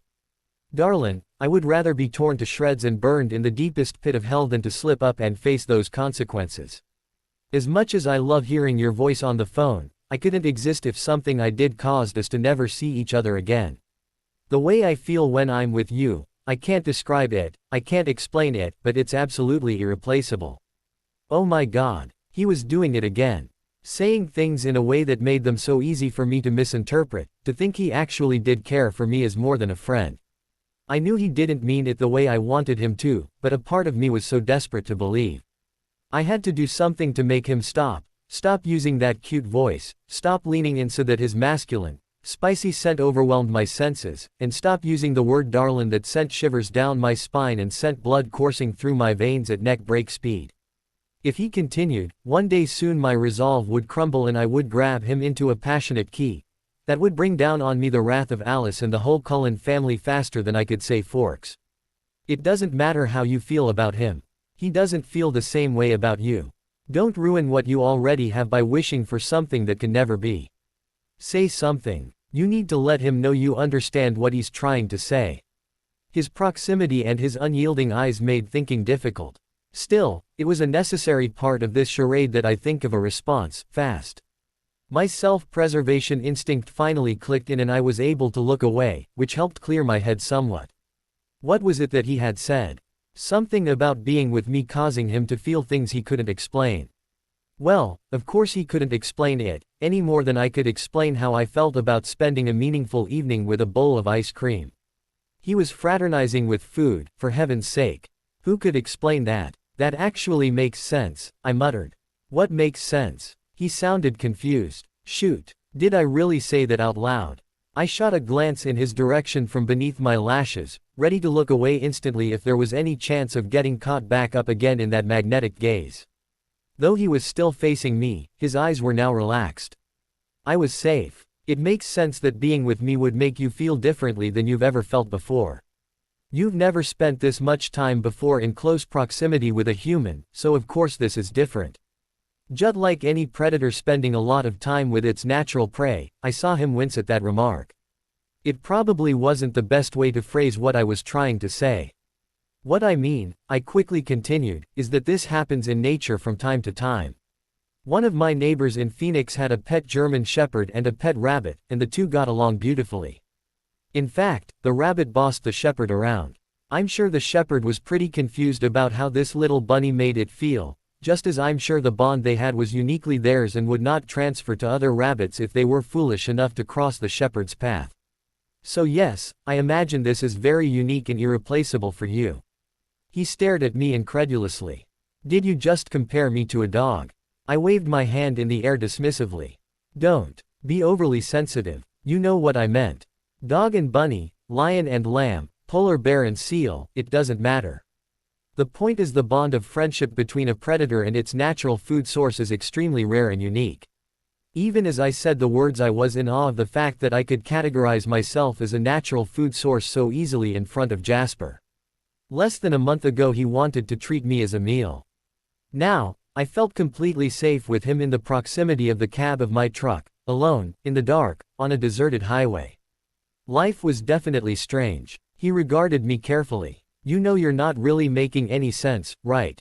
Of course I knew I wasn't making sense, or at least I was too distracted to figure out if I was making any sense, but I managed to move the conversation to a more comfortable level where I wasn't imagining that Jasper talked in a code that hid his true feelings for me. So sense or nonsense, I did really well. My eyes felt on a small clock I mounted to the dashboard of the truck with double-stick tape and I panicked. Holy crow, I said, it's so late. Charlie is probably going out of his mind. My eyes darted to the road, half expecting to see the cruiser heading in our direction in a search for me and my truck. Fortunately there was no one there, so I shifted out of park and pulled back onto the road. I'm sorry, Jasper. I wish I could talk longer, but Charlie is probably already really mad, and I would prefer not to be grounded while you're in town. Of course, Bella. You know I don't want you to be grounded either. You're coming over tomorrow afternoon, right? I want to, but what? He was clearly alarmed. Well, I haven't had a lot of time to cook lately and we're running out of leftovers. And I don't think I can do any more spaghetti and meatballs. Plus I have to shop. So as much as I'd like to come and see you, I just don't think I have time. I'll come Friday, though. Bella, I haven't seen you all week. Can't you order a pizza or something? Or get one of those microwave entrees they advertise on TV. I considered his suggestion. On the one hand, Charlie could be wonderfully oblivious to many things. On the other hand, he knew how much I liked cooking and would be suspicious if I suddenly started microwaving our food or relying on takeout. I don't think that would work. What about cooking at my house? Esme's kitchen has every gadget and utensil known to man, and if you give me a list I could go shopping tomorrow while you're at school. I could even help. I could be your sous chef. I glanced over at him. He looked so hopeful, even a little excited. And I had to admit I liked the idea. After being so close to each other tonight, I knew he could tolerate sharing the kitchen with me. And it would be fun to cook with someone else. I wouldn't have him doing anything complicated, of course, but he could help with the basics.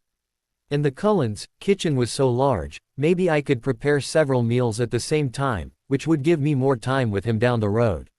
Yes, this was definitely a good idea. Jasper, you're a genius. Out of the corner of my eye I could see him smile. Why thank you, darling. After you get home make a list of everything you'll need, then tell me later tonight.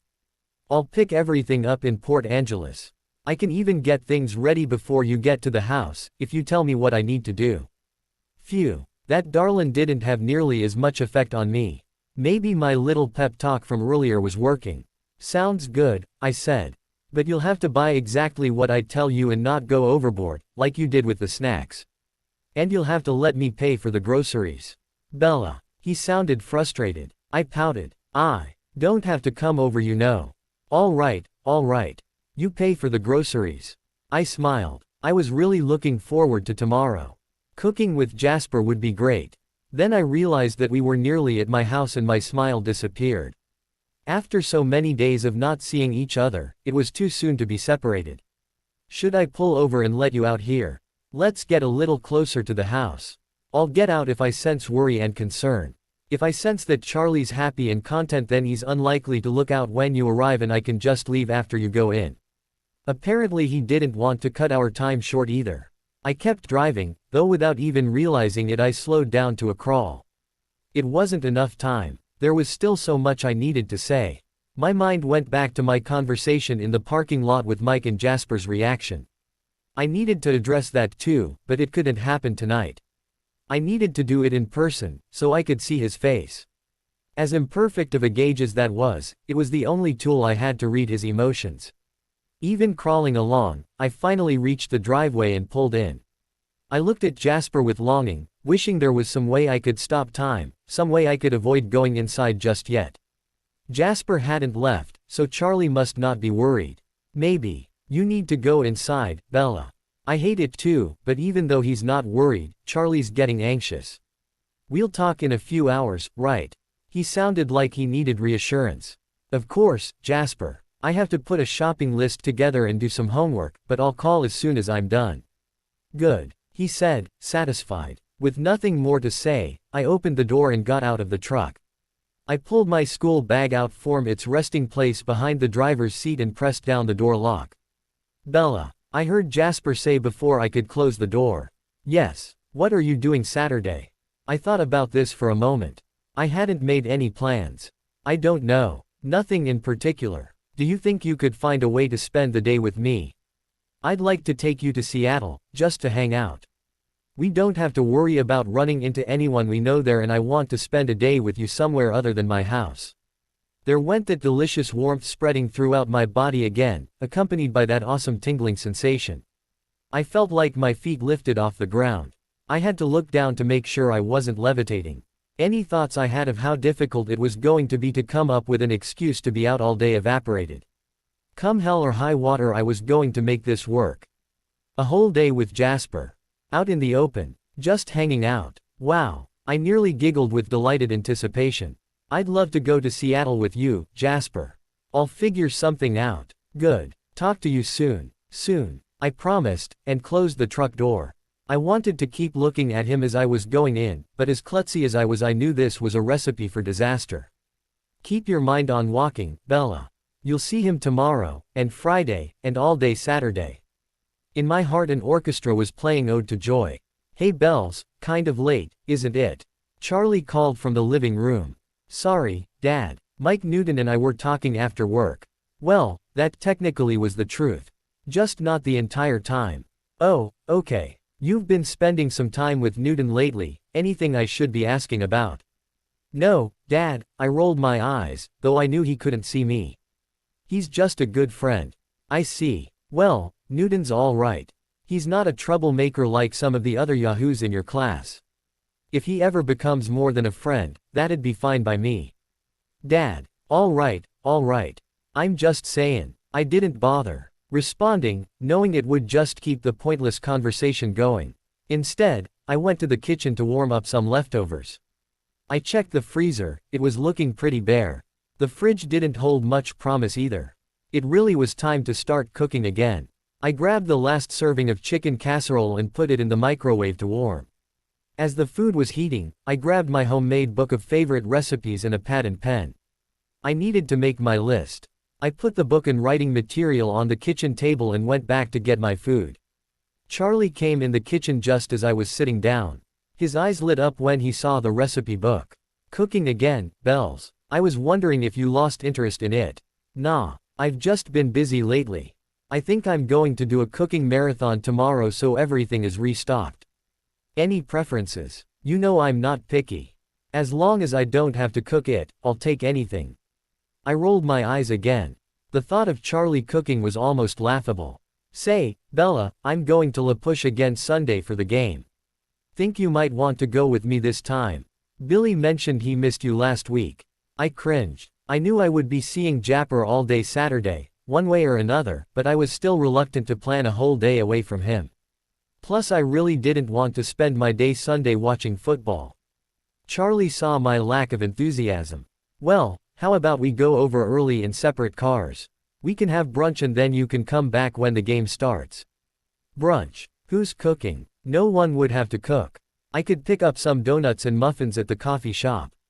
I thought about this for a while. I had visited La Push the last 2 Saturdays in a row, but would not be able to do that this weekend. A Sunday morning visit seemed like a good compromise. Okay, Dad, but no donuts. I'll pick up some stuff and I'll cook brunch at Billy's. They could probably use a home-cooked meal that didn't come out of a jar or can. Well, I don't think that's necessary, Bells, but if you'd like to it would be great. I'm sure they'd appreciate it. Sure, I shrugged. I had to think of what to cook that would be adequate for Charlie and Billy and Jake, who seemed to be eating for 2. Although I didn't do it often, cooking breakfast was one of my favorite things. Now I had something to look forward to each day of the weekend. Charlie went back to watch TV in the living room and I started flipping through my recipes to find the perfect dishes to cook tomorrow. I needed things that were simple, that didn't need a lot of prep, that required relatively few ingredients, and that could all cook or bake at the same time. I figured I could handle about 3 recipes. I settled for a chickpea and sausage stew, a taco casserole and a cheesy chicken and pasta dish I could prepare right on the stovetop. In addition to being easy to prepare, the 3 dishes did well in the freezer and provided enough variety to last Charlie for a while. I quickly jotted down the ingredients I would need to make all 3 recipes as well as the frittata I decided to serve on Sunday. I smiled when I visualized poor Jasper walking around a supermarket in Port Angeles trying to find everything on the list. None of the ingredients were particularly exotic, but this was his first ever food shopping trip.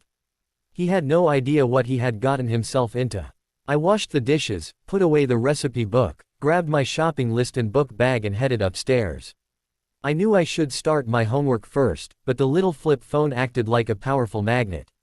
I really wanted to call Jasper now. I rationalized that I needed to call him while the lights were still on, in order to read off the list. As usual, he picked up on the first ring. "You're calling early," he said. "Did you miss me as much as I missed you? Quit teasing me. We just saw each other an hour ago. You can't possibly have missed me yet." "It is a mystery," he agreed, "but I have missed you, darlin'." "I surely have." Why, oh why, did he have to be such a flirt? Just a few words from him were enough to send me into a tailspin. I knew it was wrong, but I couldn't help myself. I fell back on my bed and basked in the warmth of a full-body flush. I never realized the phone was such a wonderful invention. Here, in the privacy of my room, my emotional reactions didn't matter. I could just revel in them all night. Then I realized that I still had stuff to do, stuff that had to be done before I could fully concentrate on Jasper. I sat back up and reached for my list. Okay, but I actually called you with the shopping list. Are you ready? Absolutely. I rattled off the ingredients and quantities on my list. Jasper, are you sure you want to do this? Food shopping is not as easy as it sounds, especially the first time. I'll be fine, Bella. Don't worry. Okay, I said doubtfully. I'm gonna go, then. I'll talk to you later. Wait, yes, I think you forgot something. Puzzled, I looked over my list. I didn't see anything missing. I'm pretty sure I got it all. What about chocolate? Chocolate. I didn't need chocolate for any of my recipes. Yeah, you like chocolate, right? Yes, I said cautiously. I wasn't sure where he was going with this. What's your favorite kind? I thought about the question for a moment. Did I even have a favorite kind of chocolate? Pretty much anything with chocolate was fine with me.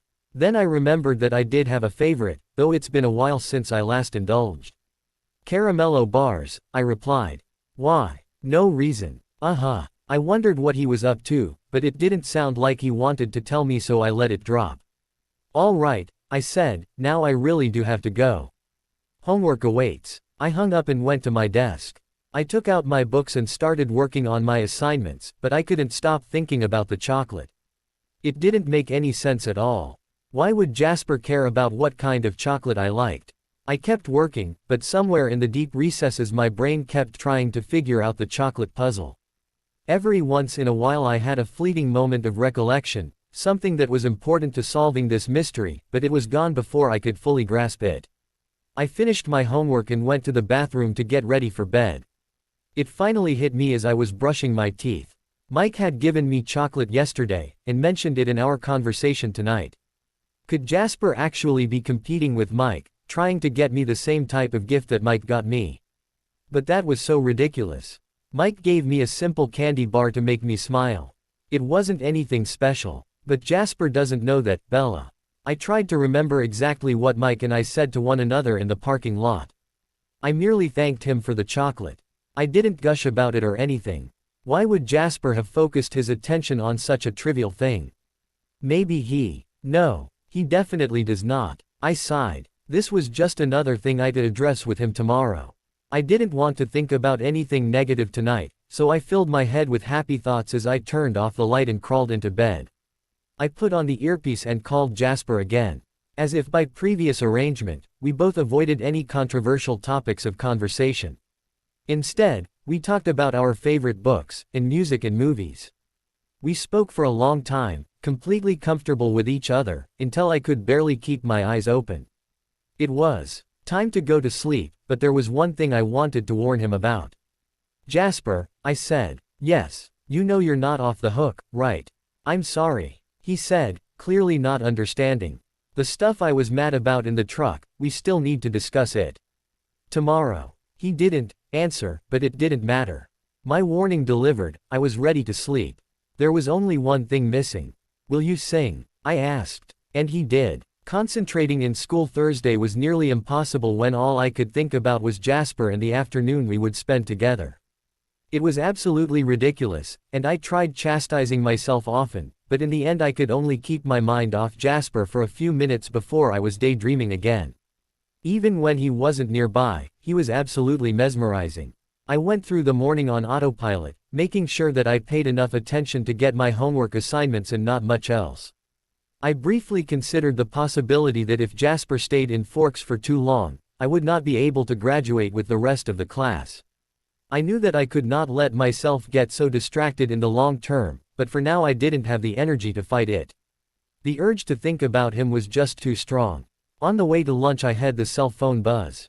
I was shocked. I couldn't think of any reason Jasper would be calling me at school in the middle of the day. Alarmed, I ducked into the ladies' room and pulled the phone out of my book bag. Hello, I said tentatively. Bella, he said, can you talk? He sounded serious. My heart dropped. Yes, what's going on? I was expecting the worst. Maybe something happened to one of the Cullens. I'm in the supermarket. Relief swept over me, and then I realized the humor of the situation. I said, expectantly. I was able to find almost everything on your list, he said. Great. Good job. Was it very difficult? He sighed, you'll never know. He sounded like he had just come in from a hard day in the coal mines. I almost felt sorry for him, but the situation was too amusing. Okay, so what's up? I can't find chickpeas, he complained. I looked everywhere and all I can find are regular green peas. Is that what you meant? Or is there some secret human way to distinguish between masculine and feminine peas? I knew it wasn't very nice, but I couldn't help myself. The thought of feminine peas sent me into a fit of laughter that almost made me cry. I finally calmed down when I heard a low growl on the other end of the line. I'm glad I amuse you, Jasper said petulantly. Care to fill me in on the joke? Oh, Jasper, I'm so sorry. I didn't mean to laugh at you, really, but the thought of feminine peas. I started giggling again. Yes. His voice had a hard edge to it and I could tell he was getting annoyed. I became serious. He was doing me a favor and this was his first time shopping. He took on a big challenge, even bigger for him than most men, since he was totally unfamiliar with food and he had to shop in a store filled with humans. I really shouldn't have laughed at him. The whole thing must have been incredibly stressful for him. And he was willing to do it all just to spend an afternoon with me. Jasper, Chickpeas aren't really peas, they're beans. And they actually have two names. Some people call them garbanzo beans. That must be what they have in the store, in the canned vegetable aisle by all the other beans. I'm really sorry. I should have remembered about the two names and written them both down to make this easier for you. Will you forgive me? Garbanzo beans, huh? His voice was slightly warmer. Yes, so how about that forgiveness part? He sighed. Of course I'll forgive you, Bella. I know you didn't do it deliberately. I just hate feeling like an idiot. You are not an idiot. You couldn't have known about the two names. It's not like you've eaten anything in over 100 years. Really, Jasper, you don't know how much I appreciate what you're doing for me today. Really, would you like to show me how much you appreciate it? What did you have in mind? I asked, somewhat suspicious. He was up to something and I wasn't sure if it was wise to agree before I had more details. Saturday, when we go to Seattle, will you let me plan out our day and just enjoy yourself, with no complaints? Oh, this was a high price to pay for his forgiveness. If Jasper was like the rest of his family, his request could only mean one thing: he had made some elaborate and very expensive arrangements. Bella. He was getting impatient. I bit my lower lip. In the grand scheme of things, not complaining for one day should be something I could handle. Okay, Jasper. I'll let you plan and I won't complain. And then we'll be even. Absolutely. Good. Then it's settled. And now I have to go. Lunch is almost half over and I haven't eaten. Alright. I'll see you soon, Bella. I put the phone back in my bag and headed for the cafeteria. It was really late. I'd have to grab something I could eat on the run if necessary. In the food line I avoided anything hot, choosing yogurt, pretzels and a small bag of carrot sticks instead. If necessary, I could munch on those between classes. I headed for my usual lunch table, which was filled with my friends. Angela had saved me a seat and I gratefully sank into it. Are you all right, Bella? She asked quietly. You've been out of it all week. She was clearly concerned. I'm fine. Just a little distracted. Then, under my breath, Mike and I talked last night. Angela's face betrayed her shock, then worry. No, I assured her, it's cool. I told him I wasn't ready to date anyone and he's fine with it. He said he can wait. So for now we're just back to being friends. You and Ben don't have to protect me anymore. I smiled. She smiled back. It wasn't a problem, you know, she said, but I'm glad things worked out this way. I hated that you always had to be on your guard. It'll be nice to see you more relaxed. So, I said, speaking of Ben, do you guys have any plans for this weekend? Actually, she giggled, we're going to Olympia for the whole day Saturday, just the two of us. Ben says he misses me and wants to go somewhere where we won't see anyone we know. My eyes opened wide and I looked to Angela's other side, where Ben was engaged in a conversation with Tyler. This couldn't be happening. It was just too perfect. There had to be a catch, right? That's so awesome, Angela. But listen, can you and Ben do me one last favor? I was hoping to go to Seattle this Saturday for the day, but I know Charlie would be worried if I was going alone. That's silly, of course. I am, after all, an adult. Anyway, if I told him that I was going with you and Ben to Olympia, he wouldn't have to be worried and I could have my day of museums and bookstores in peace. What do you say? Would you mind covering for me? Angela looked at me thoughtfully. I could tell she didn't believe my cover story any more than Charlie would have if I tried to spring it on him. I really was a terrible liar.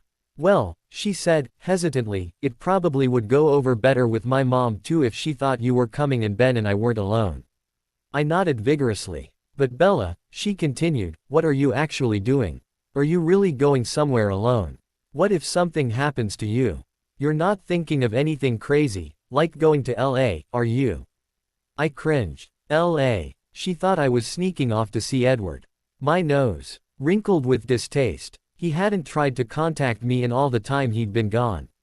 Not once. Surprisingly, though, I didn't really care. Between my friends at school and Jasper and Jake, my time had filled out nicely and, except for the occasional annoying reminders, it really was beginning to feel like he'd never existed. I took a deep breath at this unexpected realization.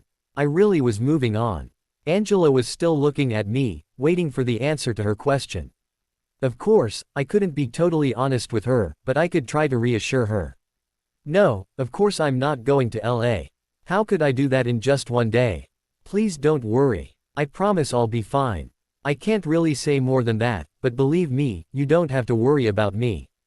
I'll be totally safe. Angela didn't look convinced. Why don't you want to tell me what you're doing, then? If it's so safe. I sighed. She had a point. I promise someday really soon I will. For now, would you please trust me? You know me, Angela. I'm not a risk taker. Huh. But then, other than hanging out with vampires, I really wasn't. And I knew Jasper would never let anything happen to me on Saturday. She looked at me for a long time without speaking. Then, finally, right before the bell rang, she said, "Okay." I reached over to hug her. "You're the best. Thank you." She hugged me back. "Just remember, you promised to tell me what's going on. Soon," I reminded her. "Soon," she said firmly. We rushed off to our next classes. For whatever reason, I was more alert in the afternoon. Maybe actually talking with Jasper at lunch helped snap me out of daydreams and into reality. In just a few short hours I would be with him in person. The afternoon was going well until I got to English. We were studying 20th century American poets. Not exactly my favorite time, genre or continent when it came to literature, but I had to admit some of the poets we studied had an interesting voice and point of view. I did not, however, expect the assignment that our teacher concocted for us. "Love poems," she said, looking around the room. Normally that phrase brings to mind Shakespeare, Browning, Keats and Shelley, but there are a lot of American 20th century poets who put a modern twist on love poetry. For this assignment, you will pair up with a partner, ideally of the opposite sex. You will each research and find a love poem by a 20th century American poet that particularly appeals to you and prepare a presentation of why you like the poem and what it means to you. You will then do a similar presentation about your partner's poem, except that I'll ask you to explain why you thought the other person selected their particular favorite. We'll start the presentations a week from today. To make this a little easier for you, I have not assigned partners, you can choose your own. All of us let out a collective groan. This was the worst assignment ever. I looked around the room desperately. Angela and Ben were both in the class, so obviously they would be partners. Drat. I skimmed over Tyler, who wouldn't recognize a love poem unless it was wearing a football helmet. Then my eyes rested on Mike, who was already looking back at me. He moved his index finger between us, silently asking if I wanted to be his partner. It took only a second for me to realize that he really was the best alternative. I smiled and nodded. He beamed back. "Once you choose your partner, use the rest of class time today to start looking for your poems. Don't just use the first poem you find and don't use anything from your textbook. I have some anthologies for you to look through at the front of the class, or you can use the library to find other books or search the internet." All the students in the class scattered to find their partners. Mike walked over to my desk. "Some assignment, huh?" he asked. I rolled my eyes. "Oh, come on. It might not be that bad. Some of these modern poems are kind of short." "They're short and they don't make sense," I grumbled. "Okay, but we might as well make the best of it. Do you want to get together this weekend to work on the presentation?" "I won't have a lot of time next week." I looked up at him in surprise. It didn't occur to me that we would have to get together outside of school to work on this, but I guess that made sense. I frowned, trying to think of a convenient time, but none came to mind. I already had plans to see Jasper tomorrow night and Saturday, and I had been hoping to see him Sunday after I came back from La Push. But now that this was the only time I could possibly get together with Mike, I would have to cut that visit short, if not out altogether. "Sure," I replied, "but I'm only free Sunday afternoon. Will that work for you?" Mike looked at me curiously. After the discussion we had last night, I'm sure he was wondering what I was doing to keep me busy the whole weekend, but I wasn't about to elaborate. "Yeah, okay. Say, 3 o'clock. Maybe we can get done before dinner." "That would be fine. Should I come by your house or do you want to come over to mine?" "Either is fine with me, but I have a really old computer and a dial-up internet connection." "You can come over to my house." "No problem. And I'll let my mom know that you might stay for dinner, okay?" I hesitated, but then decided that there was nothing wrong with having dinner at Mike's house with his parents right there. We were just working on an assignment. It wasn't anything special. We were still just friends. "I wouldn't want to put your mom out," I said. "Don't worry about it. I'm sure it wouldn't be a problem. My parents love you, you know that. I certainly felt that Mike's parents liked me from my work at the store. Love might have been a tad too strong. I sometimes sensed that the Newtons wouldn't have minded if Mike and I were dating, but they'd never done anything overt to encourage or discourage us. Well, if your mom really doesn't mind and if we're still working by dinner time, then fine, that would be nice. Awesome, he flashed me another smile that reached deep into his blue eyes. Then the bell rang and he went back to his desk to gather up his books. We met in the doorway and walked towards our next class together. I saw some people looking at us curiously and whispering. I bet they were wondering if we were dating. I think people are talking about us, I whispered, completely embarrassed. He looked down at me, his smile growing even bigger. They are. He looked awfully pleased. Well, let's give them something to talk about. He slung his arm around my shoulders and pulled me closer to him. Mike, I protested. I pulled away and gave him a playful punch in the ribs. Cut it out. Hey, you can't blame a guy for trying, he said, winking. The last class of the day was, fortunately, uneventful. I couldn't wait for it to be over. I was squirming in my seat so much I'm surprised no one asked if I needed a bathroom pass. As the bell rang, I wished I had superhuman speed so I could get out before the masses. Instead, I was stuck in the usual traffic jam, fighting my way out of the classroom, to my locker, then out to my truck and, eventually, out of the lot. Only when I was finally on the road driving to the Cullens' house did I feel a little more relaxed. My excitement revved up again as I turned down the 3-mile driveway and wound my way through the forest to the house. I was so eager to see Jasper again. Too eager. I tried to tell myself sternly, but it wasn't working. After looking forward to this moment all day, I couldn't contain myself. I could see him as soon as I cleared the edge of the forest into the clearing. He was wearing black cowboy boots, blue jeans, and a black waffle Henley shirt. He leaned casually against the post at the bottom of the porch stairs, hands entwined behind his head, one of his knees bent with his sole resting against the post. It was the quintessential cowboy pose, and he looked good. I was reminded of the first night I saw him here, alone, when his silhouette looked so very dangerous. His body had a similar look to it today, only today the predator was resting, instead of hunting. A thrilling little shiver of excitement ran through me, which I immediately tried to stifle. Those thoughts would have to wait for the telephone conversation tonight, when my emotions were not on display. I parked the truck and turned off the engine. Jasper pushed himself away from the post and started walking towards me, speeding up to open the truck door before I could do so myself. Thanks, I said, a little embarrassed. My pleasure, he smiled. I hopped out of the truck and lifted the blanket behind the driver's seat that hid the box I stashed there this morning before school. It held the pot, skillet and casserole dish as well as some basic spices I planned to use for cooking. I struggled a bit getting the box out, but it was out of my hands as soon as I turned away from the truck. I gasped at the sudden loss of my cargo. Jasper was looking at the contents of the box curiously. You know Esme has similar items here already.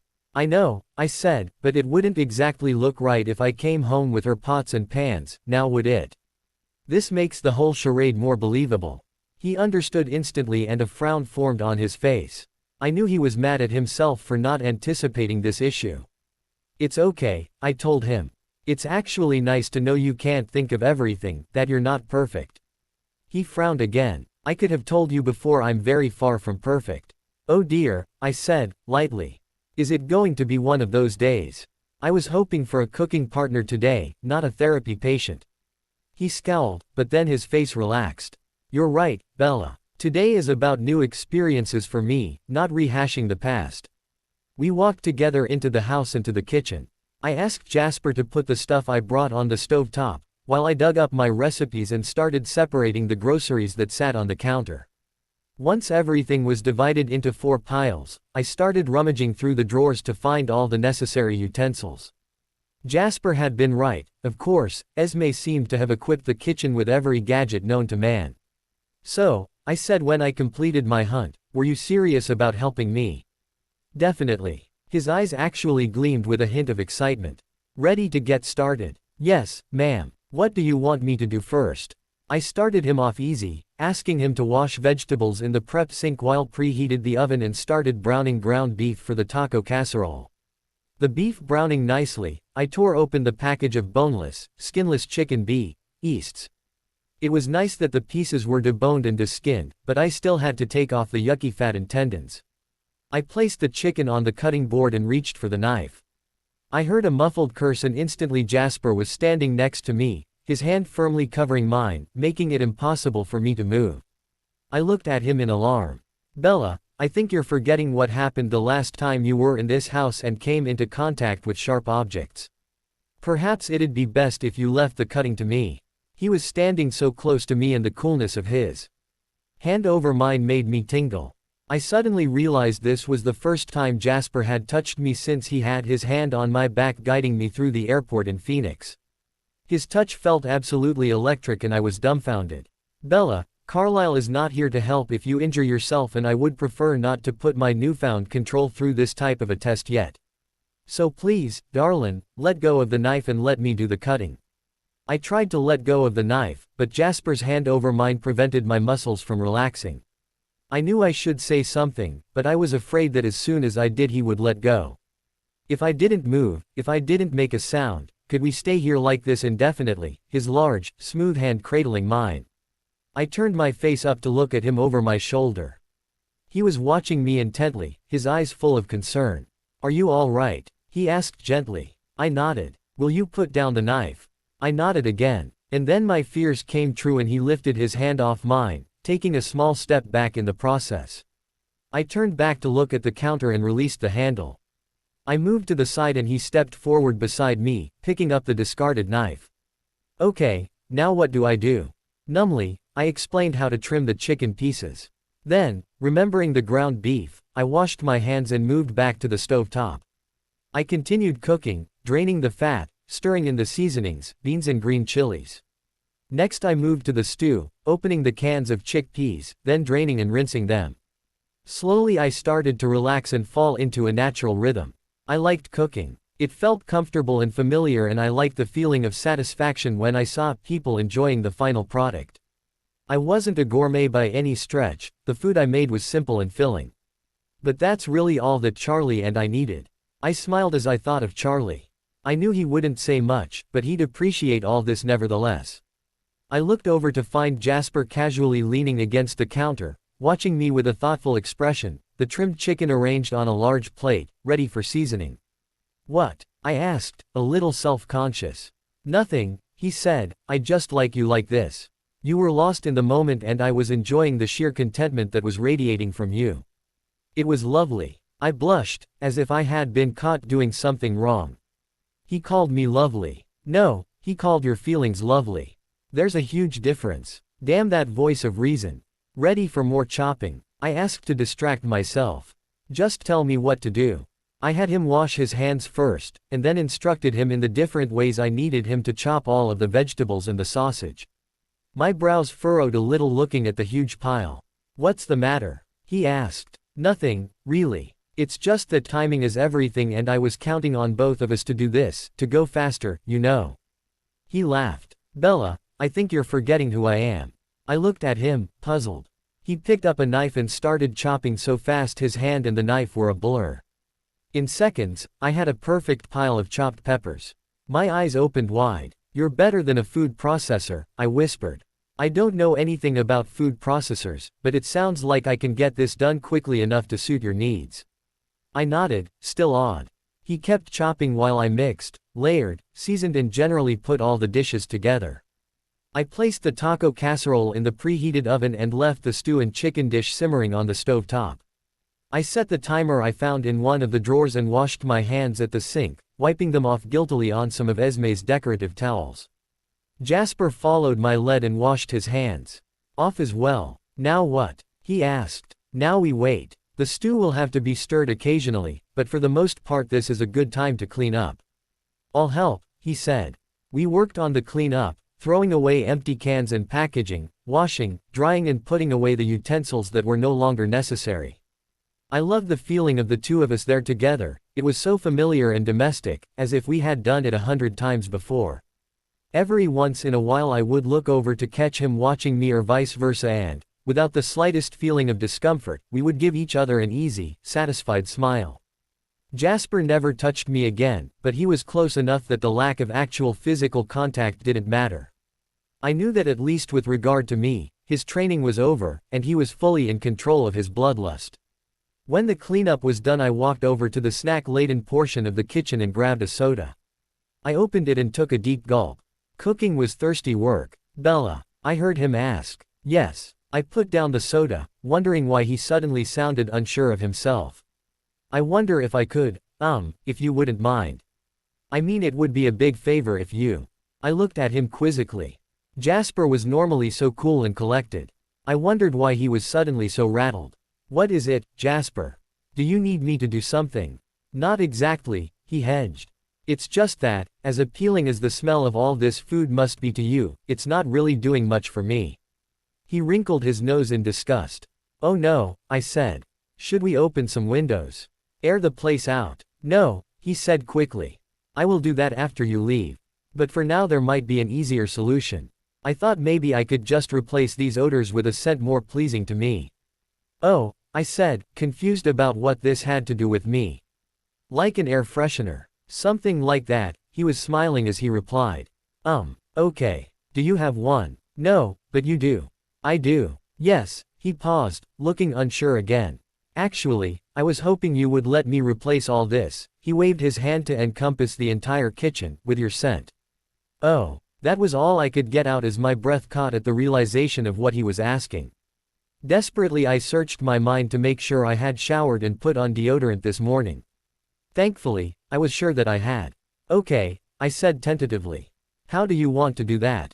Well, he walked towards me until he was standing directly behind me, as close as two people could be without actually touching. I felt his hand reach up towards my ponytail. Do you mind if I take this off? He asked as he tugged on the elastic band that held my hair away from my face. I wasn't sure I could speak, so I just shook my head. I reached up with one hand to grab the kitchen counter for support. I was absolutely giddy and my knees were weak. Without the counter there, I probably would not have been able to stand upright. He hooked his fingers into the elastic and slowly pulled the ponytail holder off. My hair cascaded down my back. My breath caught again as he breathed in sharply and a low, rumbling murmur of appreciation escaped his throat. Then he leaned in, his nose millimeters from my cheek, and inhaled deeply, sensuously. My grip on the counter tightened. It wouldn't do right now to collapse at his feet. Jasper continued to take deep breaths. I was getting dizzy from lack of oxygen. Breathe, Bella, he whispered in my ear. I knew he didn't mean to be seductive, but his voice sent a shiver through me and raised goosebumps on my flesh. I breathed in and was completely overwhelmed by his incredible spicy scent. It was the scent from last night, but so much more. Powerful, concentrated. I couldn't identify the components, except that it was at once familiar and exotic and so very, very masculine. Edward's scent had been beautiful and sweet, and at the time I thought it was as good as any smell could get, but Jasper didn't smell beautiful, he smelled like a man. His scent held perfectly balanced hints of power, mystery, excitement, and tenderness. I breathed him in again and swayed, my senses nearly overpowering the part of my brain that retained a tenuous grip on motor control. Only my tight hold on the counter saved me from falling back against his chest. Jasper reached up again, this time gathering my hair in his hand and cradling the hand to his face as he continued to deeply inhale. Standing so close to him without the cover of my hair, my neck suddenly felt cool and exposed. I shivered again, but it wasn't from the temperature. The part of me that was still able to think rationally marveled at the situation I found myself in, my vulnerable neck inches away from the jaws of a powerful predator who in the past wanted nothing more than to drain me of my blood. But as with Edward before him, I was not afraid. I knew that I was absolutely safe. The other part of me, the irrational part that could only feel, was absolutely undone, and became even more so when Jasper whispered, "Bella, darling, yours is the most heavenly aroma I have ever encountered. I could stop breathing now forever and the memory of you would keep me completely satisfied." His head dipped, almost touching my shoulder as he trailed his nose along the shoulder and the side of my neck up to my ear. My whole body was trembling and I let out a small, involuntary whimper. His face was so close to mine. I knew that all I had to do was turn my head and our lips would finally meet. The thought of dotting him sent another electric charge through my body. And then the desire to him grew stronger, more powerful, completely overwhelming, and the only thing I could do was to turn my head until my eyes met the liquid gold of his. I was about to lean in, when Jasper abruptly looked away and took a step back. "Oh my God, Bella, I'm so sorry. I swore I would never let this happen." I stared at him, my heart still racing. He was clearly upset, and I could understand why. Hadn't I been worried about the same thing with Mike? That he would take some innocent gesture and mistake it for more than I felt, more than I was able to give. And here I was doing the same thing to Jasper, who only wanted to be my friend. Somehow I had to make this right. Make it possible for him to be comfortable around me again. I forced a laugh. "It's okay, Jasper," I said. "We both know you didn't mean to. I understand. No big deal. We all forget ourselves sometimes. Still friends, right?" He looked at me, bewildered. "You're not." "It's not a big deal," I said quickly, before he could finish his question. No matter what adjective he would have inserted at the end, upset, disappointed, heartbroken, it would have been too painful to hear. "Let's just forget this happened. Just a slip, but not a fall. No need to make a mountain out of a molehill, okay?" He nodded, hesitantly. I could see he was still unconvinced. I had to come up with a distraction. "Say, do you know anything about 20th century American poets?" A look of complete confusion crossed his face. "A little," he said, brows still drawn together, like he was trying to find a link between the two conversations. "We have to do this thing for English. Our teacher wants us to find a favorite love poem by a 20th century American poet and do a presentation on it, then do the same on a poem chosen by our partner. The thing is, we can't use anything out of our textbook and I know next to nothing about this subject. So, do you have any suggestions? You want me to help you choose your favorite love poem?" "Favorite 20th century American love poem," I corrected. "For my favorite I think I would still turn to English classics." He nodded his understanding. "I might have a couple of suggestions, and I'm sure Carlyle has books in his study that might help. Medicine may be his first love, but poetry is his passion. In fact, he's written some beautiful verses himself, though I'm afraid he's neither 20th century nor American, so those won't be of much help with your assignment."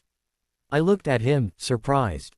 I never thought of Carlyle's interests beyond medicine. Now that Jasper mentioned it, though, I could easily see Carlyle as a poet. "When do you have to do the presentation?" "Next Thursday, but I'm getting together with my partner to work on it Sunday, so I need to select a poem by then." "We could go up to Carlyle's study now," he suggested. I looked at the stove top.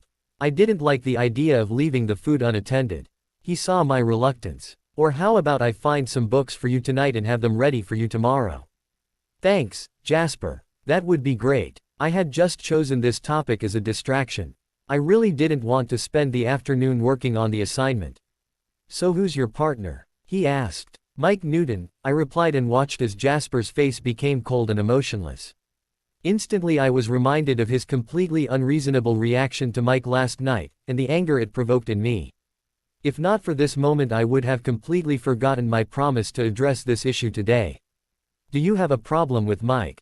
I asked, crossing my arms. He looked away. "No. Could have fooled me," I said angrily. "You gave me a hard time about the conversation I had with him last night and now this, I don't get it."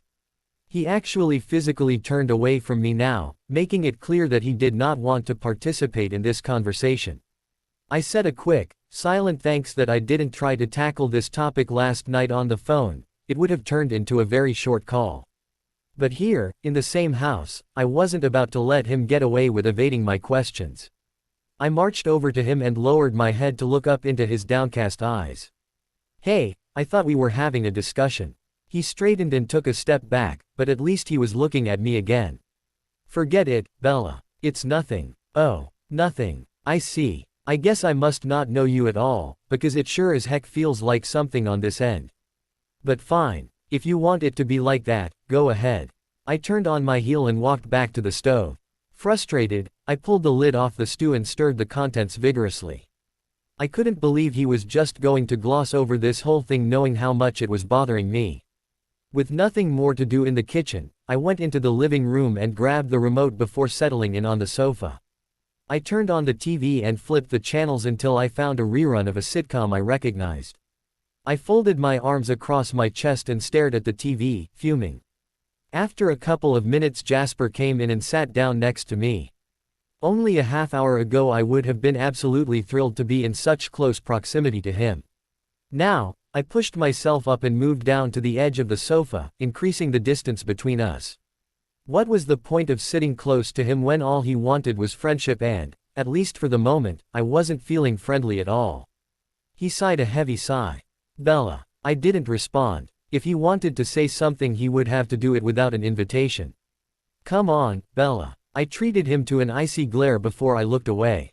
I heard him turn off the TV. It just took me by surprise, that's all. I wasn't expecting it. You hadn't told me things between you two had changed. I turned back towards him. I could see he was being sincere. You said the same thing last night, about things between Mike and me changing, but nothing has changed. We're still just friends. It sure looked like more than that last night. He had his hands all over you.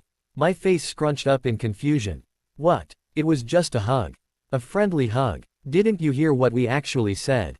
He looked at me darkly. I knew he heard every word and was replaying it in his mind right now. Jasper, remember when I came to you for advice last week and you said to be honest with him, to tell him that I wasn't ready?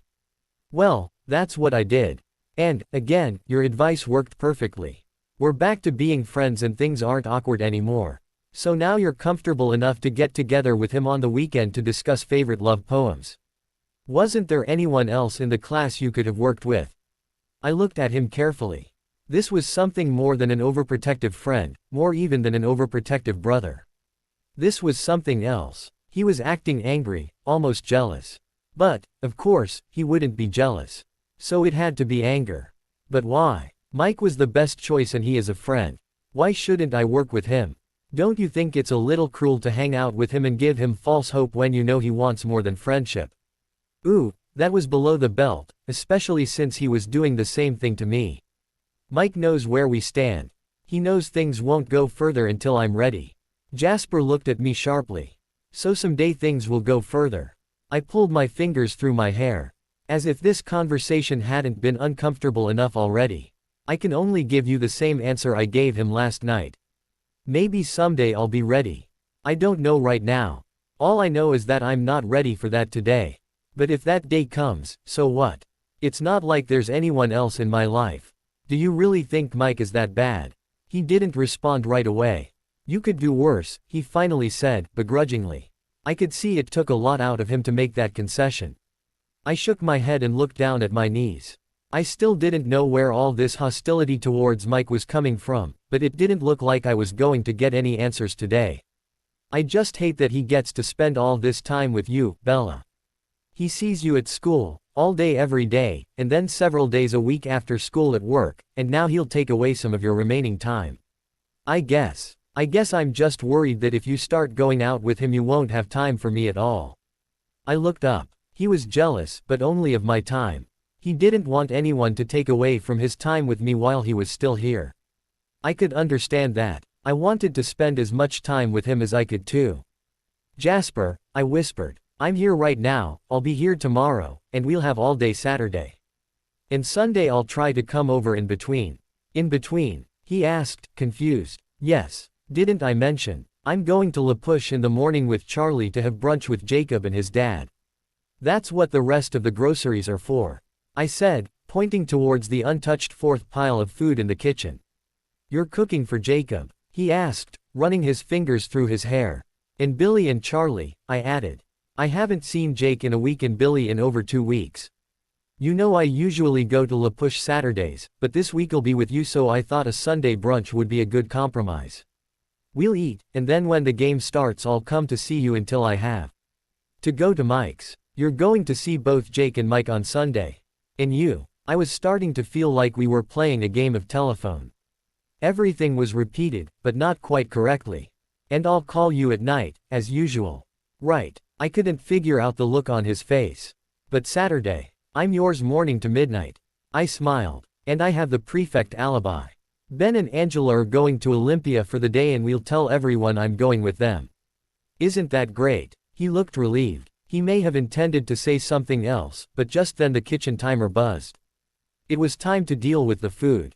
I prepared the box I had brought by placing a couple of large towels at the bottom to protect my hands and the box from the heat and to insulate the pots and casserole dish. I took the pots off the stove and placed them in the box. I then removed the casserole from the over and added it to the box as well. Jasper had bagged the remaining groceries, including items that he had placed in the fridge. "How much do I owe you?" I asked. Jasper rolled his eyes. "How much? You promised." He handed me the receipt. I took out my wallet and counted out the cash I had taken from the house fund this morning. "Thanks, Jasper, for everything." Impulsively, I stepped up to him and wrapped my arms around him. He felt hard and cool and exactly right. I placed my face against his chest and squeezed my arms tighter, knowing full well that the extra pressure would have no effect on him. At first his arms hung at his side, but in a second they were wrapped around me, pulling me into an even tighter embrace. I stayed as long as I could, until almost all the oxygen was squeezed out of my lungs. "Can't breathe," I choked out. He immediately let me go. "Are you all right? Did I hurt you?" His voice was full of concern. I shook my head and took a deep breath. "I'm fine, Jasper. Really. We'll just have to work on the pressure." That was a little too much. I smiled at him reassuringly. "You got it," he said, smiling back. "Practice makes perfect. Help me get all this stuff to the car," I asked. "Of course," he said as he picked up the box. I grabbed the groceries and we walked back out to the truck. I had him place the box in the passenger seat to make it easier to take out at home. I put the groceries in the passenger side footwell and closed the passenger door. "So," I said, turning to him, "I'll talk to you tonight." "I look forward to it," he said. "I'll have some poetry recommendations ready for you." "Another hug?" I asked hopefully. He opened his arms and I gladly stepped in. This time his arms formed a loose circle around me, giving me plenty of room to breathe. He lowered his face so that his cheek rested on the top of my head. One of his hands moved in circles on my back. "This is nice, Jasper," I murmured. "It is, darlin'," he agreed, "it surely is." I hung on to the feeling of that last hug all the way home. Much as I didn't want to think about it, being wrapped up in Jasper's arms reminded me of Edward and all the wonderful embraces we shared before that horrible moment when, with a few well-chosen words, he ripped my perfect world into a million pieces. Even though I hated him for the way he left me, I had to admit I still missed those few intimacies he had allowed, and the way he could dazzle me and make my heart race just by standing near me. Of course, Edward clearly wasn't the only vampire to have that effect on me. I still could not believe how incredible I felt in that kitchen with Jasper, where he hadn't even touched me. I thought back to our Tuesday night conversation. Was he right? Was my reaction to him this strong because I saw him as a substitute for Edward? Could it be that my completely unreasonable and illogical physical attraction to Jasper were merely a result of my need to be close to someone, anyone, who had the cool marble skin, amazing topaz eyes and an inhumanly melodic voice? And if this was, indeed, the explanation, did that make me a better person, or worse? I wasn't quite sure. If I was actually responding to Jasper, I was fickle. If I was responding to an Edward substitute, I was delusional. Both options seemed equally awful. I was finally able to stop thinking about all this when I pulled into the driveway at my house. I quickly brought in the food and groceries. I turned the oven to its lowest setting and shoved the casserole inside to keep it warm for dinner. I put away the groceries, divided the stew and chicken into freezer-safe containers and packed those away as well. I washed the pot and skillet, leaving them in the sink to dry to create the impression that I cooked at home. I hoped the smell of the taco casserole would be strong enough not to make Charlie wonder why other aromas weren't present as well. Charlie came home on time and we ate dinner in companionable silence. I waited until the end of the meal to broach the subject of my weekend plans, figuring it would be easier to convince Charlie on a full stomach, if any convincing was necessary. I deliberately mentioned another shopping trip to Port Angeles for Friday night and the Olympia trip with Angela and Ben first, leaving the Sunday afternoon homework meeting at Mike's for last. I had predicted Charlie's reaction perfectly. He barely noticed the 2 out-of-town trips I mentioned, focusing instead on the time I would be spending with Mike. "So, Bells, still nothing to tell me about Newton?" "Nope. Just friends. But you'll be seeing him Sunday afternoon, and having dinner at his house." "Just working on a school assignment, Dad." "Well," he said, chuckling, as he stood up and placed his dishes in the sink, just be sure the assignment gets done. Add. I pretended to be exasperated and the word came out in 2 syllables, but internally I was grinning from ear to ear. The Newton decoy worked exactly as planned. Both of my lies had slipped by. As I washed the dinner dishes I wondered whether I should be disturbed about misleading Charlie as much as I had in the past couple of weeks. Only a few of the things I told him had been actual lies, but lying by omission wasn't that much better. Still, I reminded myself that my time with Jasper was limited, and I didn't want to take a risk that our time would be further reduced if my father decided to play the overprotective parent. No, a few innocent lies were not going to hurt anyone, especially since there was nothing going on with Jasper that my father would have to actually worry about. Upstairs I worked on my assignments, trying to get a jump start on the weekend, which would be filled with more pleasant activities. Now that my father thought I was going to be in Port Angeles tomorrow night, I knew I would have the whole evening to spend with Jasper and I was looking forward to it much more than I should. I wanted another day with him like last Sunday, filled with episodes of Firefly and board games and getting to know each other even better than we already had. It was amazing how much more I knew about him now than I had even a week ago, and yet it wasn't enough. I wanted to know everything there was to know about him. I actually had a need to know him better than anyone, better even than. Don't say it, Bella. Don't even think it. After my regular homework was done, I tried doing research for my poetry assignment, but with my extremely ancient computer and dial-up internet connection, it was very slow going. I crossed my fingers that Jasper would be helpful in this regard, because I would not have a lot of time between now and Sunday to find a suitable favorite love poem candidate. Charlie finally made his way upstairs and I was able to get ready for bed and turn off the light for my nightly conversation with Jasper. I had gotten so used to these over the last week, I wondered if I would ever be able to fall asleep again without hearing his voice. I reached for the now familiar phone and pressed 1. Your slightest look will easily unclose me. Though I have closed myself as fingers. You open always petal by petal myself as spring opens. Touching skillfully, mysteriously, her first rose.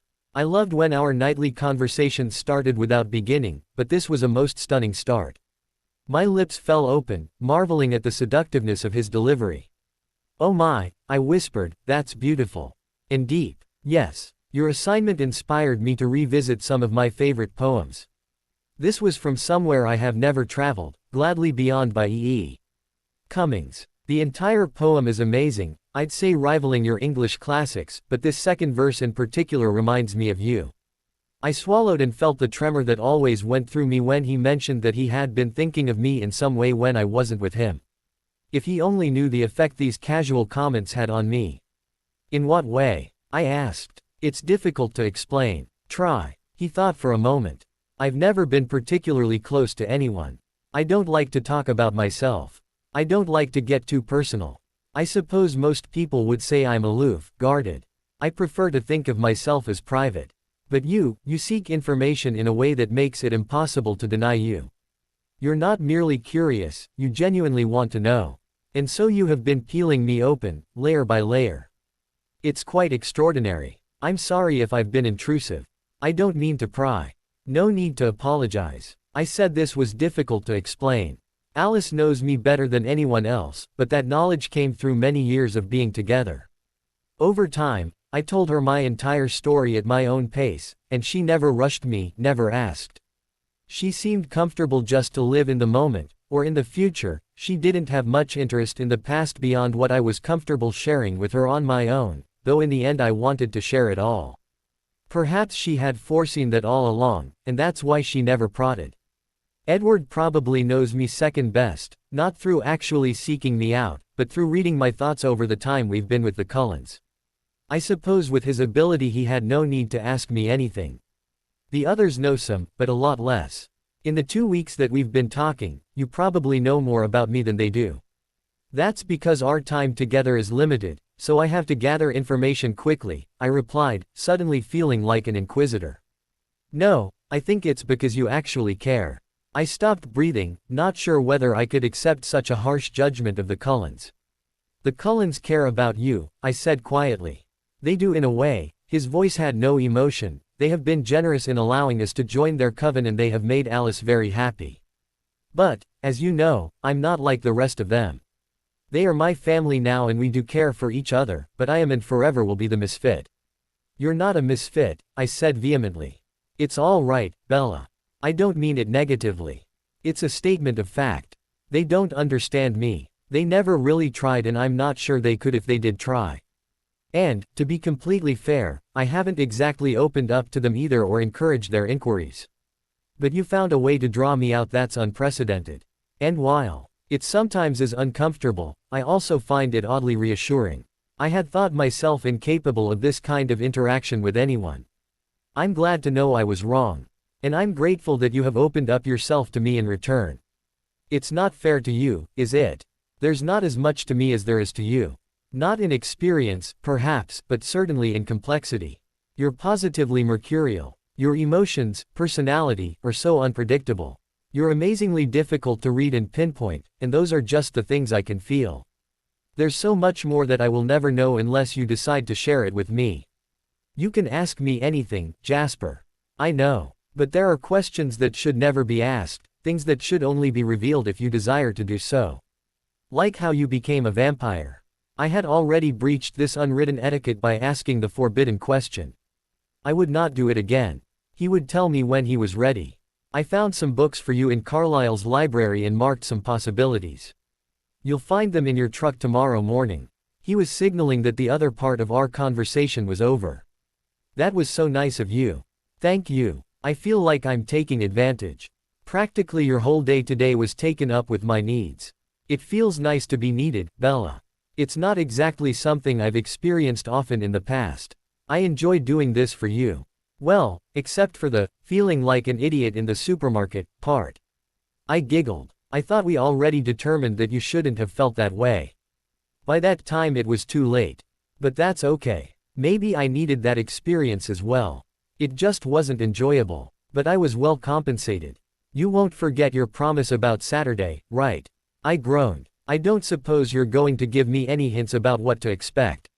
He laughed. No, I want it to be a complete surprise. You're impossible. Please do not go overboard. He laughed even harder, as if I had told a funny joke. Don't worry. I wasn't planning on it. I yawned. It was getting late and I was having a hard time keeping my lids open. Sweet dreams, Bella, I heard him say, before he sang me to sleep with a new song. Sister Moon will be my guide. In your blue shadows I would hide. All good people asleep tonight. I'm all by myself in your silver light. I would gaze at your face the whole night through. I'd go out of my mind but for you. My school day Friday was a blur. In English, Mike and I searched in vain to find the perfect love poems. Unlike the classics, I found most modern American poetry too direct and overt. Interesting, certainly, but not really suitable for a high school class project and definitely not romantic enough, which was my #1 criterion for a favorite love poem. Mike, whose primary goal seemed to be finding as short and simple of a poem as possible, also wasn't having much luck, though he at least had a few backup options. Though I found Carlisle's books in my truck in the morning as Jasper had promised, I didn't bring them into the school with me. I tried telling myself it was because I wanted to complete the assignment on my own, without any help, but I had to acknowledge that it had more to do with wanting to read through the poems Jasper suggested in private. Seeing his selections for the first time in a classroom full of people, with Mike by my side, just seemed wrong. Mike and I agreed to continue our search over the weekend and to be ready on Sunday with a few possibilities. We made a pact that neither of us would choose a poem that would make the other too uncomfortable. This was especially important to me, given my recent conversation with Mike about the situation between us. While I knew Mike liked me, I didn't think he was in love with me and I certainly wasn't in love with him, so picking poems that were too mushy or pointed would be a disaster for both of us. A mutual veto power would keep us in check. After school I was almost dizzy with anticipation. I'm fairly sure I floated to my truck and I had little recollection of the actual drive to Jasper's house. I was so looking forward to this evening alone with him, more so even than the day-long trip to Seattle, the thought of which, following the promise Jasper extracted from me, made me feel really nervous. Tonight, though, I didn't have to be nervous. It would just be the two of us enjoying each other's company.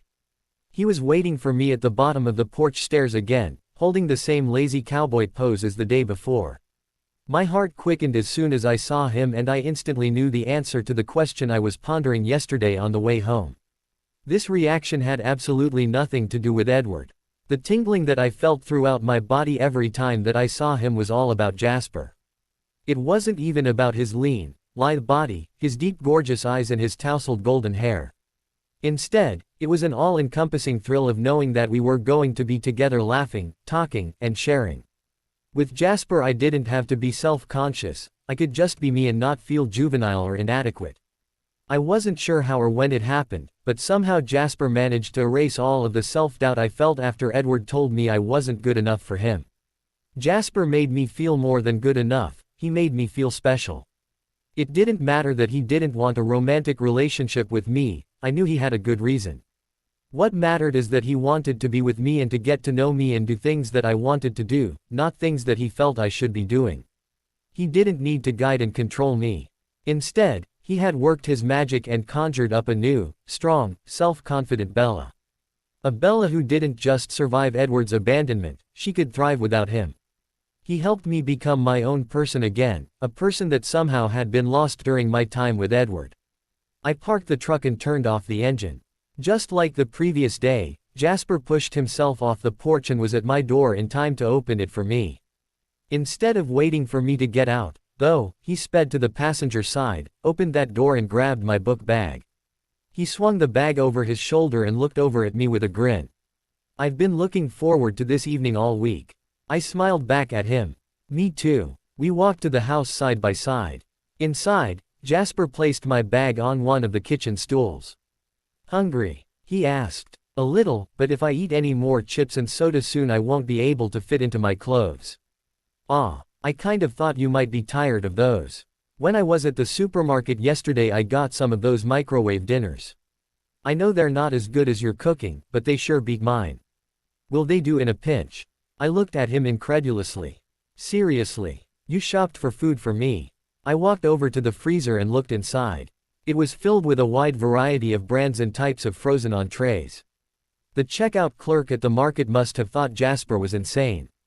I wasn't a big fan of frozen entrees, but I loved the gesture. I looked through the selection in the freezer and picked out a stir-fry dish that looked most appetizing. I read the instructions on the back of the package and popped the food into Esme's microwave. I was sure this was the first time the appliance had been used.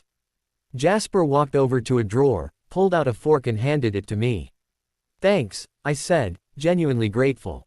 "Thanks for always thinking of me and anticipating my needs." He looked pleased. "I did okay, then."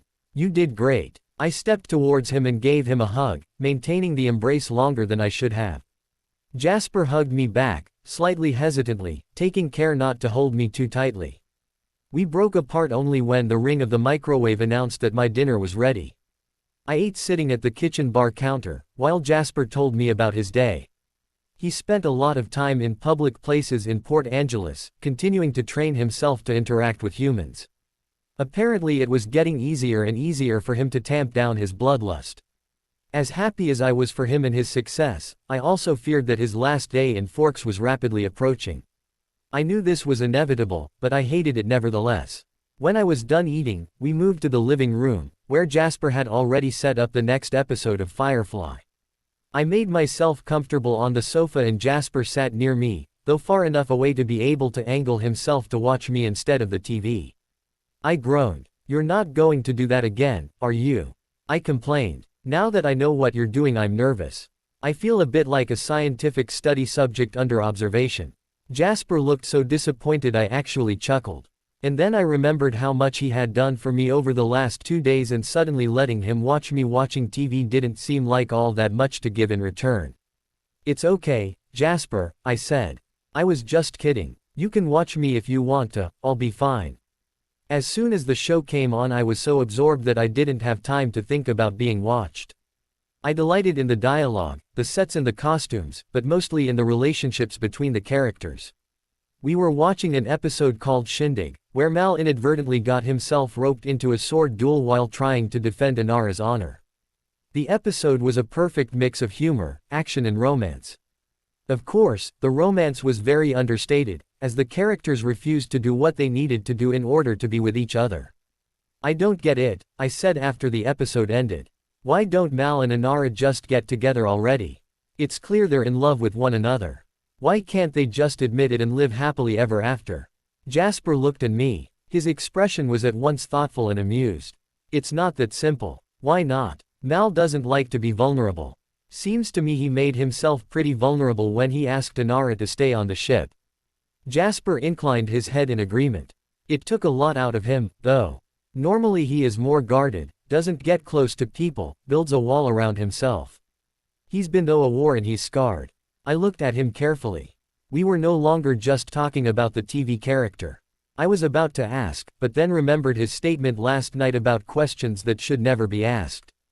If there was a story to tell, he would tell me when he was ready. But if he doesn't let anyone get close enough, how can they get past the scars to help him heal? Maybe there are some scars people cannot overlook. I don't believe that. Not when the scarred person isn't willing to let anyone try. We were silent then. The discussion of scars made me think about Phoenix and James.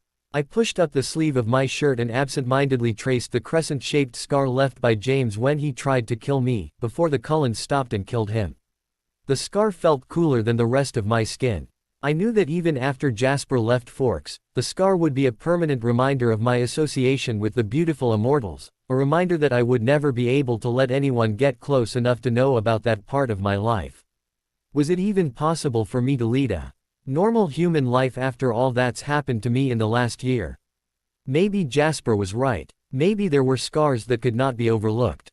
I felt Jasper shift closer to me on the sofa. He reached for my arm and caught it before I could push down the shirt sleeve to hide the scar again. He rubbed his thumb over the scar. The cool sensation of his skin on mine had a soothing effect. I am responsible for this, he said. I failed to protect you. James is responsible for this, I said firmly. And you did protect me. You killed him to protect me. And you're here now to protect me again. A vision of the 3 nomad vampires we encountered last spring suddenly came to my mind.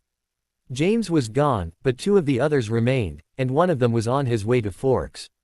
Alice had seen it. She had seen him watching me. The fact that she has not seen anything else meant only that he had not yet made a decision what to do with me when he found me. And once he did make the decision, would it be too late? Would he finish off what James started? The fear and pain I experienced in the spring came rushing back in, overwhelming my senses. I closed my eyes tightly and unsuccessfully fought to block them out. My body began to quake with terror. Jasper moved even closer to me, lifting me into his lap and cradling me in his arms. I pressed my face into his chest, soaking his shirt with tears I hadn't realized were streaming from my eyes. "Shish, darlin'," Jasper whispered as he rocked me gently, "it's all right.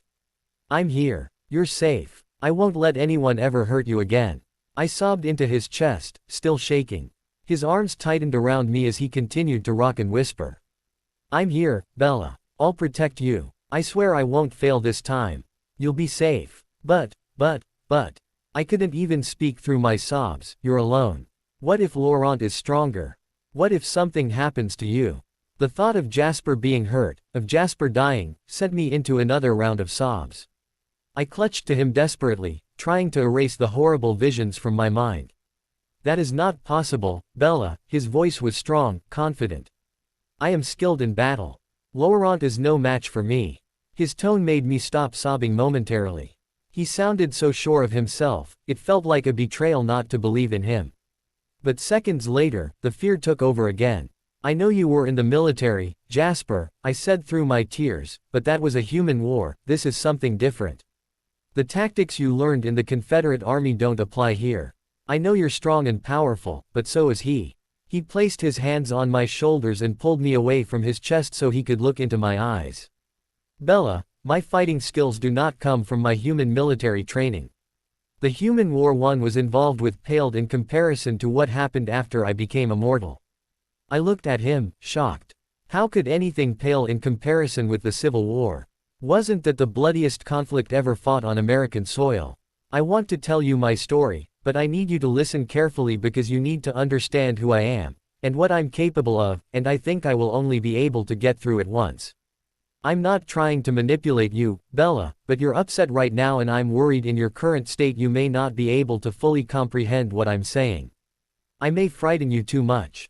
Jasper, I said, my voice betraying more apprehension than I had wanted it to.